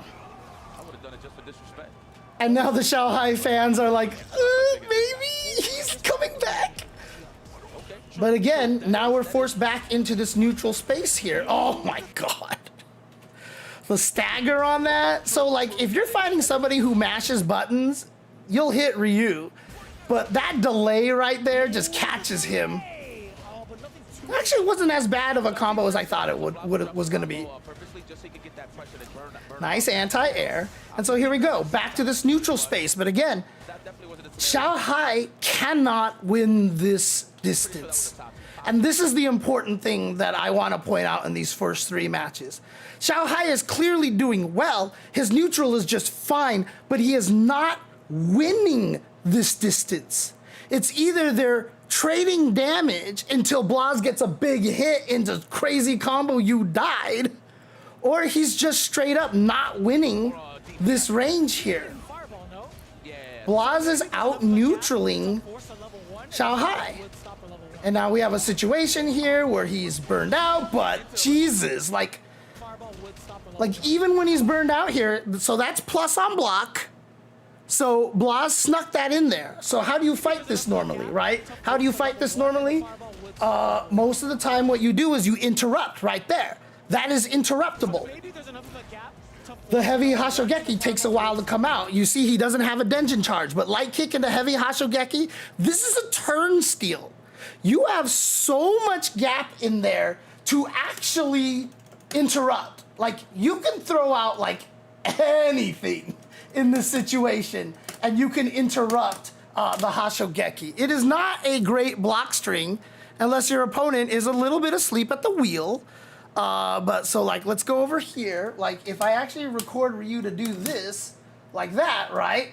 And so what happens if you play this back here, like he's +2, Ryu is +2. Look how much of a gap I have in between there to do something. What is that? That is 1, 2, 3, 4, 5, 6, 7, 8, 9, 10, 11, 12, 13, 14, 15, 16, 17, 18, 19, 20. That's a 20 frame gap in there, right? So like literally if you predict it, right? So if you predict this, like I can hit him with anything, dude. It doesn't even like I can hit him with a standing heavy punch, whatever. But what would I talk about? Remember I talked about the frame trap, right? This thing, which is really scary to deal with because if I press a button, I get counter hit and I die. So this is the Hashogeki mix-up, right? This is what Ryu does. Am I doing the light one or am I gonna sneak in with the heavy one? And so perhaps in this situation, Xiao Hai just thought that the light one was gonna come out. He didn't wanna press a button. And by the time you realize what's happening, it's too late to press a button because now you might just get counter hit by the heavy one. So he blocks this and then tried to backdash, again, +2 situation. So this is very important. This math is very important in Street Fighter 6 over here. This math is very important here. Remember, he's +2 and then Ryu's crouching medium punch is 6 frame startup, right? If you want to be able to catch backdashes and jump backs, you need to hit somebody on the 4th frame. And so in this situation, if Ryu is +2, so let's record Ryu doing this again here. Let's just have him do this. Whoops! Let's just have Ryu do this in the crouching strong, right? So what you're seeing here now is that in the crouch strong. And what that means is that he will hit over here. Did I do it with the right timing? I did, okay. So let's see here. So 1, 2, 3, 4, right here. Hits on the 4th frame. So after I recover from Hashogeki, I have 1, 2, 3 hits on the 4th frame. If you can have something that hits on the 4th frame, that is a very important number because it beats backdashes and it beats up back. Very important here. If you can hit on the 4th frame, it will hit up back and hit backdashes. And that's exactly what Blaz is doing here. That's exactly what Blaz is doing here, is he's having the you can't backdash, you can't jump back trap over here.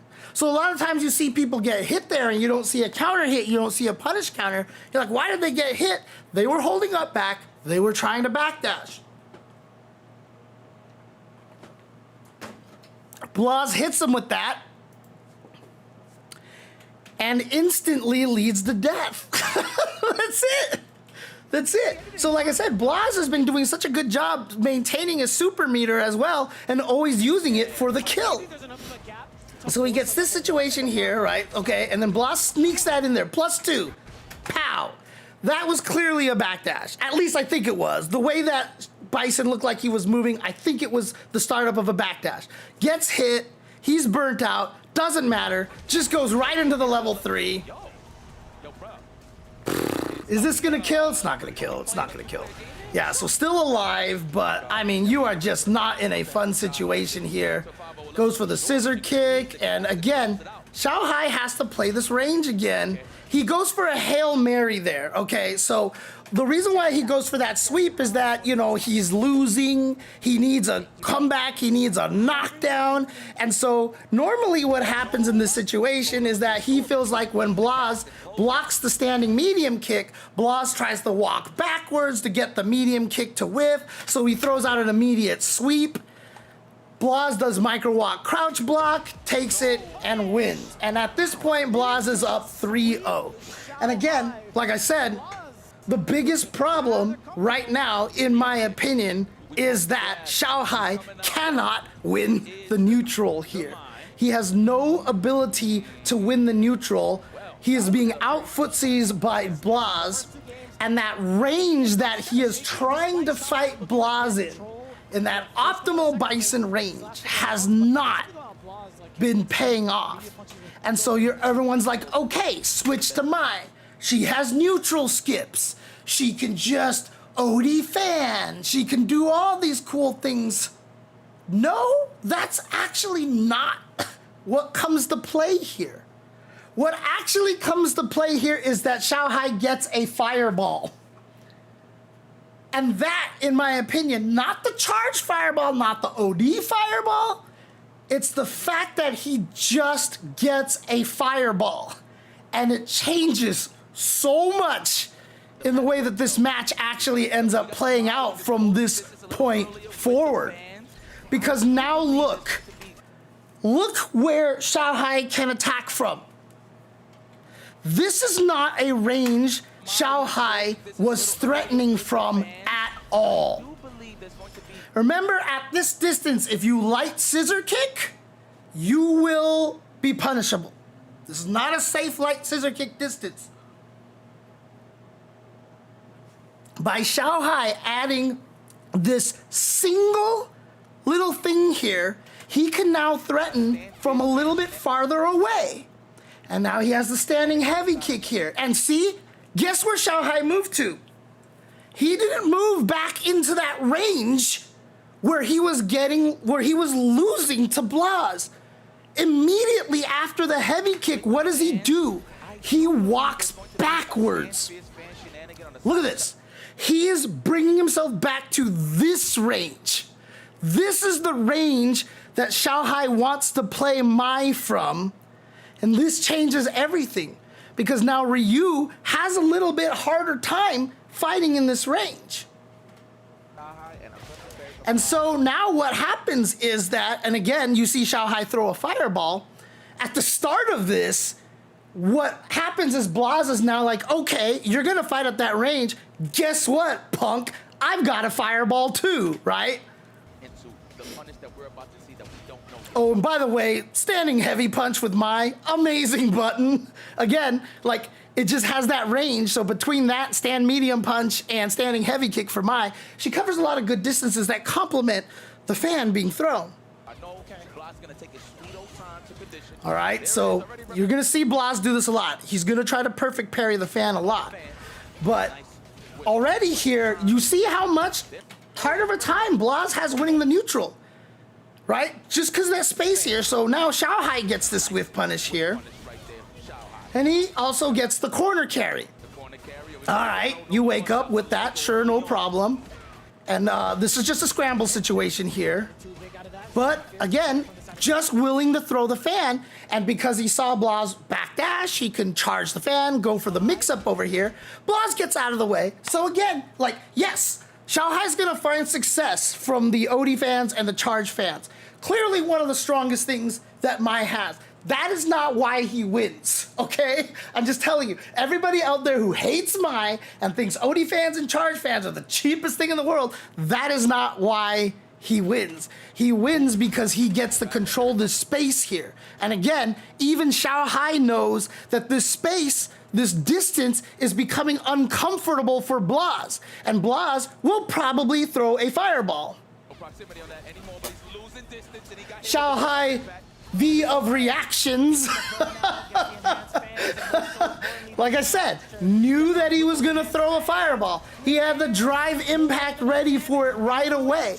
And so because now Xiaohai is able to control this match at this range, it actually hampers what Blas was doing to his Bison. How many times did Blas just hit that crouching medium punch or the standing heavy punch to the face to Xiaohai and win matches? Or, hey, you weren't paying attention, I sneak in a Hashogeki, now you gotta deal with this dumb little mini game. Xiaohai is like, you know what? I can't win that against you. And you know what? There's a lot of like nice little pride swallowing here. He's like, I can't beat you in that range. You know what? Screw it. Let's go to Mai. And so Mai, look at this distance that he's playing now. He's playing so much more defensive and he's playing so much more patient all of a sudden. And that's a huge problem too. I don't know if Xiaohai knew that. Kinabalu in the chat says Blas's father said nobody in Chile is playing Mai, so he doesn't have that much experience with Mai. This is important to note here. Blas and Cryme, they're so good. Those two have the potential to turn each other into the best players like on the planet. Like they're so good. And what they gotta do is do what Angry Bird and Big Bird do. Play everybody. Play everybody and just fight each other with every single one of those characters over and over again and keep telling each other what they're doing wrong and what they're losing to. And as long as those two stay training partners, like I feel like it could be over for so many people. Hey, thank you for the raid, Deadly Rave Neo. You're the Deadly Raid Neo now. So yeah, let me see. Would it serve Blas better to risk getting DP'd but jumps in more to make Xiaohai second guess fan tosses? Probably, because we didn't see Blas. We don't see Blas jump that much. At least from my memory, I don't think Blas like jumped ever. Like I think he just tried to fight the footsies a lot, but he definitely did get anti-aired a couple of times. So even then, Xiaohai has really good anti-air reactions, right? So he was able to snipe a lot of those out. Yeah, No, I'm not saying that they're not. Clearly, Blas and Cryme are doing that, but you know, one of the key things is going to be that they're just going to have to play every goddamn character. And I'm sure they're doing it. That's why Blas had a Jamie at one of the World Warrior finals and blew a bunch of people up. The interesting thing about Erinim asks, how do you beat Mai? That's a really good question. And this is why a lot of people consider her one of the strongest characters. She's not broken, but the thing about it is she controls everything and she doesn't control everything, sorry. She doesn't have a specific point of weakness.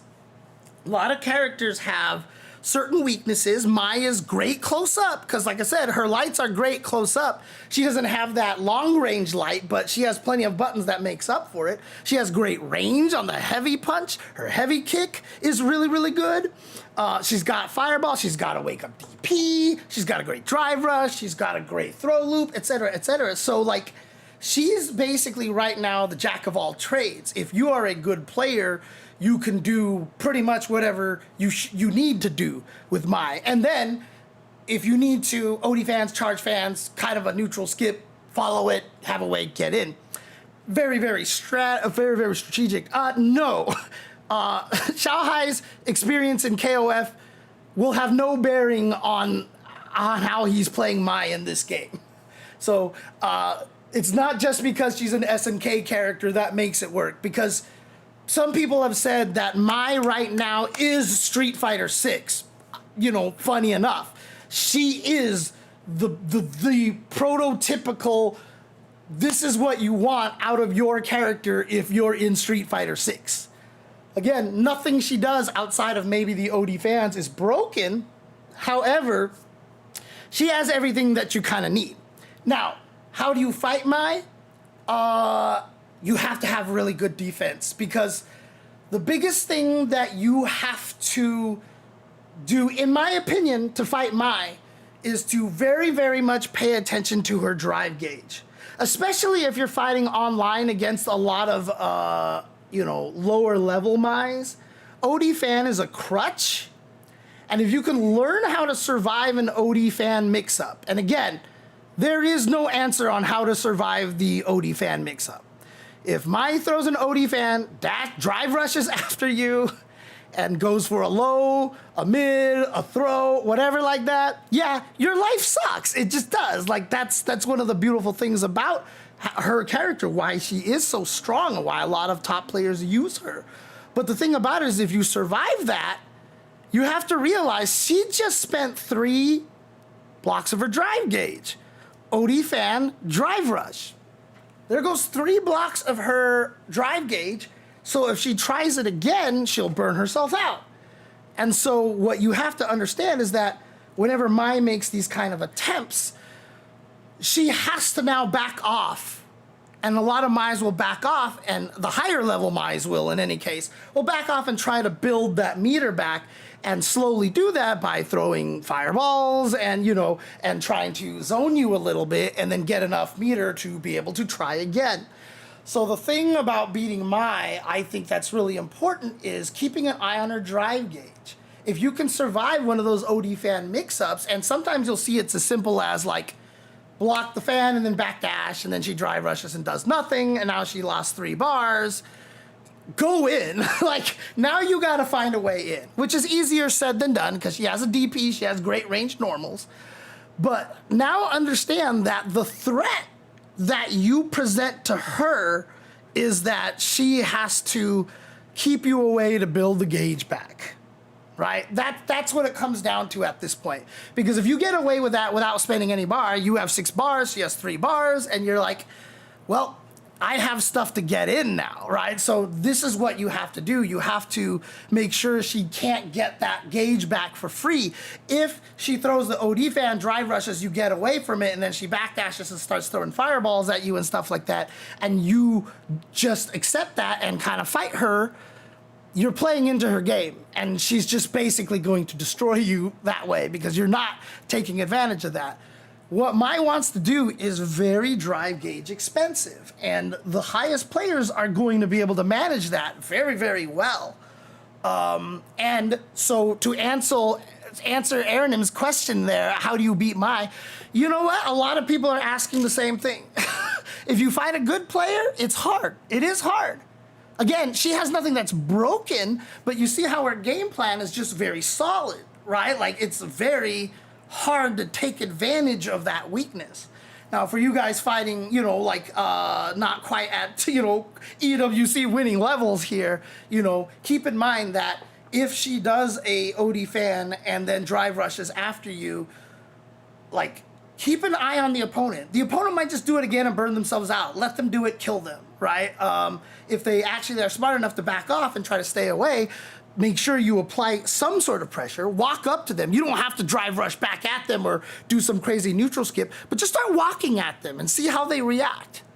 Certain nervous players will just be like, oh my God, he's coming in my space, poke, poke, poke, and stuff like that. Or then you can whiff punish them, or they'll be like, oh my God, throw a fan, then you could jump and kill them. Some of them might just be like, patient with you, trying to play footsies, and, and then maybe that way, then you can sneak in with a drive rush or get into range, crouch, medium kick, drive rush, cancel, now apply pressure.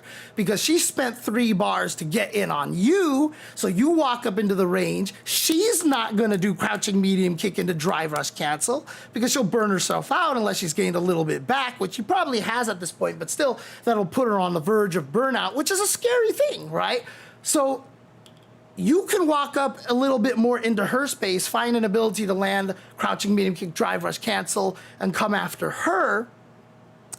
And now you can just do the true block string, crouching, medium kick, drive rush, cancel, crouching, light punch. You're in plus frames, and now you're basically kind of equal in drive gauge here. But now she's losing some because she's blocking this, and now you're applying pressure, et cetera, et cetera. In other words, just don't let her build the meter for free. Just don't let her build her meter for free.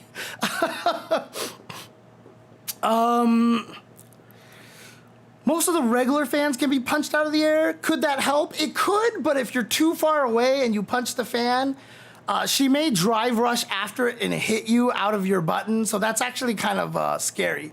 And yes, actually getting better at perfect pairing fans helps a lot. It helps a lot, and it's tough because it's way later than you think. It is way later than you think, and also keep in mind, doing it from crouch doesn't help you at all, okay? There is a lot of people out there who think that if you actually perfect parry from crouch, it makes it easier, or parry from crouch, it's easier to perfect parry the fan because you stand up into it. That is not true. This is something that I've seen even strong players say, and it's not true at all, okay? Keep in mind that if you perfect parry, the first 2 frames of perfect parry, oh God. Did I get it? Nope, I missed it. I just did crouching light, which crouching medium punch. Let's see here. Did I get it? Yep. So keep in mind that the first 2 frames that can perfect parry will also be in crouch. Okay, so you can see here the first frame of Ryu trying to parry is in a crouch position. So even though no matter what, there's no such thing as a drive parry while you're crouching, the first 2 frames are going to be crouching anyway, right? So one of the things that makes this tricky about this is that you're better off standing up trying to perfect parry it, because if you wait till you crouch like this, I'm doing it way too early. If you try to do it like here,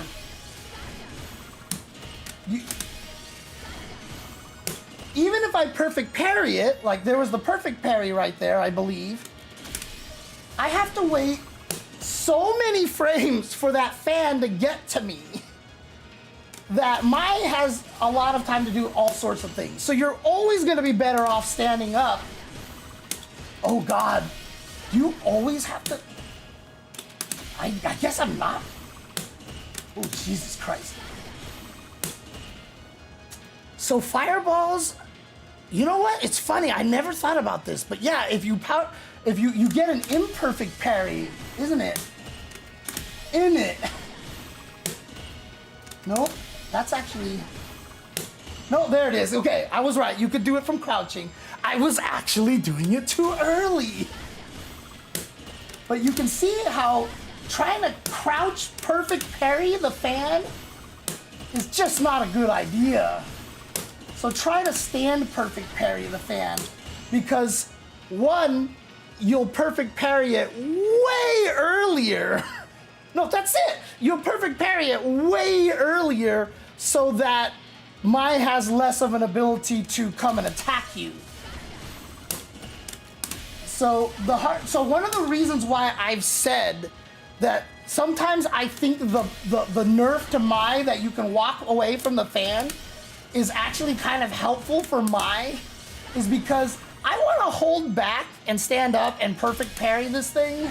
But now if I walk backwards, I move out of the range, and sometimes, like if you're kind of in a, let's do a different strength one here. So let's just do the, oh, that's right, on OD it's the same. Let's do, I think there's a, whoops. Let's do medium fan like this. Nope, let's try light one here. I think the light one is gonna do it here, yeah. So what happens a lot of times if you walk backwards, and it's gonna, I've seen this happen, it's gonna be different characters, so maybe it is the medium one here. Let me see if I can find a way to simulate one of the problems I've seen about this. Is I've seen people walk backwards and then the fan hits them at their leg, which is really, really annoying, you know? And so that actually makes it harder to perfect parry. Like, I would like to just be able to stand still and perfect parry it. God, it's actually, Jesus Christ, it's annoying. It's so hard to time. But the fact that you really kind of have to learn this is really kind of annoying, for sure. But it is definitely one of the best ways to fight Mai here. So yeah, if he does the heavy one and you start walking a little, okay, yeah. The problem with the heavy one for Mai, obviously, is that you also give enough space that the opponent can easily be like, you know, I can challenge, you know, kind of thing. So a lot of times the Mais will do the other strengths just to make sure that it's harder for you to get through in the middle there. But learning how to perfect parry it does help. And again, crouching to perfect parry doesn't actually make a difference. And in fact, it's by far worse for you to do that way, unless you're point blank range, because then the second hit comes really fast and Mai will still be in a little bit of delay, etc., etc. So there is a chance for you to do something that maybe from crouching it helps, but again, you'd still be better off doing it from standing because you'd recover faster and have a better chance of punishing her. So again, someone who's better than me could probably say why there would be reasons to crouch and try to perfect parry that fan, but as far as I know, I'm not sure that there are good reasons to. No, I was definitely not getting used to that 5-frame delay. I hated that thing, holy crap. Right, so her regular fan can't win a fireball war. Absolutely, exactly. So again, another little thing to keep in mind when you're fighting against Mais as well. But again, as I mentioned, the reason why that this is starting to go the way that it's going, in my opinion, where are we here? Yeah, that's the right one. Okay. Is that Xiao Hai is able to control this space really well. So we kind of got sidetracked in how you beat Mai. Again, just, you know, drive gauge is going to be a very important resource for her. So make sure you take advantage of successful defense, right? And also there are ways to fight her, right? So this is the other thing to remember. Whenever she throws an OD fan or does a charge fan, after the fan bounces off of you, there's a lot you can do here. You can backdash, you can walk backwards, you can press a button. If you have a good sweep that moves you forward, then the fan will go over your head. Pay attention to which height fan it is. You can try to DP. You can try to find a move that knocks down so that you trade with the fan, but that's fine. You get out of that situation. You could try to perfect parry the fan on the way down. You could jump into the fan and confuse her. Like, she's like, wait, I wasn't ready to juggle you out of this. Like, you could do all sorts of things here. Test everything that you've got. Like, check to see if I do this combo, do I slide under the fan fast enough and I get away? And this move is safe on block, cool, you know, or whatever. Like, but keep them all in mind and make sure you use all of them. the key is that you have to make sure that the Mai has no idea which one you're going to do. And if you can keep all those different things in mind, it makes it a little bit easier, because while she has that fan hovering over your head, it's not like she's +2 and right next to you and hitting a 6-frame button, and so now you can't press anything. You can press everything. It's just that a lot of the things that you do will get you killed, right? So if you can figure out which things actually help you, which things actually work, which things can be annoying to Mais, and kind of cycle between them, and then it just becomes the mind game that now you know that they know that you know that they know, blah, blah, blah, all that stuff. But having the whole arsenal is important, because if you only think that the way to escape this is perfect parry, the fan bouncing on the way down, or go for an ODDP or backdash, like, it's easy for the Mai to beat you up. Because if you only use those 3 options, block the ODDP, drive rush, chase the backdash, and, if you're trying to perfect parry, throw before the fan hits you, right? Like, you've given her too obvious of her a wheel of options to kill you. If you have all sorts of weird stuff going on, sometimes you walk back, sometimes you backdash, sometimes you crouch and stick out a jab, sometimes you do, like, if you can figure out all the different things to keep it so that she doesn't have an obvious wheel of choices to beat you up with, it makes it a little bit harder for her to take advantage of that. Again, you are in a disadvantageous situation. When you block the charge fan or you block the OD fan, you are at a disadvantage. If she ends up hitting you and doing a bunch of damage, again, that's why people hate Mai. This is why people hate Mai. But you can make it so that your odds of surviving are a lot higher if you are willing to lab all the situations and keep it harder for them. In other words, make sure that she doesn't have 2 or 3 options that beat your mix-up. Make sure she has to do, guess 1 out of, 5 or 6 things. Or even 7, if you can. Just try to get it as many as you can so it's not obvious, basically, is the best way to do that. So, can you try punish counter one of her attacks with a DI to drain her drive gauge? In what situation, JNV, exactly? What do you mean by that? Would Mai's fans give Guile players problem? He likes to spend a lot of time crouch blocking. Yeah, when you fight Mai with Guile, I haven't seen this matchup enough. My guess would be on paper, as a Guile player, you have to be more mobile. You have to not be relying on your flash kick as much. You're going to have to rely on your other normals for anti-air, etc., etc. Because, yeah, being stuck crouching will get you killed. Like I said, I personally haven't seen a lot of Mai versus Guile at the highest levels. Because, again, there's not a lot of Guiles. It's weird, But I'll have to go back and watch. Because even in the States, we don't have a lot of, the top players playing Mai a lot, right? So, if we have a lot of our strong Guiles out here, like Knuckle-Doo and stuff like that, I don't see Punk playing Mai against Knuckle-Doo, kind of situations here. So,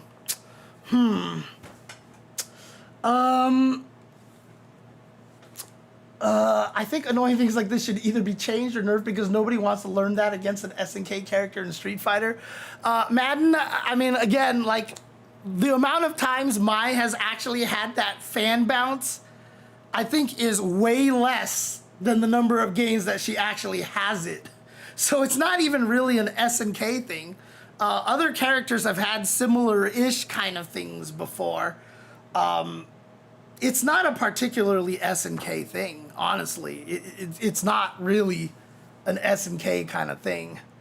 Thank you, Zipmaster Flex. Thank you. I know you missed the beginning of the stream. It was a little bit. There is definitely a bittersweet kind of experience, the EWC stuff, but Okay, that's fair. You just dislike guest characters. That's fair. Just think of her as a brand new character then. Just think of her as a brand new character.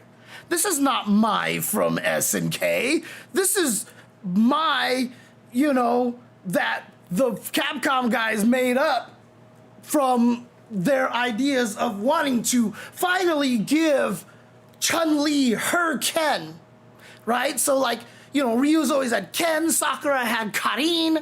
Chun-Li's never had her rival who's not a bad guy. So they created up Mai, and they, just like Ken, gave her fire. She dresses in red, you know, and, you know, she's, you know, sexier. So she's just the rival.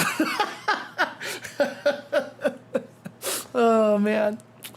Any case, let's get back to this match over here. But again, the key thing here is that Xiao Hai is able to play at a different distance right now. And this different distance is what's causing Blas a little more difficulty to win here. See, again, this range, this beautiful range that he has, he's just checking. And you see now, Blas is the one that's trying to get in on Xiao Hai.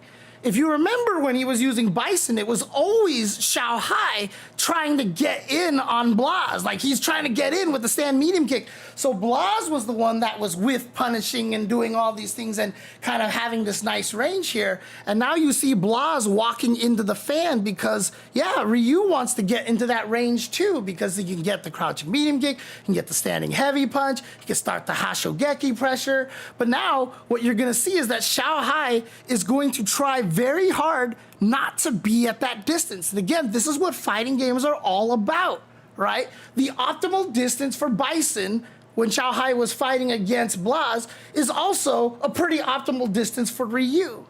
So it doesn't necessarily give Bison the advantage. By playing Mai, he's playing a character whose advantage range is a little further than Ryu's, so this is going to change the matchup entirely. Against the distance between two characters is like the key to everything. Like, so many fighting games you play, it's gonna be about the distance between your characters. And Mai thrives at this range, which to the naked eye doesn't look that much farther than the range that he was fighting with Bison. But trust me, as a person who's been playing fighting games for a long time, this is like a football field difference. Okay? Like, playing at this range, because Bison stand medium kick whiffs at this range. So he would have to move a little bit closer. And again, for me, who's been playing fighting games for so long, the difference is massive. Like, I can feel the difference in this distance. But for, you know, a lot of casual viewers, you might not notice this distance, that this is the big change. But it is a really, really, really big deal here. So here we go. This is how Blas is going to choose to counter this. Is the fireballs are annoying. So now what I'm going to do is perfect parry this because I'm Blas and I get a punish counter, and this is great. So here's a good start for him, right? But unfortunately, if I'm not mistaken, as soon as you perfect parry, if I'm not mistaken, and we'll check this, maybe we'll check this again a little bit later on, but when you perfect parry, even the fireball, I believe that triggers the scaling until the opponent gets to neutral. And because this is a punish counter, she doesn't get to neutral. So drive rush jab, like, I feel like that should have did way more damage, right? That looks like perfect parry damage right there. So I'm pretty sure even though you perfect parry the projectile, as long as you hit them out of the recovery, you get the perfect parry scaling at this point. In fact, you know what? Why are we even wondering? Why are we wondering? Again, this is what training mode is for. Freaking test it out, man. Like, freaking test it out. And this is what makes training mode so cool, right? So in other words, what I'm going to do here is I am going to record to do this, right? And so I'm just going to do this and, ooh, oh my God. Oh my God. Jesus Christ. Wait, I don't have to walk back to do this, right? Do I have to walk back to do this? No, I don't. Okay, sick. That makes it easier.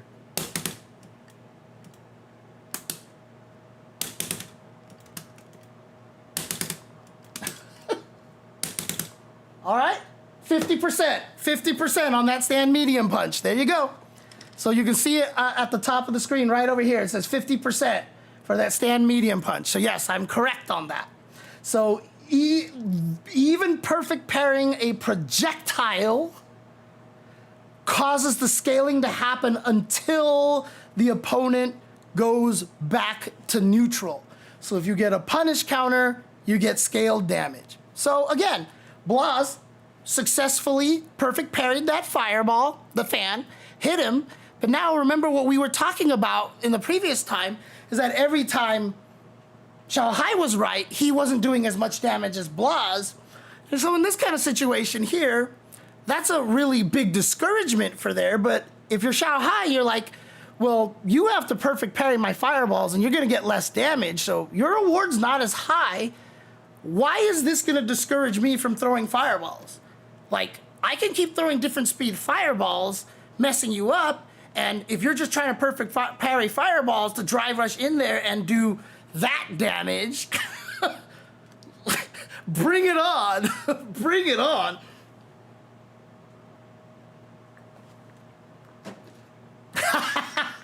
Hey, look, Zip, Chun-Li is always going to be my queen, okay? If you're talking Street Fighter characters and I'm just literally just rating the women in terms of attractiveness, Chun-Li is always going to be number one for me, okay? Because she's Chinese and she wears blue, okay? Look.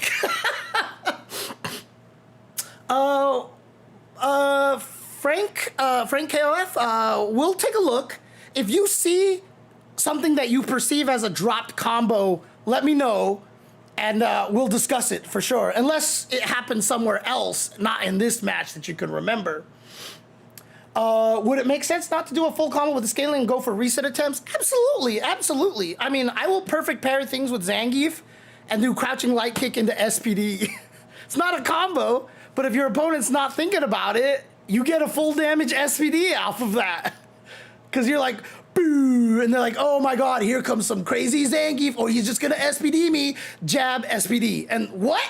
You weren't thinking about it, but the problem is if your opponent knows that you wanna go for the extra damage, they can call you out and blow you up for it, right? Because then I fought people that I tried to do that, and they jump away, and I whiff an SPD, and I die. So, yeah, absolutely, resetting after a perfect parry is a very common thing, honestly. That's not the right thing I wanted to do. I turned that on. Let's come back over here. So here we go. Blas gets the knockdown here, and immediately Xiao Hai goes for a wake-up DP. I don't know if Xiao Hai is getting a read on this, because you'll see his ODDP rate is really high. His success rate is really high against Blas. In fact, I don't even remember if he ever got one blocked. It might have been one. But, the main thing to point out here is that he has an ODDP. With Bison, nope. You gotta hold that. You gotta hold that. And it makes it really hard, which is why even when Bison was super strong when he first dropped out, I was like, I don't think he's as good as everybody says. Because I really feel like you need an ODDP to be top tier in this game. I really, really feel like you need to have an ODDP. And I don't think there's any top tier characters in this game that doesn't have an ODDP. Like, I think it's like you have to have one. And so, you know, having one is always going to be better than not having one. And in fact, you know, the question, would you DP for $1 million or would you DP for $120? Xiao Hai got asked that question. So there we go. So now he's turned things around. But see, here's the important part here. He gets the ODDP and he does go in on Blas, right? So he's breaking that distance that I told you that he wants to be optimized. But this is Street Fighter 6. When you get the knockdown, you go for the mix-up. You take advantage of the Oki. That's just what you do in this game. So that's what Xiao Hai does. And it doesn't really work out. Okay, so that's plus frames, yeah. So he's dealing with this pressure. And immediately, see, again, the difference here between what he was doing with Bison and what he was doing and what he's doing now with Mai is like, oh, cool. I got this space here. What does he do? He walks back and throws a fireball, right? Try to perfect parry it. Didn't get it, right? Try as often as you want. Try as often you want. But guess what? Look where Xiaohai went back to, right? He's not trying to be aggressive. He micro-walked and then he walked back. He is back at this range again. And by staying at this range, he's neutralizing a lot of Blaz's high damage from landing the standing heavy punch, the crouching medium kick, the crouching medium punch, etc., etc. And again, he knows how annoying this distance is, and that's going to tempt Blaz to throw fireballs. And so he busts this out for the second time here. Double dashing just to get closer to the corner to build up those power-up fans. And there you go. Again, so now being at this range over here, you see how much farther Blaz has to travel to go for the overhead. Still pretty fast. I think this is not anything crazy. I think Xiaohai just had the check ready to go. I'm not going to pretend like, oh my God, this is some crazy. Like sometimes it's just like, I pressed the button and I won. Sometimes it just happens. Oh man, I play Bison again since 4 weeks. Took me almost 1.5 years to pick him up again in Street Fighter 6 because in 4 and 5 he had so much swag combos. He has a lot of swag combos in this game too. He does have some swag combos in this game, but they all involve the mind, right? That's it. They all involve the mind. So you have to have the successful hit into the mind and then just start to have some fun. But here we go again. So like I said, because this is Street Fighter 6, you know, you get the knockdown here, you got to go for the pressure. You have to go for the pressure. So he goes for a shimmy right there, doesn't really work out. And the powered up fans help right there because safer on block, 2 hits right there. So the frame data is going to be much better for Mai in this situation. Here, I'll show you. Why do I keep doing that? I need to switch to this is what I need to do. So if mine does, you know, just a heavy fan like this and I block it, right, she's -7, but I'm at this range here where, you know, I can still be kind of a threat. She kind of has to be cautious over here. I might not necessarily be able to punish her, but she has to think about it. But if Mai has flame stocks on, it hits me twice and now she's +1, right? So let's do exact distances here. Over here, oh, that's too close here. Actually, let's try something really quick. Here, boom. -11, right? -11. Let's try another distance here. Let's try, let's try this, like so, right? So here, she's +3, so that's still too far away. Let's do, what else? Okay, that moves me a little forward. So let's try that, and then play her back here. Boom. -8, all right, okay. And then we change her to have flame stocks here, and I do the same thing, like so. Boom, now she's +4. So she, she went from -8 to +4, right? No, she went to -4, I'm sorry. She went from -8 to -4, right? I was looking at the wrong one. Yeah, so I'm +4.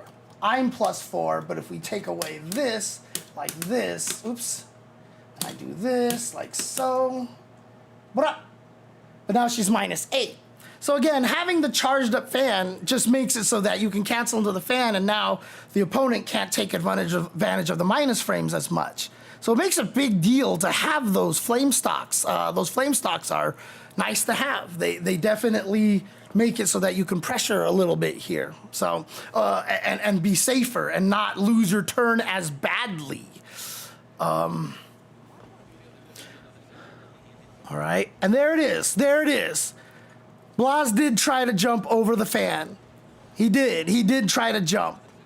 But Xiaohai was ready, did not fireball, had the pressure, and there you go. And then, you know, he has a charge up fan here, just does this combo to the OD.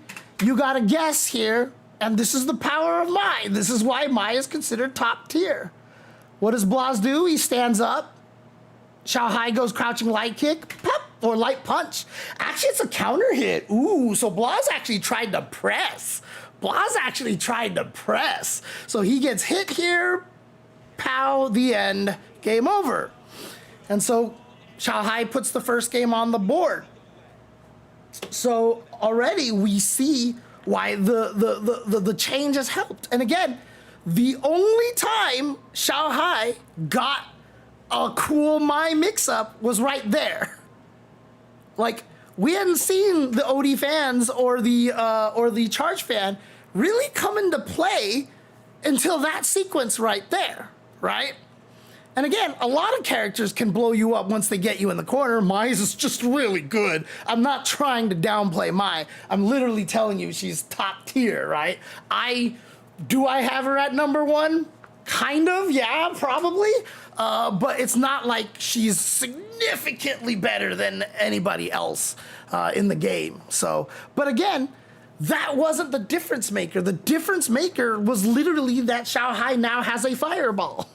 That's it. Like, I feel like that was the biggest difference changer because it now gets to let Shanghai play at a range where Blaz hasn't been able to kill him.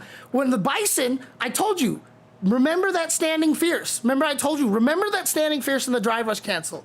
When he crouching medium punched the scissor kick. When he did all these, standing fierce them again in another moment, like, those are not happening at all anymore. Shanghai has not gotten hit by a single one of those hits in the drive rush cancel anymore. And why? Because he's able to play at a range that neutralizes where Ryu can hit you with those. So again, by playing a character that can threaten from that range, because even if Mai didn't have the fireball, Ryu can force that. He just walks right into that range and now he's back in there and he can fight you that way. But by playing Mai, who has a standing heavy punch, a standing medium punch, and a fireball, he gets to maintain this distance that has now prevented Blaz from all of his round winners. Like, if you remember those first three games, like, it was always like, I got a random hit in the drive rush cancel, oh, cheeky overhead reset, or I just have enough meter to kill you. And he hasn't been able to land any of those here. So it's a very, very tough situation here now for Blaz. So again, see, and because of that standing heavy punch, which is hits so far and is cancelable, like as soon as he walks into the range that he wants to be, bonk, fireball, bonk, and guess what? Hey, you're back over there again. And now we see Blaz doesn't like that, so he's gonna drive rush in. You can already see now, Blaz is trying to do something different now. He's trying to be a little more aggressive. He blocks the fireball, like I said, -8, right? We just checked it. That probably wasn't exactly -8, but it's gonna be minus something. And so this is the situation where, oh, you're minus? I can start a drive rush while you're still recovering from your fireball. So he tries to take advantage of the minus frames, not by punishing, but by able to move forward. So again, knowing that that situation is minus for Mai gives you the knowledge that you can advance in a more threatening way. If this was just a neutral, Shanghai would check this drive rush every time. But because it was a minus situation and now he drive rushes and not only minus, but ambiguously minus, Shanghai is just gonna defend because he's scared. Like he doesn't know exactly how minus it is, so I don't know what to press here. Drive rush, so he's just gonna defend.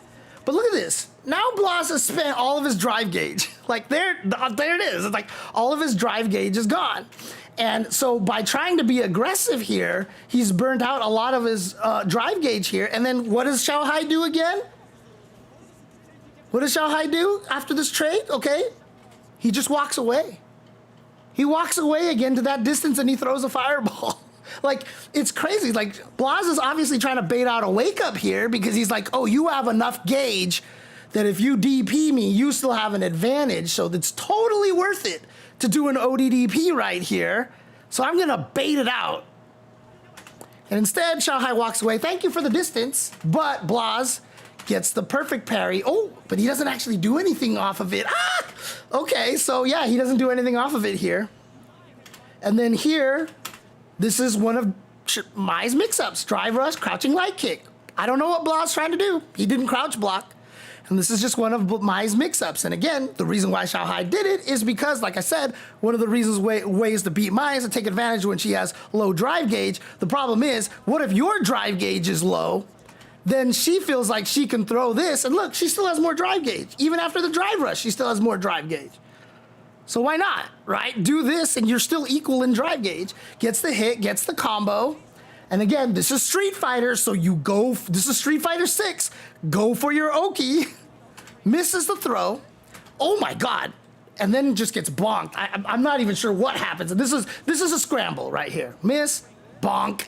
Very fortunate for Xiao Hai. But again, what happens? Xiao Hai backs away.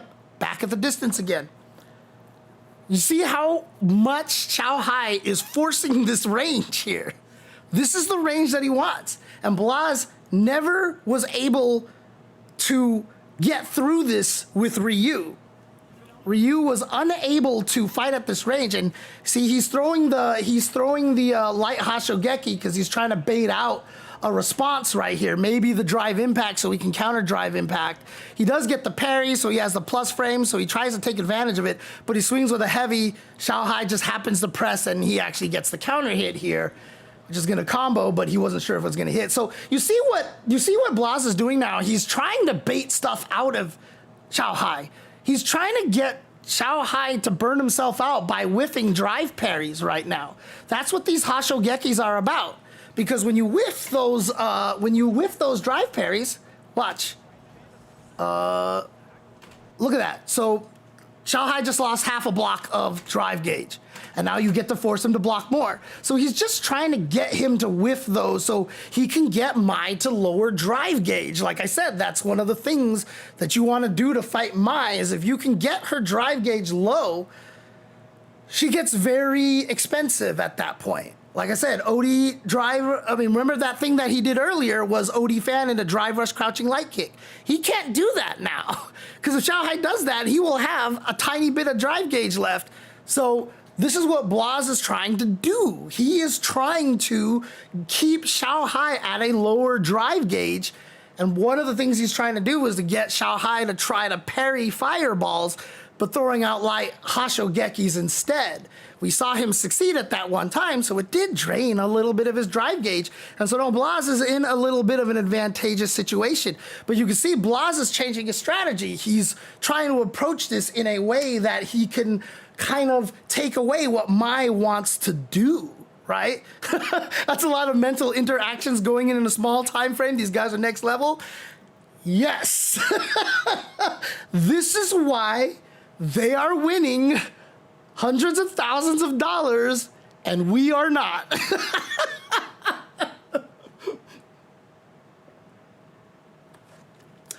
But again, like, the hardest thing is that when you're playing fighting games, you don't know. It's not that you're incapable of thinking of all these things. Most people just don't know this is what you should be thinking about. Most people just don't know these are all considerations. So I think it was Gustavo or somebody, I don't remember who it was who said, but someone asked him, like, oh, it was Gustavo because it was on his chat. I rated him and someone asked him the question, what is one of the biggest differences between top players and like strong players? Like, what's the thing? And Gustavo was like, looking at the drive gauge. Always keeping the drive gauge in mind.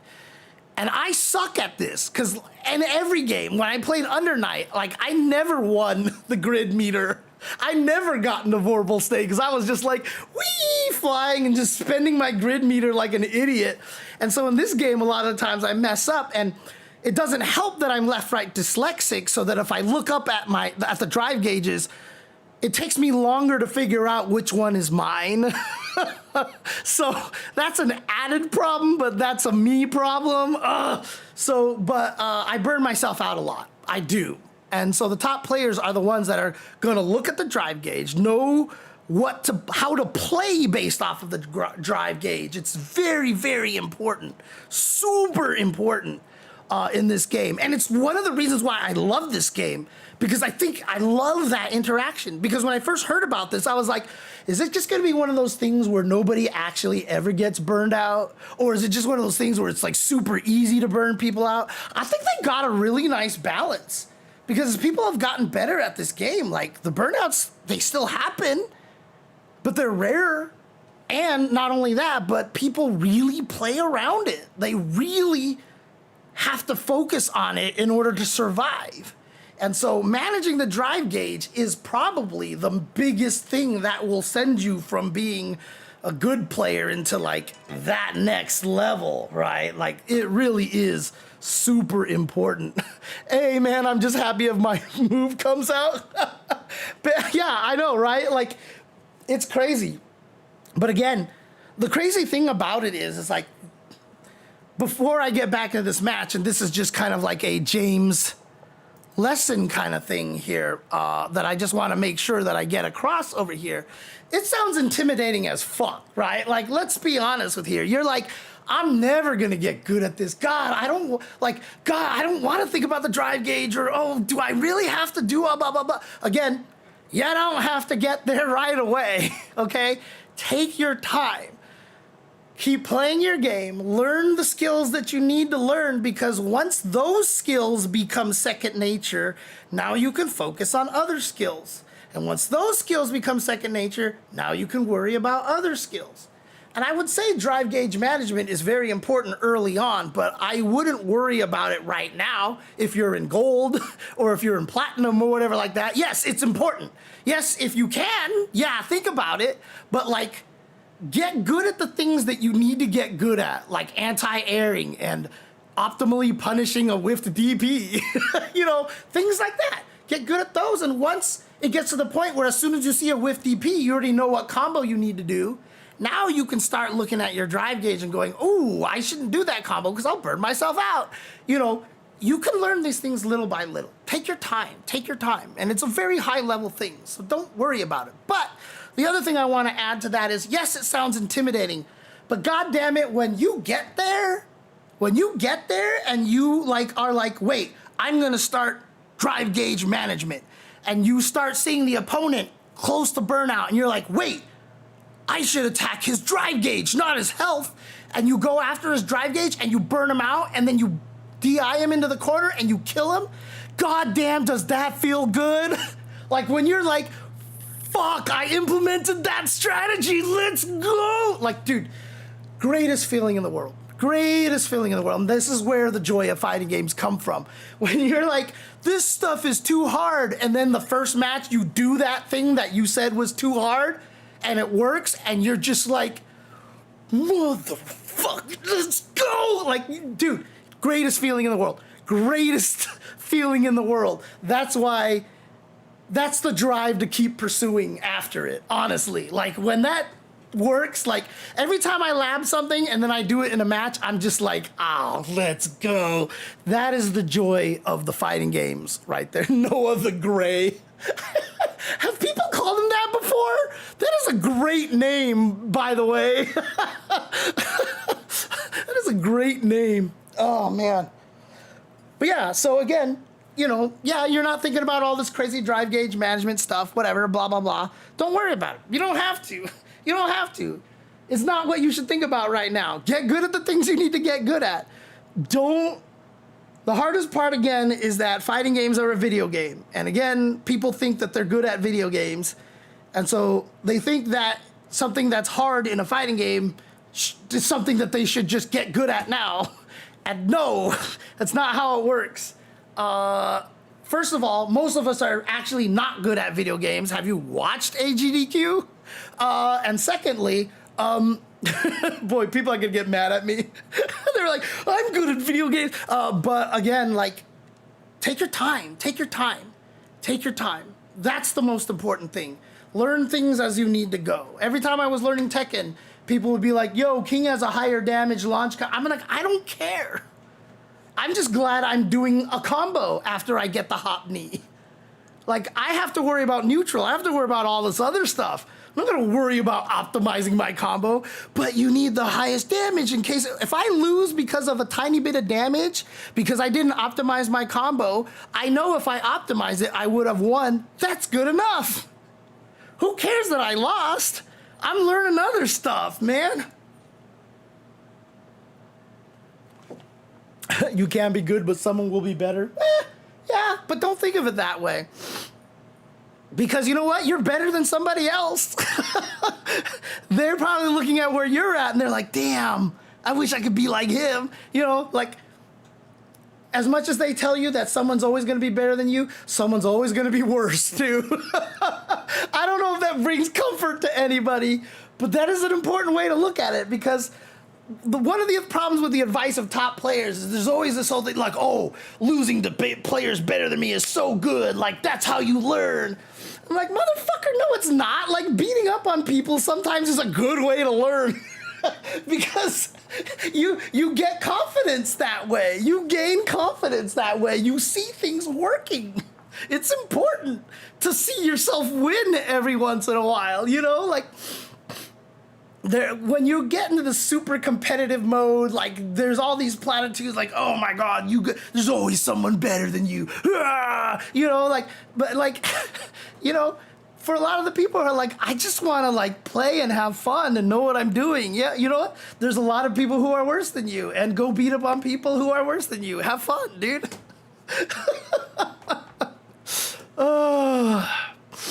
But OCD minds saying you're not good enough if you don't do the absolute optimized combo. Yeah, top players already committed to being the student of the game. Lower levels need that feel good to keep playing. Absolutely, absolutely. And that's a key factor here. So a lot of times when you listen to top players being like, this is inspirational speech, or this is how I challenge myself. I mean, literally at my job, at my last job, I had a manager who was my friend, to be fair. I was friends with him before he became my manager. So I felt comfortable talking him this way. But I finished a project that he wanted me to do, and I handed it, and he's like, this was really good, but I think you could have added these kind of things. And I was like, hold on, stop. And he was like, what? I was like, look, I function better when you tell me I did good. I understand what you're doing. You're trying to challenge me to do better and do more. That's a common manager tactic. Doesn't work on me. I just feel bad that I didn't do the things. I'm like, oh, he's right. You know, I was like, that's not how you manage me. And he was like, fair enough. And from that point forward, you know, if I did a good job, he's like, great job. And I was an awesome employee. Different people think different ways, man. Different people work different ways. Oh, man. Anyways, let's get back to this, because I don't think I'm going to finish tonight, but we'll see what happens here.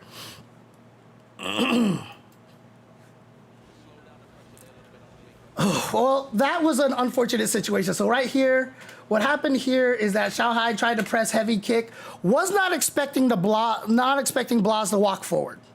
So because Blas blocks this here at this range now, he's in that danger range. And guess what?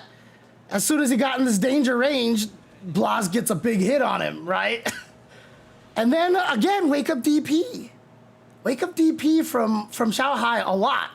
And that's the second one we've seen now, and he's landed it.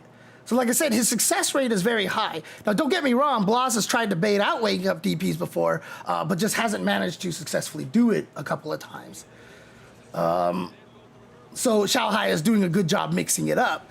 But again, as a person who's been playing fighting games forever, look how Xiaohai is reacting to Blas. Do you see this? Do you see this? Blas is now trying to push forward. He doesn't like that range. So he's pushing forward, and look at this. Xiaohai, he's just walking backwards. He's like, get me out of here. I don't want to be there. And then he recognizes Blas was trying to be aggressive, so he wanted to change up from walking backwards to crouching medium kick, maybe catching Blas walking forward. That's not what happened. And now we have this situation here where Blas, oh man. Yeah, a little bit scrambly there, and nice ODDP there, but Blas has to burn himself out to do that, so he couldn't drive rush in afterwards, right? So after this ODDP, this is great, but he couldn't drive rush in. I don't know what Blas does here. He like just kind of sat there for a second, like he might have been pressing the parry buttons and then was like, crap, I can't, no, because then he would have attacked. I don't know, he just stood there for a second. He actually just, I mean, honestly, he might have just been lost for half a second. Like, what should I do? Should I go in? Should I throw fireball? Go in, go in. So he dashes up, and unfortunately, burned out situation makes it really hard for him. And that was him trying to predict a fireball. He was trying to beat the fan with that. So he's been trying to find ways to defeat the fan. So he backdashes here. He builds that distance. Most people would throw a fan here, so he tatsus. I don't even think Xiao Hai was ready for this. He was like, what? Because clearly he didn't punish here. But again, because Blas is burned out here, what does he do in this situation, right? Throw an OD fan. You're in range for crouching light kick. You don't even have to worry about an ODDP or anything. Crouching light kick, pout, boom, bam. Obviously, Blas could have tried to do a level 1 super, perhaps. But Xiao Hai obviously looking very strong again. Okay, and now switches a little bit to the offense. But see, look at this. How fascinating, right? He gets the throw, and instead of drive rushing in and trying to be aggressive, he just throws a fireball. And Blas, who's frustrated by this, tries to level 1 super it. And it just doesn't work. Oh, he finally gets a standing heavy punch. He finally gets one of those hits that he has not been getting all during the Bison match. And how did he do it? Because Blas is going Terminator mode here. There was one point in time where I mentioned that Blas was just going Terminator mode, walking in at people. Look at Blas. Look at Blas here. One of the hardest things to do in neutral and fighting games is to walk forward and not be scared. And Blas, dude, like, he just walked up. He's like, I'm going into the range that I want to be in. I'm punching you in the face. Oh no, what did he get hit by? I don't know what he got. He was baiting a wake up DP, and then he was gonna probably walk up and throw. I think he was doing a delayed walk up throw, or at least walk up button, and Xiao Hai just pressed and got him here. And yep, like I said, you go for the offense when you can. Ugh, stupid solar plexus strike. But this is a round that Blas has gotten some of his stuff going over here. And now back to the scramble, and he's done it a lot by, again, being just aggressive and trying to push forward a little bit here. But again, he tries to jump over the fireball. So yeah, there was a second time. I remembered the first one, but I didn't remember the second one. But Xiao Hai again with the anti-air, and now, hey, like I said, this is Street Fighter 6. Go for your Oki. So gets the DP, throw, drive rush, throw. And then he tries to throw again, and he gets hit by the level 2. And again, this is a... So remember when he was fighting Bison? Remember when they were fighting each other? And, you know, one of the things that I kept saying was, like, they're kind of winning. They're kind of going even in neutral, but Xiao Hai is just not getting more damage. Look at the situation here. This round has been a very good round for Blas. He's been winning a lot more. He's one hit away from death. He's in no better position than Xiao Hai. And in fact, Xiao Hai technically has an advantage here, because he can kill, like, literally off of any hit. Because the critical art, maximum scaling at 50%, will kill him after just a few hits and a drive rush cancel. So literally right now, Xiao Hai is actually more threatening than Blas is, because Blas has no super meter. Again, me personally, I'll just use this chance as a soapbox, which is why I hate no chip death and no chip or small chip or whatever. Like, I like chip death because having low health means a lot more when you can die by chip. Anyways, what's up, Itazura? Yeah, this will be on YouTube. Don't worry. This will be on YouTube for sure. So, yeah, any cancelable hit from Blas will kill. But the problem with it is, Blas has no advantage in this situation. He literally has no advantage. Even though he has more health, it doesn't mean anything because there's no chip death. That's the thing, right? Like, if Xiao Hai is at that much health, or even at 2 pixels of health, it doesn't matter.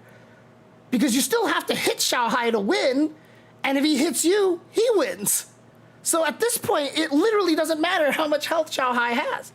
Unless he gets thrown, and then maybe another hit or something like that, or can die by a throw or overhead.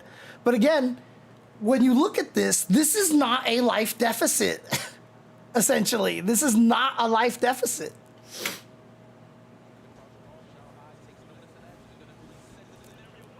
But he does get the hit, and what does he do? He goes for the biggest okie doke, most expensive okie doke. So this is important. So in this case, the low life definitely helped, although if it was a little bit higher, he still would have killed. But he actually goes for whiff standing light kick, cancel, drive rush, low forward into drive rush cancel. He spent it all. If Shanghai just blocked that at the last second, Blas would have been in his face with no drive gauge. He would have been burned out, and it would have been a scary situation. But this is the kind of thing that Shanghai has forced out of Blas. Against Bison, he just played fundamentals. He just played really solid footsies and had great button timings and was just beating Shanghai in the neutral. But now to take this round here, he had to go for like the craziest okie doke ever. That literally cost 6 blocks. If he had all of his drive gauge, he would have 0 drive gauge right now. Because he did stand light kick, whiff cancel, 3 bars, into crouch medium kick, drive rush cancel, 3 bars. So he literally would have been burned out no matter what. He went for the Hail Mary to get this round. Yeah, no, absolutely, Kinabalu. You know, Kinabalu Cat in the chat says, Blas trying to be random here. Absolutely. And again, that is not an insult. That is not downplaying what he did. It's smart because you have to throw things at people that they haven't seen before. You have to catch them off guard. And in that case, he did it. The problem now is that now that Shanghai has seen it, if he sees a stand light kick, whiff cancel, drive rush forward, he'll probably low block, you know, Blas could sneak in with an overhead, et cetera, but again, it won't be as, wait, what is he doing kind of a situation as it was before. That's what we call shenanigans, right? Shenanigans is something that just catches you off guard because you're like, what? But then after you see it, now you can fight it a little bit better, right? And so it's not actually as effective as it looked. It just worked because at that time, they had no idea what the hell you were doing. So absolutely, being random and actually like doing shenanigans is a valid thing, but they're not going to win you tournament matches. They're not going to win you 2 out of 3 sets. That's the thing that you have to remember. So again, Blas trying very hard to move forward, get that distance, gets in with that drive rush, tries to go for a throw. Good perfect parry, gets away. So again, you see how he perfect parried the first fan and backdashed away, right? So people ask me, how do you beat Mai? This is a great way to do it. Perfect parry, backdash. Shanghai just spent 3 bars. Shanghai did a raw drive rush. Do you know how long it takes for you to start gaining your meter back after you raw drive rush? Do you know how long it takes? Let me show you how long it takes over here. There we go.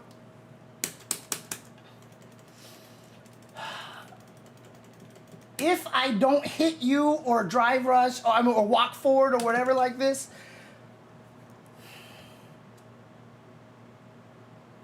takes a long time for that light for your drive gauge to start going up. So perfect parry, backdash, and then you see him drive rush and do nothing. It's gonna take a while before he starts getting, unless he walks forward, right? But if I stand still like this, it's 5 seconds. Takes 5 seconds, 5-second cooldown. So again, that's one of the things you can try to do to take advantage of Mai is to keep hitting the wrong thing, is to get away from it. And now we are in a situation where Shanghai it's gonna be a while before he can build up that drive gauge again. See, he's not gaining any drive gauge here. And you see Blas trying to take advantage of that again. He knows, so he goes for the light Hashogeki because he's trying to bait out the drive parry again. But Shanghai's not biting. And so now Shanghai's finally getting that drive gauge back. So again, Blas was not able to take advantage of this situation. And that's a problem, right? He was not able to take advantage of this. And Shanghai slowly just zoned his way back to all this drive gauge. And then he gets the hit. Again, by catching Blas walking forward. Because again, Blas is annoyed. He needs to get in. So he knows before, because he knows that Blas knows that this is minus, so Blas is going to take advantage. Remember, last time when you did the fan and then he drive rushed forward, taking advantage of the minus frames. So he's just going to walk forward and try to take advantage of minus frames this time. Xiaohai actually calls this out. He's like minus 8, 9, 10 here, whatever like that. But he's like, you know what? I'm just going to press a button because you're going to try to take advantage of those minus frames and walk forward. So he just throws out a medium punch. And Blas basically reached too hard. He was filling up the balloon, trying to get it as big as possible, and he just put a little bit too much air in it, and it popped. So he tried to walk up a little too far before swinging, and so he's the one who got counter hit. So he tried to push it a little bit. He's like, I'm gonna walk in, steal as much real estate as possible, and press a button. But he pushed it a little bit too much. So he got counter hit here. He was absolutely plus in that situation, but he walked forward, really tried to push the advantage, and Xiaohai called that out, hits him, gets the confirm into the combo here, into the level 3, and of course Xiaohai is doing this because he wants to put Blas into as close to burnout as possible.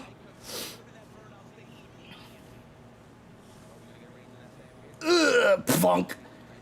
And now we're in a situation. So yeah, Blas is parrying here because he wants to gain his drive gauge back. And that was really well done because he gained a lot of drive gauge. But Xiaohai read that, right? So he's like, oh, okay, you're burned out. You're close to burnout. You want to build up drive gauge.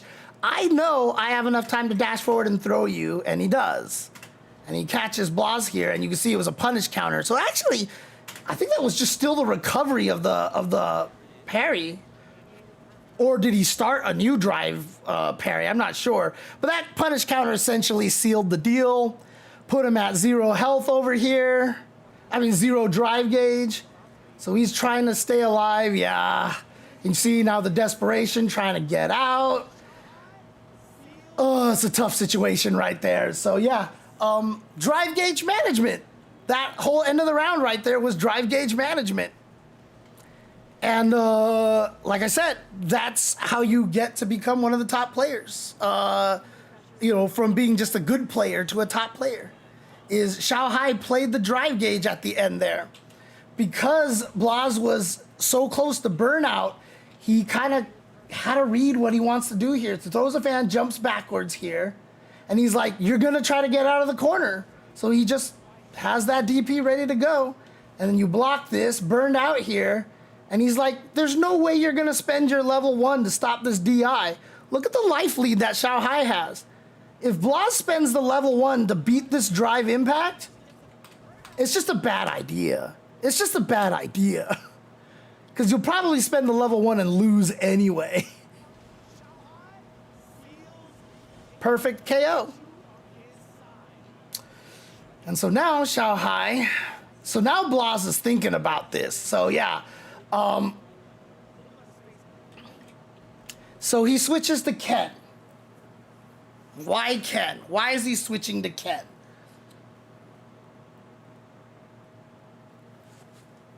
Because Ken is more aggressive.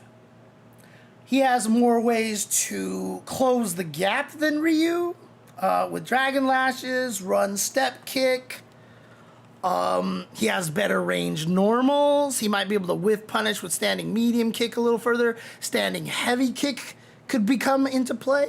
But I also think one of the things that's really important about the things that he's looking at is that in this situation, Ken's OD Fireball is better than Ryu's.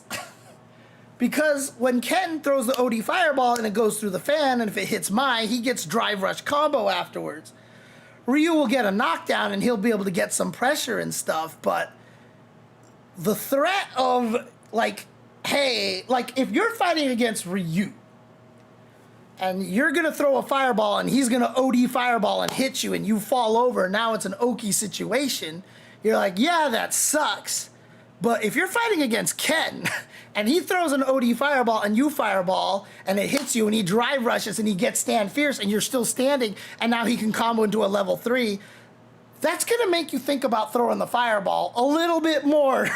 So the fact that Ryu's fireball actually knocks down is actually a detriment to him in this particular situation. I'm not going to say it's worse overall, but the fact that Ken, again, if he just throws an OD fireball and drive rushes afterwards, it's hard for him to get the combo necessarily at certain distances. But if it hits the fan, it slows the fireball down a tiny bit so that by the time the fireball hits the opponent, Ken has recovered a lot more from the fireball, so it's actually easier for him to combo off of the OD fireball. So it actually becomes more of a, like for Ryu, having the OD fireball against characters without fireballs is actually significantly better because he can knock you down with it. But for Ken, having the OD fireball against characters with fireballs is actually his advantage. Very weird. So in other words, Ken's OD fireball is better against people with fireballs. Ryu's OD fireball is better against people without fireballs. So, but yep, he switches to Ken here. He's trying to stop the bleeding here because now it's 3-2. So now Xiaohai has to think about more things, but not really. He's going to try to just keep this distance here. See? Same distance. Because again, Mai is very strong at that distance, so he's going to stay there. Oh, try to walk away, got caught. He knows Xiaohai wants to walk away all the time. And here's the other thing about Ken. Oh, did I touch you? Guess what? I'm Ken Masters. You're cornered now. The Ken Masters special. Here we go, into the corner. Ah! Dude, I don't know what the hell Xiaohai was thinking here, but clearly Blaz tried to do empty jump into, what the hell? Why did that come up? Xiaohai trying to do empty jump into something. It looks like maybe, we can't see it. We can't see it. He tried to do empty jump into something. But this is smart from Xiaohai because I have said this many, many, many times on commentary. And I'm sure a lot of you guys have heard me say this. Medium punch, heavy punch, target combo, run into Tatsu does not set up a safe jump. It doesn't set up a safe jump. And Xiaohai, as a Ken player, knows this. He knows he can press this button here because he can't get hit by a jump attack. Now, Blaz can delay his jump by 1 frame. Good luck with that. I don't care how good you are. There is no way to do that consistently. That's how I believe. Now, players have surprised me. Maybe someone one day will know exactly how to have Ken's run Tatsu end and be able to delay his jump by a single frame, like 80% of the time. If he can do that, bro, more power to him. Bro, more power to him. But again, this is why you go to training mode. This is why you test things. This is why you lab things, right? Whoops. No block. So this situation here for Ken is plus 43. You need 42 for the majority of safe jumps. Most characters need 42. 43 is too much. 41 can work as well. There is no way for Ken to land a jump attack. No way for Ken to land a jump attack. So as soon as Xiaohai saw him jump, he knew he could try to challenge him in this situation, right? So even if I do this, an empty jump like this, we're 0. We're 0, technically, right? And if we're 0 here, and he wakes up with a crouching light punch, for example,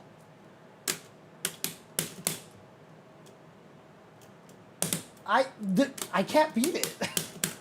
Like, I might be able to trade with it if I can time myself perfectly here. There we go. So, perfect timing right there. I can trade with it. That's the best I can do. 4 frame versus 4 frame because I'm 0 when I landed. So again, this may seem crazy that Xiaohai went for that standing light punch or crouching light for it's... Yeah, both of them are 4 frames. Freaking Mai. She has 3 4-frame buttons, dude. That's crazy. It's hella good. But yeah, so again, this is just knowledge right here. Xiao Hai knew that this isn't a threat. So he was able to fight it. He was able to fight it. And again, just, this is knowledge here. But like, if you don't know and you see him do this, and you see him jump, and you don't know that this is not a safe jump, that he can't hit you with a jump attack, you're gonna fall victim to this. This is where the knowledge comes in. You have to know that after Ken does strong, fierce, run Tatsu, this is not a safe jump. So he presses the button, and he gets the counter hit. So it's not that Xiao Hai labs this Ken. He used Ken. He was a very fervent Ken player in earlier seasons. Ken, in fact, last year at EWC was one of the characters he used. It was Ken, Bison, and Cammy. Those are the 3 characters that he used. So Xiao Hai he's labbed a lot of Ken. So he knows what Ken is capable of, and he knows that that's not a safe jump. So he gets the hits over here into the Hisatsu Shinobi Bachi. And here we go. This is Street Fighter 6. Get your Oki. Goes for the back throw. Puts Blas in the corner here. Now Xiao Hai has all this more space to get the hell out of here. Oof. And yeah, so Blas, you can see, try to get back in. Try to take advantage of that extra range that Ken has, right? There you go. Standing medium kick. He knows that, you know, he's kind of plus in that situation. Try to do pressure, but doesn't hit crouchers. So he gets whiff punished here. And now Xiao Hai knows if I super, you're almost at burnout here. Oh. And that's just the read from Xiao Hai, right? That's basically Xiao Hai going, look, if you don't DP, you're getting burned out. So you're going to DP to try to burn yourself out on your own accord. And he just baited it. And he just baited it. And this is, yeah, this is checkmate. What do you do? What do you do? Chip death right there. Oh, what's up, Ritas? What's going on? How you doing? So again, Xiao Hai, again, like if this is not something that you like can see right away, you know, it is something that you have to learn. Again, spacing from your opponent is so important. And if you, again, Xiao Hai maintaining this range so well, staying out of that range and then finding the moments to poke in there, try some offense. He tries to read that Blas is going to walk backwards, so he goes for the crouching light kick here. Blas instead crouch blocks, stays safe, and a nice little defensive shimmy from Blas here. Very well done here. So he sneaks in there, tries to go, okay, so defensive shimmy here, and again, here comes Ken's power-up. Okay, but see, that time you saw Blas try to, like, you can see that stagger. You can actually see that stagger, and I think Xiao Hai saw it. So he knew, like, it's crazy, it's crazy. There's something, when you play fighting games a lot, certain sequences feel smooth, and when someone tweaks it a tiny bit, you pick up on it, because you expect it to look a certain way. And even my brain right there, because I can just see Ken kind of going a blip, like a little like blip right there. See, that little blip right there was enough to know that the jump attack is not going to miss anymore. Is this a safe jump? Might not be. In practice, my guess is that it probably wasn't. Ken looks way too high for this to be a safe jump right here. And so, but I think Xiao Hai is just going to block it just in case. Because if it's a safe jump, I'm pretty sure Ken will be hitting you a lot lower than that.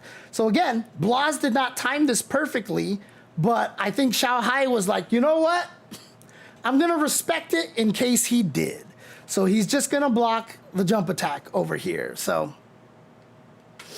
okay, and then the pressure here, this is the scary situation. This is what Blas wanted out of Ken. He's got the corner, and now Ken can be scary, and I still think Ken is one of the scariest corner pressure characters in the game.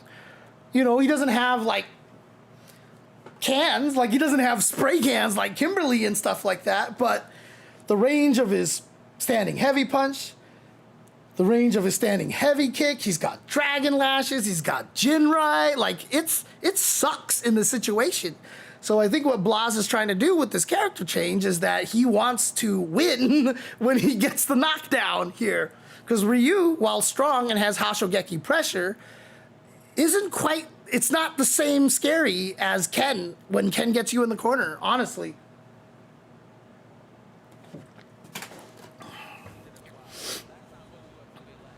So he keeps his pressure going, but Xiao Hai, the patience here, jab, jab, doesn't push it, and he doesn't want to drive rush cancel that because that'll burn him out.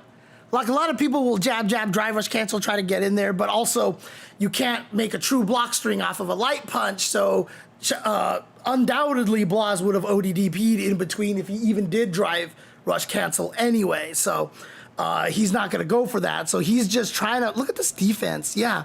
Just blocked everything, found his way through, tried to perfect parry something, gets hit, doesn't care, finds the crouch medium kick, finds the stand medium punch, and he's out. He's out.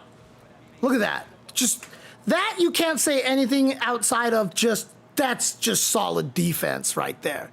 That is the, I did not panic. Most of us, when we get in the corner, we panic and we die. I do that all the time. I get in the corner, I panic, I die. That was just great non-panic patience, knowing what options were available to him. And Xiao Hai, that was a hard-fought way out of the corner. And as I've said to people, if you fight your way out of the corner, you applaud because you're not supposed to escape. When a lot of people ask, how do I escape these corner mix-ups? You're not. You're in a disadvantage. You're supposed to die. That's why the corner sucks.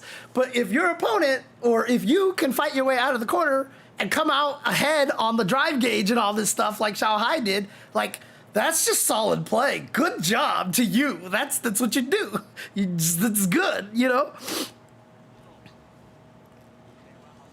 Oof, yeah, so we've seen him perfect parry there. So he gets the hit here because he gets to sneak in thanks to these plus frames. Xiao Hai tries to do something in between. Not sure. I mean, that was plus, obviously. I don't know if Xiao Hai was just trying to read that Blas was going to try to steal a turn or something like that. But unfortunately, he gets hit here. It's put into the corner and again, just eats the meaty. Probably was holding up because there wasn't any counter hit right there. So he was probably holding up. He was just probably trying to jump out of there, and he gets hit. So there we go. Blas gets one on the board here. And this would be huge right here if he can win this. And look at this. He is starting off really, really well here. Corner again. So just to start again, he just went in. So Blas knows that now he is not the one that's winning neutral. He is not winning neutral. He hasn't been able to jump over a fan. You know, he's getting out neutraled. So what's he do? OD Fireball, drive rush. Of course, drive rush. Throw. Now we're in the corner, baby. Throw. Here we go again. Throw. Here we go again. Oh, and Xiao Hai techs. Wow. Brave tech right there. And then he goes for the OD Fireball, but great, perfect parry. But since the fan is coming down, Blas knows better than to do anything crazy here. And Xiao Hai tries to switch sides. Keep watch for this. People love the drive rush back throw when they're coming out of the corner. So Blas knew that, and so he techs the throw right there. And here we go. Charge up. Beautiful OD fan to charge, to challenge the charged up fan here. As soon as he saw that, he was like, no, no, no, no, you don't get your thing. But again, it's too close. So if he drive rushes, he's not going to be able to combo off of it. So he just dashes up and goes for the crouching medium kick. Tries to sneak in an overhead, doesn't get it. And now we're back to this neutral. He's back to this neutral. And again, Blas has not been able to win this neutral against Xiao Hai. Runs into a fireball. And so he's thinking right now that Xiao Hai is going to do one of those sneaks where he's going to walk in and try to close the distance and hit with a bonk, stand heavy punch, or stand medium punch. So he throws out a preemptive stand medium kick. Unfortunately, it misses, and bam. Things are now looking a little bad over here. He just eats the meaty. I don't know what he's trying over here. Bonk. Gets hit again. And the level 2. Not gonna kill though. Not gonna kill. And Blaz makes it out of there, but so what Blaz is trying to do here is, you remember Mena RD versus Akira at Evo Japan?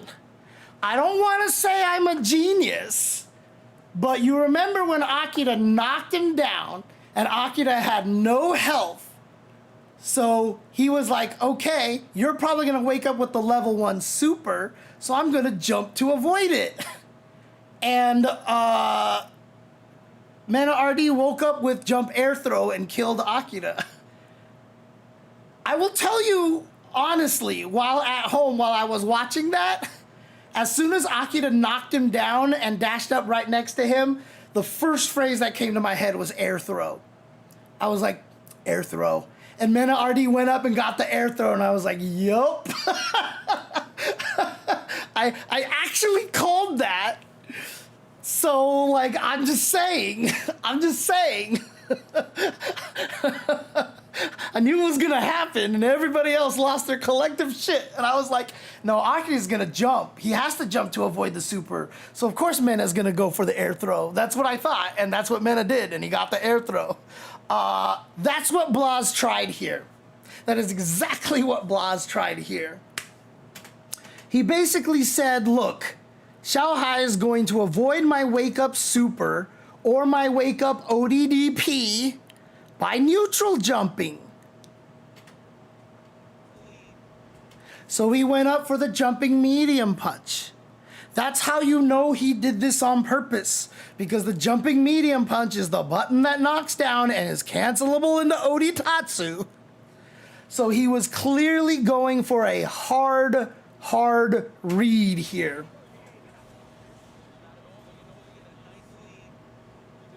But it didn't work. And so Xiaohai ties it up 3-3. And now, if you're 15 years old and you are up 3-0 and you're feeling like this is free like everybody else I've beaten up, and now it's 3-3, you start getting a little nervous.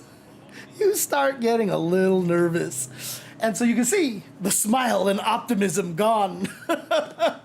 And don't get me wrong, too, here, because, like, obviously Blaz loses this in, you know, talking about how Xiaohai is winning this, you know, is a little unfair to Blaz, because the way that I'm talking about it almost kind of makes it sound like he fell apart, blah, blah, what. Dude, this kid is amazing, okay? This is like, he is going to be, if he can keep this up and do this for a very long time, he is going to be one of the best players that we have for a very, very long time. So keep in mind, you know, while I'm saying a lot of this stuff, I like to think about emotions. I like to think about how people are feeling. And I said on Twitter, when he lost this, he was very sad. Whereas if you remember, after he lost to Kakeru, he was just kind of like happy and having a good time and, like, you know, patting Kakeru on the back, like, oh, look at him emotional, like, no, good stuff, good stuff. He was crestfallen after this one. And as soon as I saw that, I got up out of my seat because I was in the arena, and I walked over to him because I wanted to talk to him right away. I wanted to do the dad thing. I mean, he's 15 years old. I wanted to be the dad, but I think it was his dad that was there, and he was talking to Blaz, and I was like, all right. I backed off, and I just let them talk. But he looked really sad, and I wanted to go up there and talk to him really quick. But then at some point in time, I had a chance to talk to Blaz's dad. And I was like, hey, I'm James Chen. I'm one of the commentators. Can you please give him this message? And, you know, and I told him what I wanted to tell Blaz. And I was like, can you please give him this message? And he was like, okay. Because I told him the message, and he was like, thank you, thank you. So I want to address this question from JNV. What about fighters who can take advantage of being cornered? Ed's dream combos can last really long and do more damage if he is cornered and the opponent makes a mistake that allows Ed to start a dream combo, allowing it to become a coast-to-coast combo. Absolutely, yeah. Ed's the only character, as far as I can think of or remember. So this is just an Ed thing. It's just an Ed thing. In Street Fighter V, it was a Mika thing, because if she ever clapped you, she just threw you back against the wall, and now life sucked. But for the most part, this is only something that Ed has. This is one of his superpowers in Street Fighter 6 that nobody else has. So for the most part, put them in the corner. If you're fighting against Ed, it is something that you want to consider. Obviously, if he doesn't have the resources for a dream combo, put him in the corner, kill him, please. But if he has that much, like if he has the level 2 and all that stuff ready to go, and you'll see this, some players will actually stop pressing against him. They'll kind of back away a little bit and like force Ed to kind of come out of the corner a little bit, because it is annoying. And having that power is very strong. There's a reason why Ed is still one of the best in the game. I think is because he is one of the only characters that has that kind of advantage when he gets in the corner. Like, he's the only character that you have to think about, man, I'd better be careful here. Because if you're wrong, like, you are on the other side, and he just gained a ton of damage on you, and drive gauge, and all this stuff. So it's a scary situation. And again, I do think it's one of the things that makes Ed very strong. However, Blaz is going to stick with Ken here, and I do think that that is a smart choice here. And now, okay, see, this is the thing, right? So much about fighting games is mental.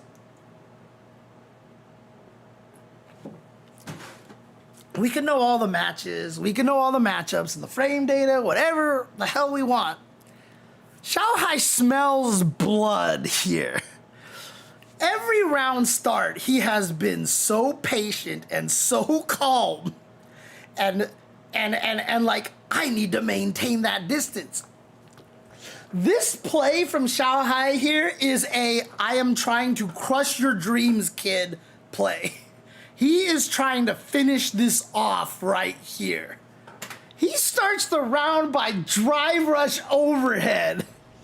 And if he lands that, like, yeah, that's a lot of mental damage here. So Xiaohai literally attacking mental damage here in this match, which is actually a thing. Again, knowing what your opponent's mental state is important. He's literally attacking the mental damage right here. He's going for the kill. Like, he's hoping he lands this, and then maybe Xiaohai does a fake little chuckle back at him or something like that, and he's going for mental damage. This is so important in fighting games and in tournaments like this. I love this. I love that he's attacking the mental damage. He's attacking the mental gauge. It doesn't work because Blaz is really good, but my whole point is that, like, he's actually playing the match not just based off of the in-game knowledge, he's playing the match based off of what's happening in the world. He just retied the thing up. Blaz is like, what is happening? I need to stop this bleeding now. So Xiaohai just went for the biggest Hail Mary to start to try to finish him off. Like, literally, he is trying to finish the job off here by just completely blowing up his mental gauge. Again, Blaz is good, so it didn't work. But that is why he did that. It's not that he chose to do that in game 3 or game 2. No, it was specifically when he tied it up that he went for that. That's very important. What's up, Musa Keita? How you doing? How you doing? So you're saying Xiaohai is putting Blaz on tilt to use poker terminology? Yeah, absolutely. Absolutely. That's part of the game. That's what you do. Remember, Xiaohai was the victim of this at Canada Cup in Season 1 of Street Fighter V. He was fighting NuckleDu, and NuckleDu started teabagging Xiaohai. At that point in time, Xiaohai, like, at that point in Season 1, the first half of the season had been all infiltration. And then once we started getting to the later half of the season, it started seeming like Xiaohai was the one that was starting to dominate. And then NuckleDu fought him, teabagged him, and Xiaohai fell apart. Fell apart. It was crazy to see. It was crazy to see how much it affected him. And in fact, honestly, it might have taught him a lesson on, and that match alone might be one of the reasons why he was going after the mental damage. Because maybe at that match, he learned something from that. Doubtful, I'm sure Xiaohai's thought of this before, but he fell victim to it. He fell apart after NuckleDude teabagged him. Like, you watch it in real time. And it's funny because Xiaohai, like I said, at that time seemed like he was going to be one of the best at Street Fighter V in Season 1. And then that match versus NuckleDude teabagged him, he fell apart. And it really felt like it, like, kind of put a stop to Xiaohai's Street Fighter V dominance at that point. And then NuckleDude ended up winning Capcom Cup that year. There's a lot of mental shit going on here. And so, yeah, but you see that? You see how aggressive Xiaohai's been? Overhead, button, micro walk button. He tried to do it again, and he got counter hit. Or actually, no, he didn't get counter hit. But you see, as soon as he tried that, and then he's done, back off. Look at this. Crazy Hail Mary, try to be aggressive. Okay, didn't work. Back to the game plan. Back to the game plan. And again, this is a win for Blaz. Block this. He backdashed. Xiaohai was scared that maybe he would do an ODDP. That's why Xiaohai walked up and blocked. And again, Ken's ODDP goes a lot farther, so it will escape the fan on the way down, so Xiaohai walks and blocks. See that? But Blaz backdashed. And so this is a win for Blaz because now Xiaohai is down to 3 bars, 3 blocks. And so what does he do? He tries to be a little aggressive here. See, he's trying to burn him out. He's trying to burn him out, and he actually gets Xiaohai to be one of those, you know what? I don't want to block the Jinrai. This will suck. You know what? I'd rather just ODDP here because Ken can't do anything about this. If you block the medium Jinrai, Ken cannot avoid the ODDP, so he's going to get ODDP'd here. Xiaohai burns himself of his own accord, and at least he has a little bit of offense. That's what Xiaohai is thinking. But he cannot punish the sweep with his own sweep because he's burned out, and now this sucks for Xiaohai because he's stuck here, has to take all these Jinrai loops, what a read on the jump, and yeah, that was not a good round for Xiaohai. Now, was it because Xiaohai went crazy at the beginning? No, because he reset that. He got everything back into a neutral state. But then Xiaohai was just able to take it. And how? How did he take this round? He took this round literally because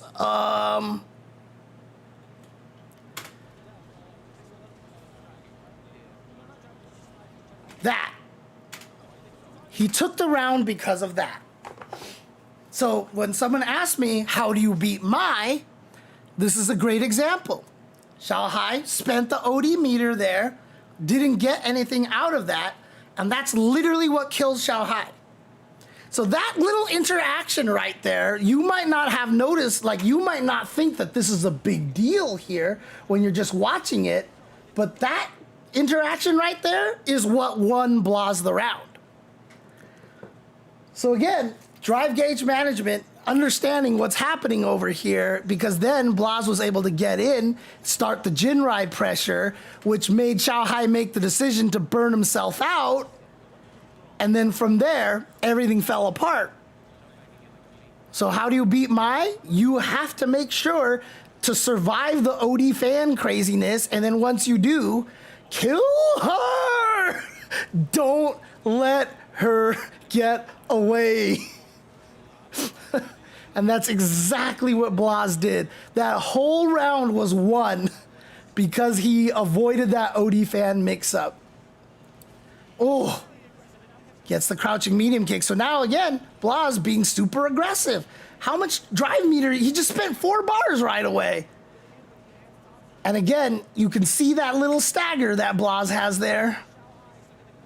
Oh, I didn't see the stagger at all. That actually, I might have felt like he was gonna miss it.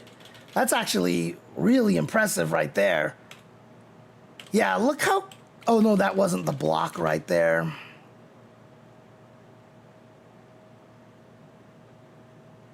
That might have been right.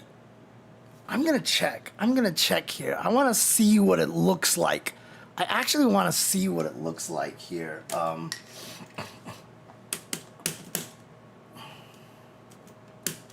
Nope, that was not it right there. Let's have mine not do anything. Actually, what I want to do is have her block for... Okay, there we go. Okay. But if you look, I killed 3 frames. So you can see those three blocks right here. So I delayed my jump for 3 frames. So this is not a safe jump. You see the height that I'm at right there? It's not a safe jump.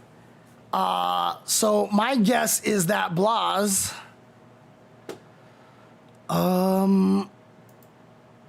didn't get the safe jump. That is kind of sick that I got that. So yeah, that wasn't a safe jump right there. That wasn't a safe jump. So if my DP'd there, he would have got that hit. So again, let's see if we can actually get it. So this is what I mean. Like, this is so hard to actually get.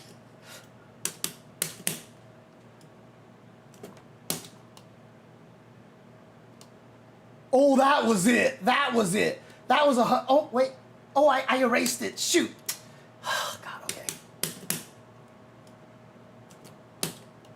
Nope, missed it.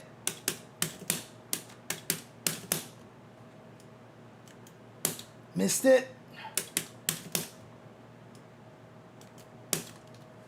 Okay, this is not it, but it's close enough. So, no, actually, let me think. So it went from plus 43 to plus 42 plus 41. I think this would have been a safe jump.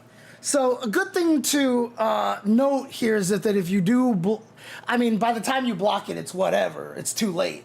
But, like, you can see here, like, this is definitely lower, right? So, like, Ken is definitely lower here. So that wasn't a safe jump from Blas, but still, you're not sure. And while you could get the DP, if you're wrong and it was a safe jump, it would be painful. You're going to lose a lot of life. So Xiaohai's not going to try here. All right. Throws in throw loop again. And he tries to shimmy. This is important here again. Remember, Blas did throw, and then he went for a third throw. Xiaohai teched. This time he went for throw,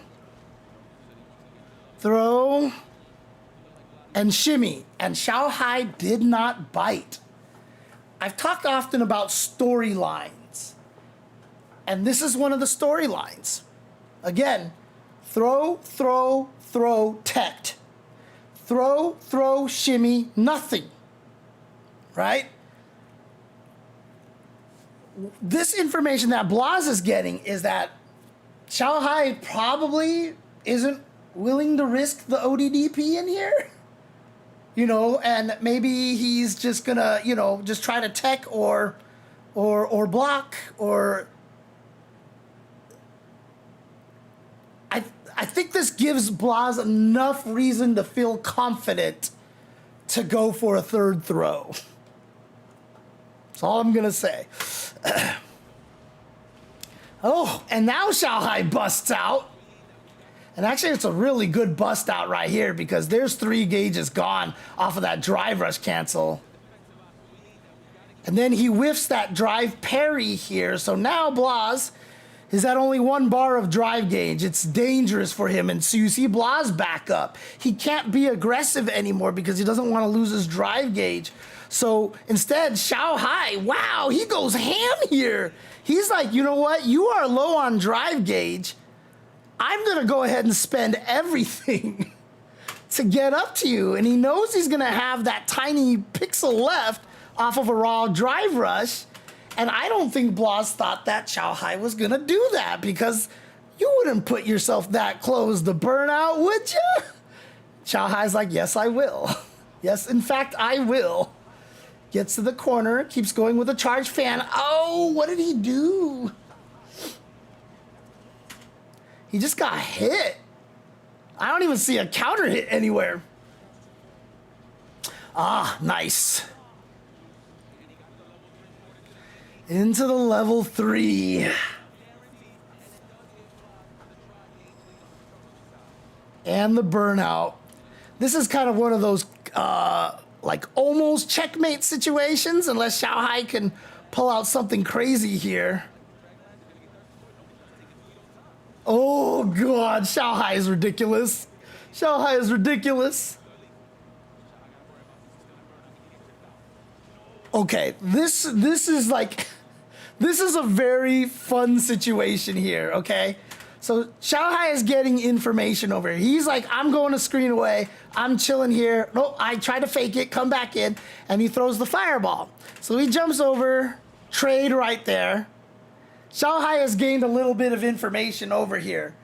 Blaz is willing to throw a fireball from a screen away because, you know, Mai's not much of a threat jumping from a screen away, right?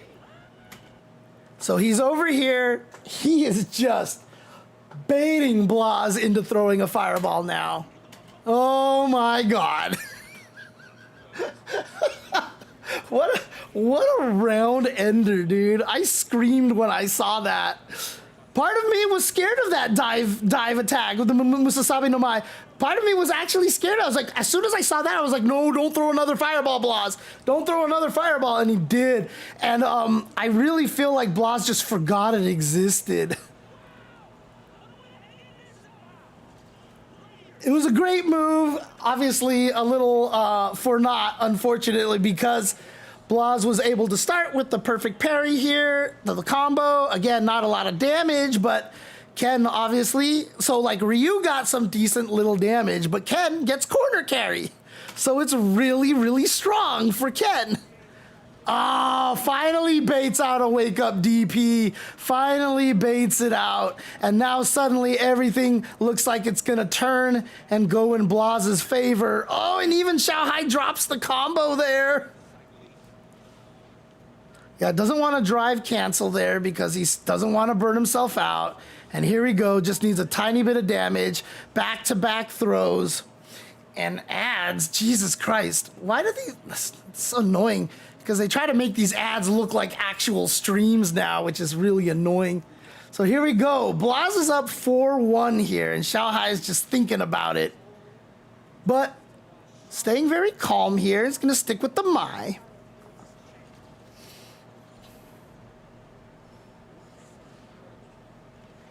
And he's going to go back to this game here. Stay at that range again. Like I said, it was such an important range.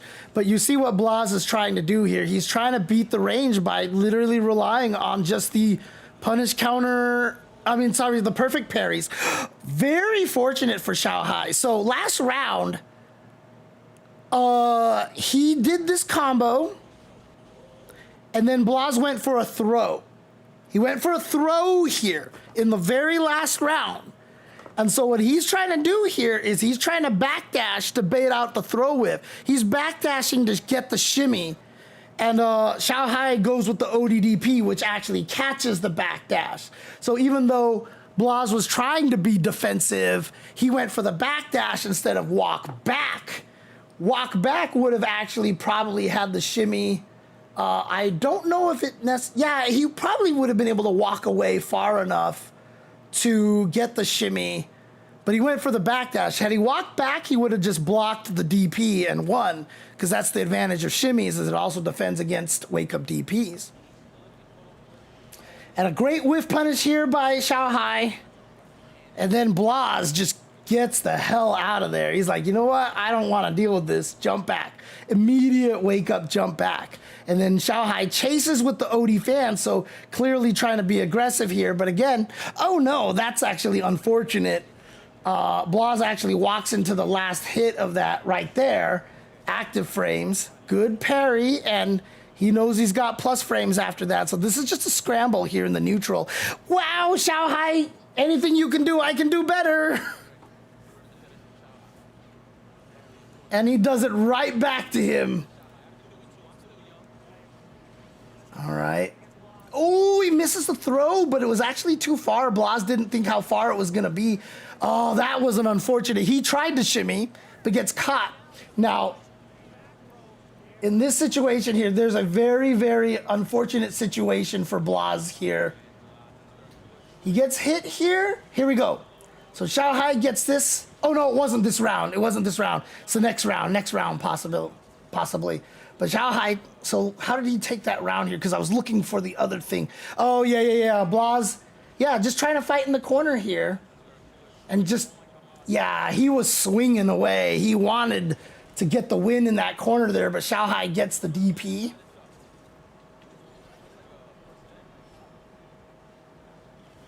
Oh, so remember what I said. This is one of the reasons why I think Blas picked Ken, so he could do this. The fact that this is only the first time that he got it is pretty impressive on Xiaohai's part, to be honest with you. OD Fireball Drive Rush, because the Fireball staggered a little bit. Going through the Fireball gives Ken more opportunity to get in here. Corner situation here. Even reads the backdash, but just didn't have a combo after that.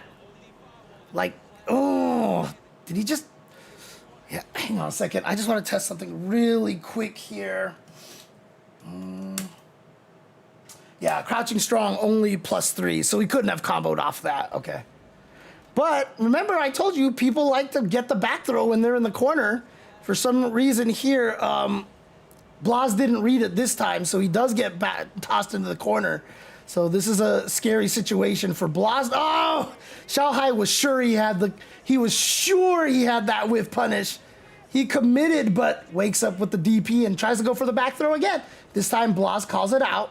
Now Xiaohai is in very much danger because he's almost burned out, but again, these good defense in the corner, whiffs the standing heavy punch. Blas is gonna take that with the whiff punish. So again, this time it's Blas's turn to be patient. So he throws out the crouching medium punch, which Xiaohai tries the whiff punish, but Xiaohai tries it with the heavy punch. And he misses it, and then Blas ends up whiff punishing the whiff punish. And so Blas is at tournament point here.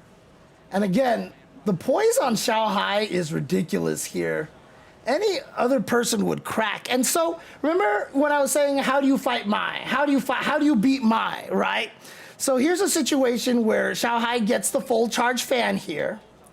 And so he hasn't shown this option yet. Blas goes with the ODDP. Finally does this. He trades with the fan. It's not great, but it's still a way to get yourself out of that situation and not necessarily be at a huge deficit, right? So obviously you got to deal with another one coming at your way, but he's done enough now to, make Xiaohai think about this. But Xiaohai gets the throw into the corner here. Didn't believe.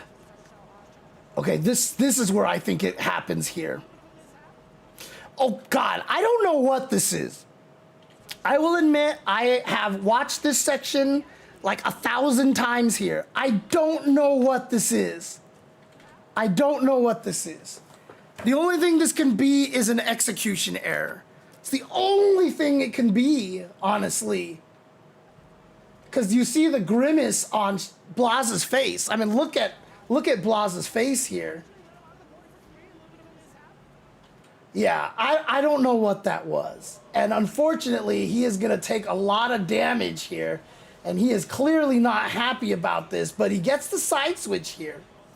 And I think this is where it happens, right here. This is where it happens.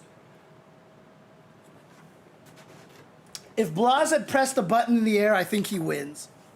Because I think he would have got the punish in time. But I don't know what happened here. Like, if he just wasn't expecting Xiaohai to press the button, yeah, he would have kicked him in the face.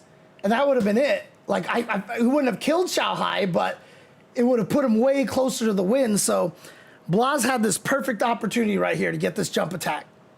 And he doesn't press the button, and it allows Xiaohai to get away. And so, yeah, just an unfortunate situation here. And now, yeah, the potential for the burnout here. I mean, Jesus Christ. And now Xiaohai with the reactions here.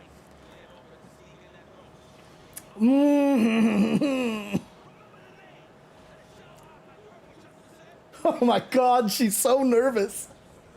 Oh my God, she's so nervous right now.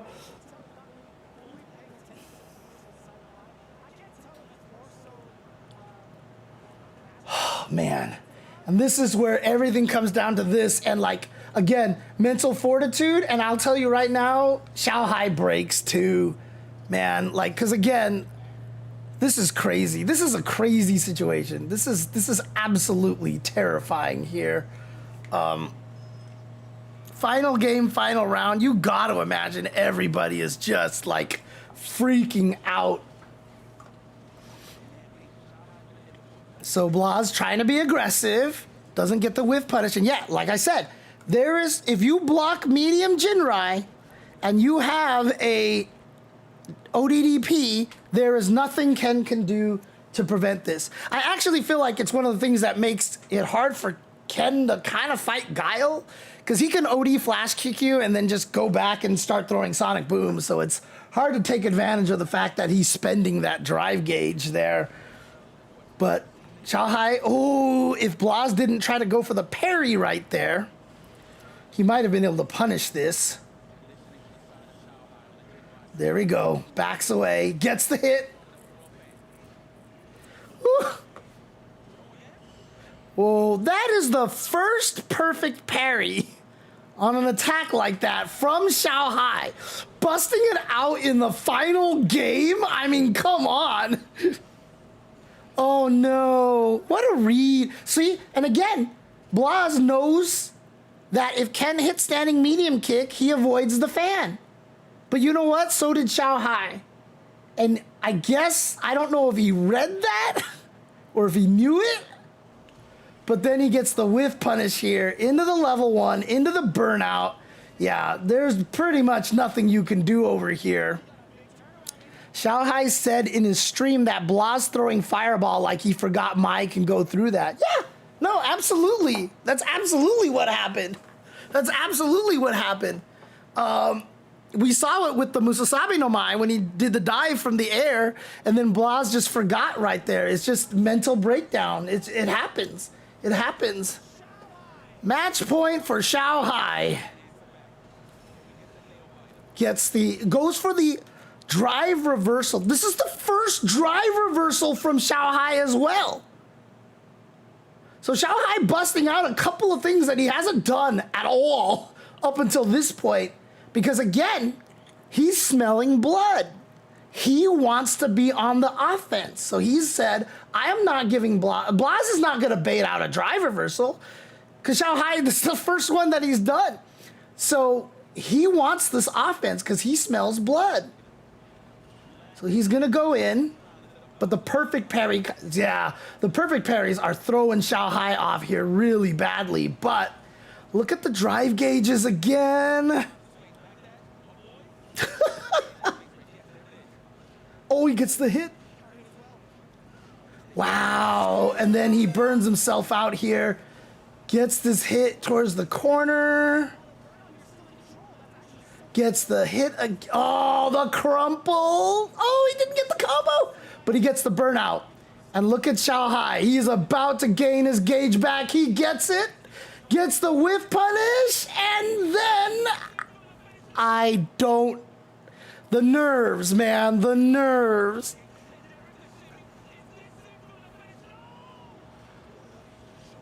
But to be fair, look at Shanghai's. What's up, GGHHDDKKEE? Good key. What's up? Look at Shanghai's face. There's no wincing. He knows that there's more here that he can still do. Not worried about it. Got caught by the drive impact, however. But again, there was like no face on Shanghai going, you know, like, oh, like, and how you come back from this, like, the fact that he didn't have any facial reactions or anything like that, like, I don't know how he came back from this, dude. Like, You literally won. And then you drop the combo. Blas has this comeback to take you to the final round. I honestly have no idea how Xiaohai was able to remain calm here. And again, remember I said the storyline. Throw, throw, throw tech. Throw, throw, shimmy, nothing. Right? And here we go, the famous last round here. Got him with the shimmy right there. So that's also part of that information.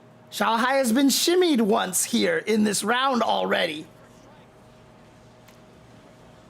Xiaohai fighting back. Again, Blas with the wake-up jump backwards. Oh, God, what a whiff punish.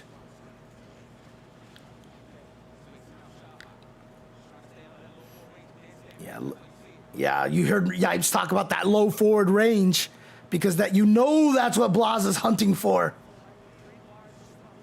Oh. Oh, again, that perfect parry, but again, scales a lot. One throw. Two throws. So Blas has just shimmied Xiaohai. And in this situation right here, he did throw, throw, and then throw again, tech, throw, throw, shimmy, nothing.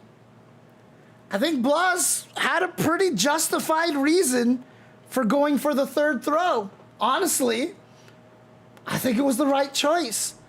But what's the question? What's the question? Would you do a wake-up ODDP for like $120,000? Because that's the difference between first and second place. Would you wake up ODDP for $120,000? Because if it's blocked, you die. Game over. Bro. Xiaohai says, you goddamn right I would do it.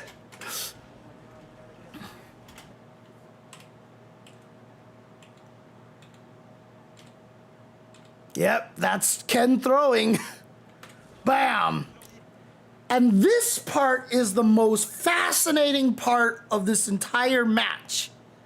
This is so crazy because this is where Blas's knowledge actually kills him. And I don't want to explain this because I didn't catch this. I didn't pick this up.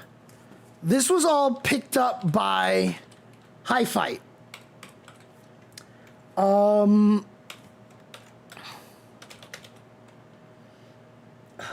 was it? I always forget what it is. It's just like THs at the, yeah, there it is. Okay. So what I'm gonna do here is I'm actually gonna show you his little analysis over here because, like I said, he's the one that caught this and it was so important right here. Yep, this is the one right here. So he has a whole YouTube video on this, but just watch this video here. I'm not gonna say much, but this will be a good, like, let High Fight do his thing here. As long as it's a clean hit into a DRC, you know they're gonna have full advantage. That's one. Blas, how do you continue on after with this mix forward throw? Oh my God, you gotta.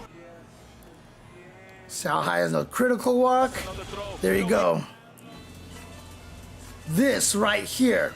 So what he's saying here now is that drive rush crouch medium punch is +1 on block normally. All right. So let's actually, oh, he just shows it right here, right? So that means if Mai goes for another crouching medium punch, which is 6 frames, Ken's 4-frame crouching light punch should beat the second crouching medium punch. That's what the frame data says. And Blas wins EWC.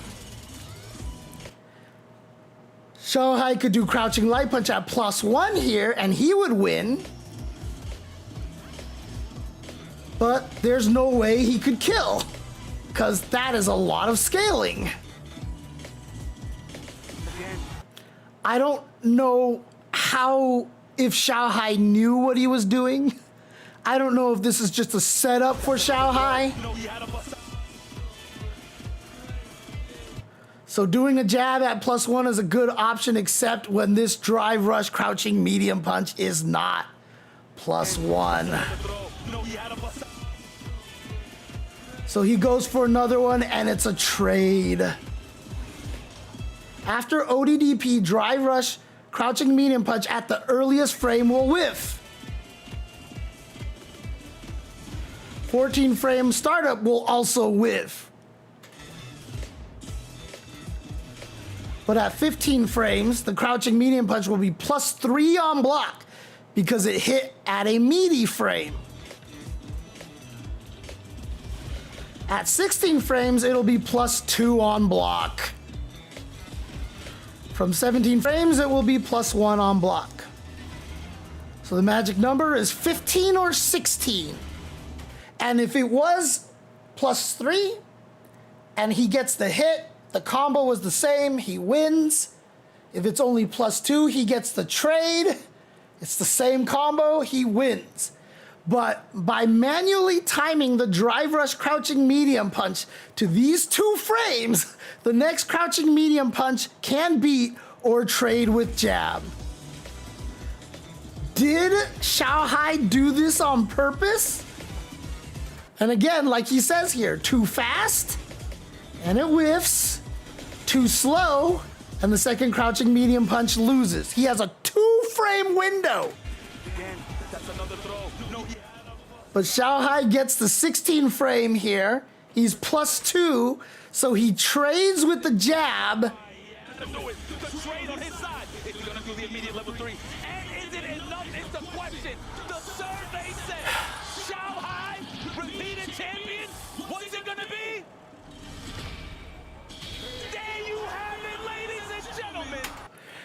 That is crazy. Who was it that said it here in the chat over here? Oh, yeah. So KT says here, yeah. So he might have just let himself get thrown to CAs, right? Like, he just let himself get thrown to the point where he had a CA, and then he busted out. That could have just been the strategy right there. Just take the throw until you get to CA range. So now if I hit you, you'll do more damage. But the fact that Shanghai got this +2 elbow here, Blas seeing this and being like, he's +1, pressing a button and getting the trade there is crazy. It was that all calculated by Shanghai? Did he know? Oh, come on. You freaking YouTube ad. Okay, hang on.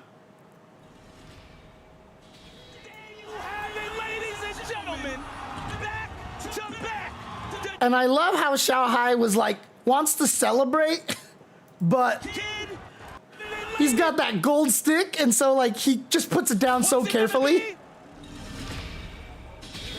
you have it, ladies and gentlemen. Back to back. The kid has arrived. The long road ahead of him. He did it. Oh man. Two-time EWC Street Fighter 6 champion. I really didn't think he was going to win last year. I didn't think he was going to win this year, but love the fact that he did. Love the fact that he really kind of showed up here. And, you know, one of the things that I was talking about to some people that were interviewing me at EWC, back-to-back in the FGC is really freaking hard. And yet this year we've had 3 already. Mena, back-to-back Evo Japans, Ulsan, back-to-back Tekken EWCs, and now Shanghai, back-to-back EWC Street Fighter 6s. Incredible. I think this is just, like, this win is just like, it's incredible. Incredible win for Shanghai here. Absolutely crazy. I love it. I love it. But God, like, the funny thing is, like, if you're not part of the FGC and your only exposure to this game is from EWC,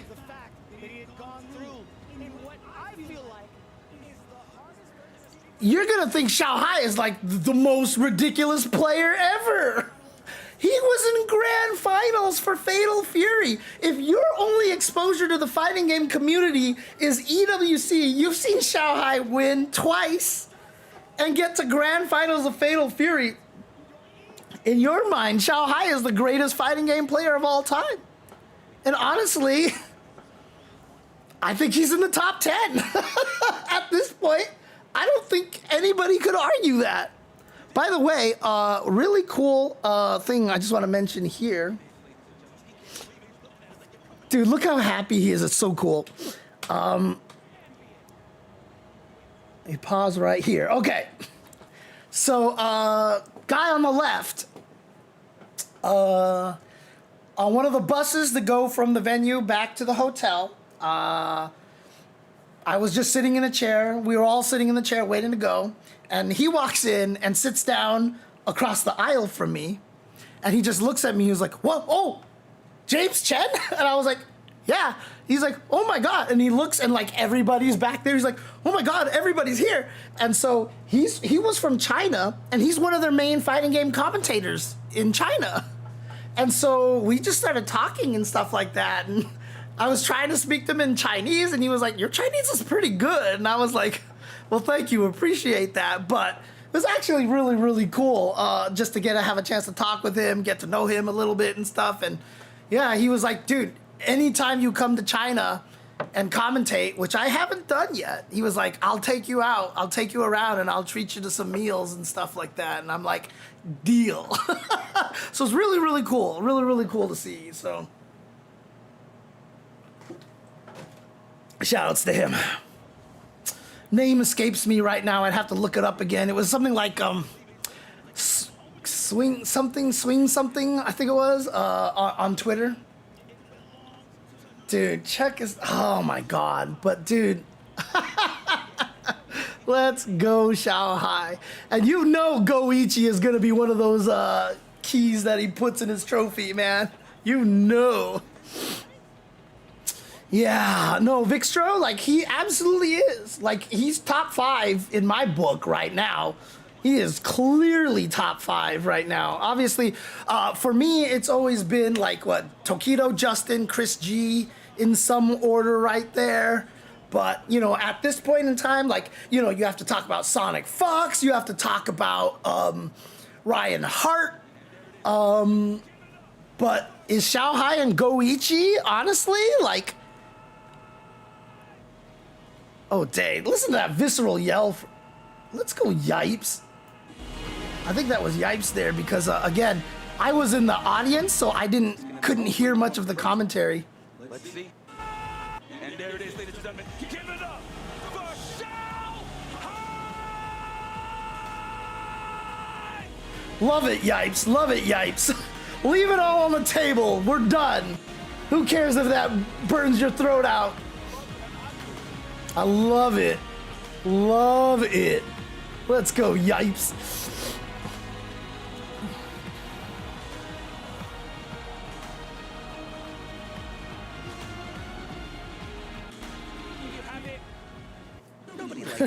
Shout outs to Logan, by the way. You can go to safelight.com and get it fixed now. Logan was definitely not at 100%. And I don't think you'd be able to tell. Logan was a trooper, dude. He was so good. He was so good that week, despite being fairly sick.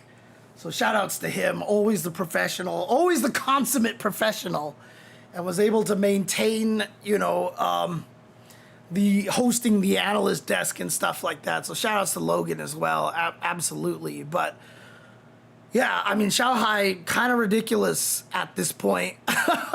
Very, very strong. But just a great tournament overall. But again, you know, obviously I stretched out a lot of that ending there. Probably shouldn't have gone that long with it. But the point being is that the My Switch for Shanghai, the thing that I wanted to mention is that the My Switch for Shanghai, a lot of people saying, oh my God, Shanghai's cheap. I'm mad she won, blah, blah, blah.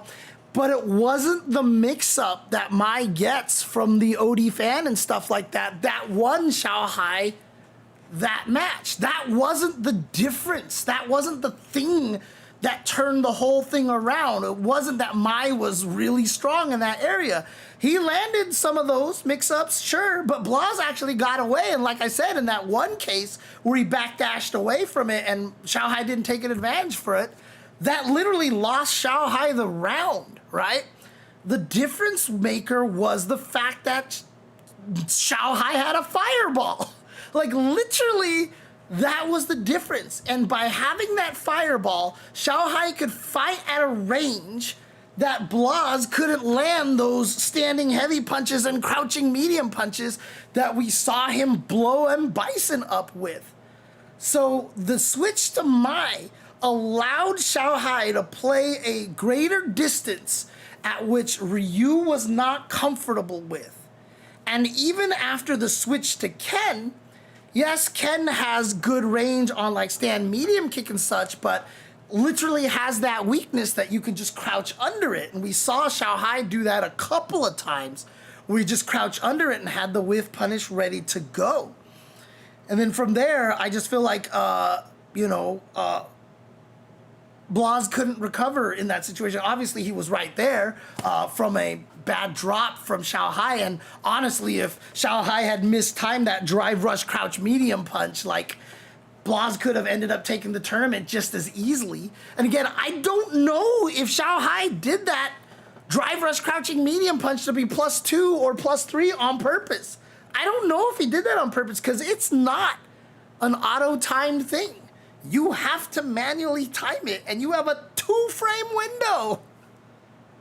I would love to ask Shanghai if he did that intentionally, if he knew and that was something that he had practiced. I'm sure it is.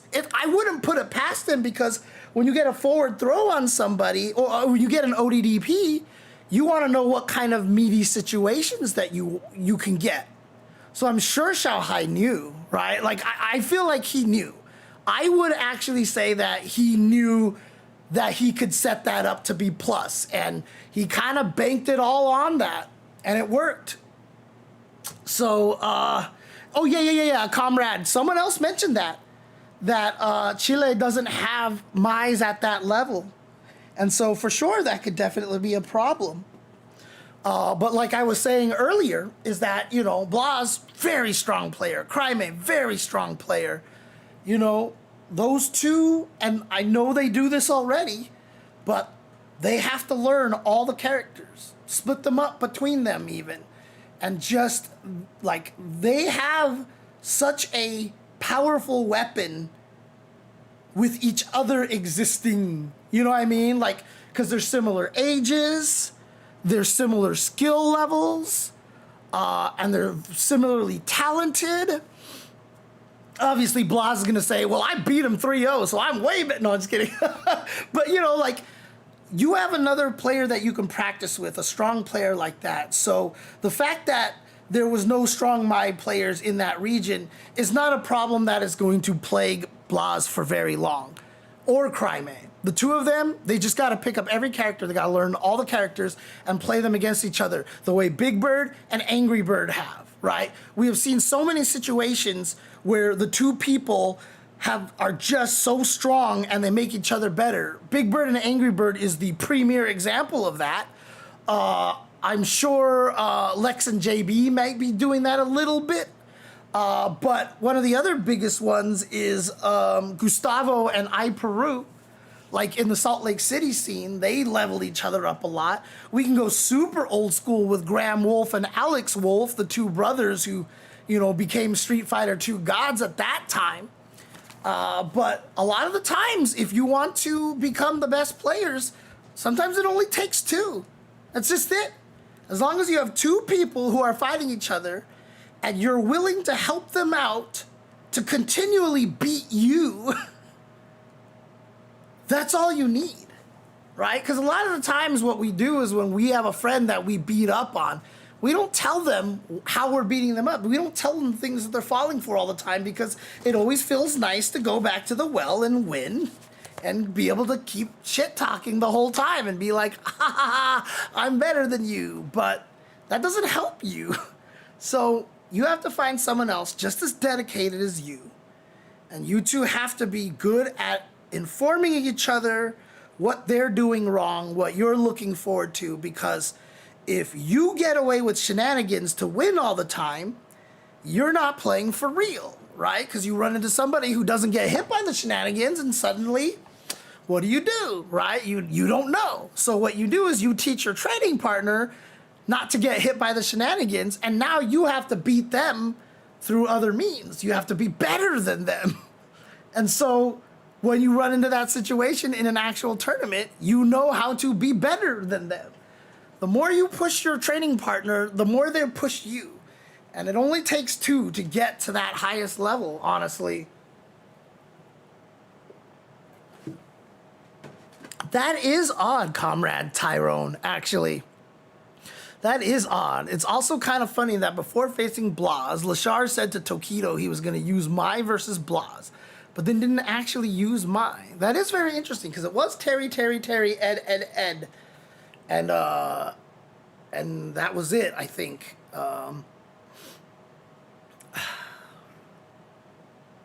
Is that how I got so good at commentating? Commentating against other commentators?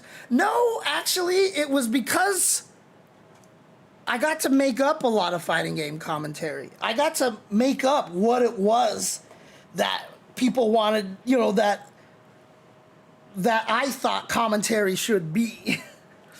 That was a nice thing. The other thing, too, is that, one, I'm very articulate as well. I'm very well spoken. And two, and another thing is, three, I've always just had a penchant for stupid, minute details. You know? So I used to write FAQs. My FAQs are godlike. Like, so many people have learned fighting games from my FAQs back in the day, and I always wrote them in a way that people could understand them. You didn't have to be an FGC head to understand my FAQs. And that I took to commentary. And so, you know, I was good at explaining things in that way. And then I also just have a lot of empathy, right? I just have a lot of empathy. I'm an empath, so I care about the players, and so I always want to tell their stories and stuff like that. So that's another one of the things that I think I like about my own commentary. But as we discussed earlier in the day, that's not necessarily the right thing. I do need to continue to adjust my commentary because I have strayed a little too far off the path, and I need to fix that. So that's what we'll be doing. But I hope you guys enjoyed this breakdown. I mean, Jesus Christ, I've been streaming for 6 hours right now. This breakdown was almost, like, I started at 1 o'clock. It's like a 3-hour breakdown here, but I had a lot of things in the middle. So, I mean, if my editor actually gets a chance to hear this part, like, there's a lot of rounds where not necessarily much happens, or I don't have too much to explain. So feel free to chop out those to make the match analysis as concise as possible. Again, the main point really just comes down to the switch to Mai was to allow Xiaohai to play at a distance, at a range in which he would stop getting outclassed by Blaz's neutral, by his footsies. And as soon as he went to the Mai and was able to back himself up, that changed everything. It made Blaz have to be the aggressor. It made it so that Xiaohai got hit by a lot less incidental stuff, right? The reason why he got hit by a lot of those drive rush overhead and resets is because he had to get into closer distance with Bison. And so that just opened himself up for that. But after he switched to Mai, we never saw it. We never saw it because the instances of Blaz getting key hit in the drive rush cancel into either reset or just combo into death literally evaporated. Like, he would get those hits every once in a while, but, you know, one, he was more nervous, so he wasn't as freeform about it and stuff, you know. But two, it's just, he couldn't get it enough to win anymore. It wasn't happening enough because Xiaohai was so good at holding back, and Mai is very strong, so that when she does get the knockdown, she does have this evil fan setup that clearly is very strong. So I'm not trying to downplay Mai here and her effect on this. But again, if anybody says the reason why Xiaohai won is because of Mai and the OD fans and the Charge fans creating that mix-up, they're just wrong. They're just wrong. It certainly helped, and had she had that nerfed a little bit, maybe Blas would have won. Who knows? But again, that's not what fueled the victory for Xiaohai. What fueled the victory for Xiaohai was that he was able to change the entire storyline of the match, right? It was before, I'm Bison, I want to be aggressive, I need to stay in your face and kick you a lot and stuff, and it just wasn't working. And as soon as he switched to Mai, he could play a more slower paced, precise, and zoning-ish type of game. And that slowing down the game, I think, really helped him a lot. And Xiaohai is now your two-time EWC Street Fighter 6 champion. Amazing stuff, honestly. Amazing, amazing stuff. Really well played by him. And look, I'm a Xiaohai fan. I'm super happy for him. I try not to be biased, but I am really, really happy to see Xiaohai take 2 EWCs. And again, for Blas as well, let me be clear about something here, okay? The thing that I talked to his dad about, the thing that I really want Blas to know, is that he has got so many championships ahead of him in the next few years, man. Like, unless we start getting Blases out of everywhere, out of every country and stuff like that, like, Blas is right there for his first major win. Second place at Capcom Cup, second place at EWC, and I felt like both people that he lost to were just people whose destinies could not be denied. I mean, the fact that Xiaohai even won against Punk, like that just felt like fate, right? So, you know, these are like 2 people that were on like some sort of like holy mission or something. But Blas is gonna get his, and he's gonna get a lot of his very soon. I have no doubt about that. The talent on this kid is through the roof. And you don't see 15-year-old players play like this, honestly. You don't. So the key right now for Blas is, like I said, just to keep up a good regimen. And like I said, have a good training partner in Crime, which, again, I know they do already. But the last thing is, if this ever gets to Blas at some point in time, take care of your health, okay? I'm not talking about, like, you're 15 years old. You're fairly indestructible right now. Take care of your hands, okay? This is the main one I'm going to talk about. You are playing on a pad, okay? Take care of your hands. Stretch. Make sure you stretch with your hands a lot. Make sure you do exercises and stuff like that. Take care of your hands, because you've been playing fighting games from a very young age. That stuff is going to add up. So take care of yourself. Take care of yourself. So, but there you go. There you have it. Hope you guys enjoyed that analysis here. Hope you guys learned a lot from it. And like I said, there's a lot to go over, a lot of things to break down in there. But breaking down fighting games is so fun. Like, just being able to go through that little by little, going through each of the interactions and kind of explaining it and seeing how what happened before matters to what happened later. It's just so important, and it's just so fun to talk about. So I really do hope you guys enjoy this. I am planning to do a lot more analysis these soon. And in fact, in the Discord, please join the Discord, by the way. Let me get this. Luffy beating Xiaohai at Canada Cup. I do kind of remember that. Let's see here. I'm going to do Discord. Please let me know if this Discord link still works, because Discord links tend to expire pretty fast. Okay, this link still works. I just tested it myself. So I'm gonna paste it into the YouTube chat as well.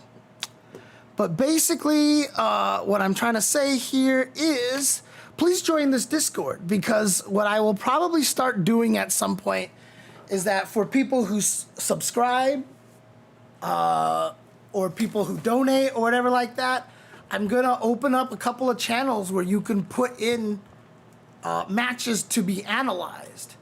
And there's gonna be a few categories. If you want me to analyze your match, I will 100% do that. If you want me to analyze just like a match that you thought was so good and you just wanna understand something, totally down for that as well. CFN links or YouTube links, any way that I can get to the replay will work.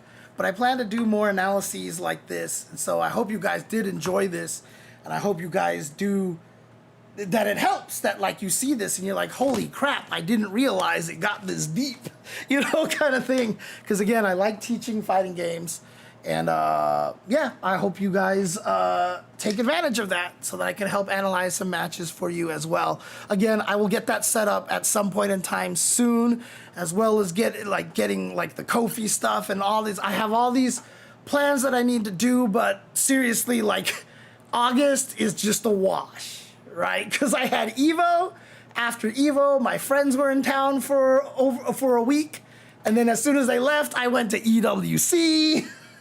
And now I'm back, and finally I can try to fix everything up and get everything all established, and hopefully I'll be able to start going hard on the content grind again. So in any case, that's all for me tonight. Thank you guys if you guys are in the States and you're watching this at 4 a.m., like, shout outs to you, especially if you're on the West Coast. For everybody else all over the world, like I saw Salt Mine, obviously all these people that are, by the way, Fart Slave, I didn't see you say that earlier. You and Yipes brighten up every match you talk on, man. Thank you very much. I appreciate that. And honestly, I love commentating with Yipes. Like, it's just so much fun. We get to both just kind of like have that energy, and it's great. I love it so much, commentating with Yipes, honestly. But that'll be all for now. So, again, hopefully I'll be able to do a lot more of these analyses, and I hope that you find them useful. And if you do find them useful, and you should, because the day that this podcast graced your ears was the most important day of your life. But for me, It was Tuesday.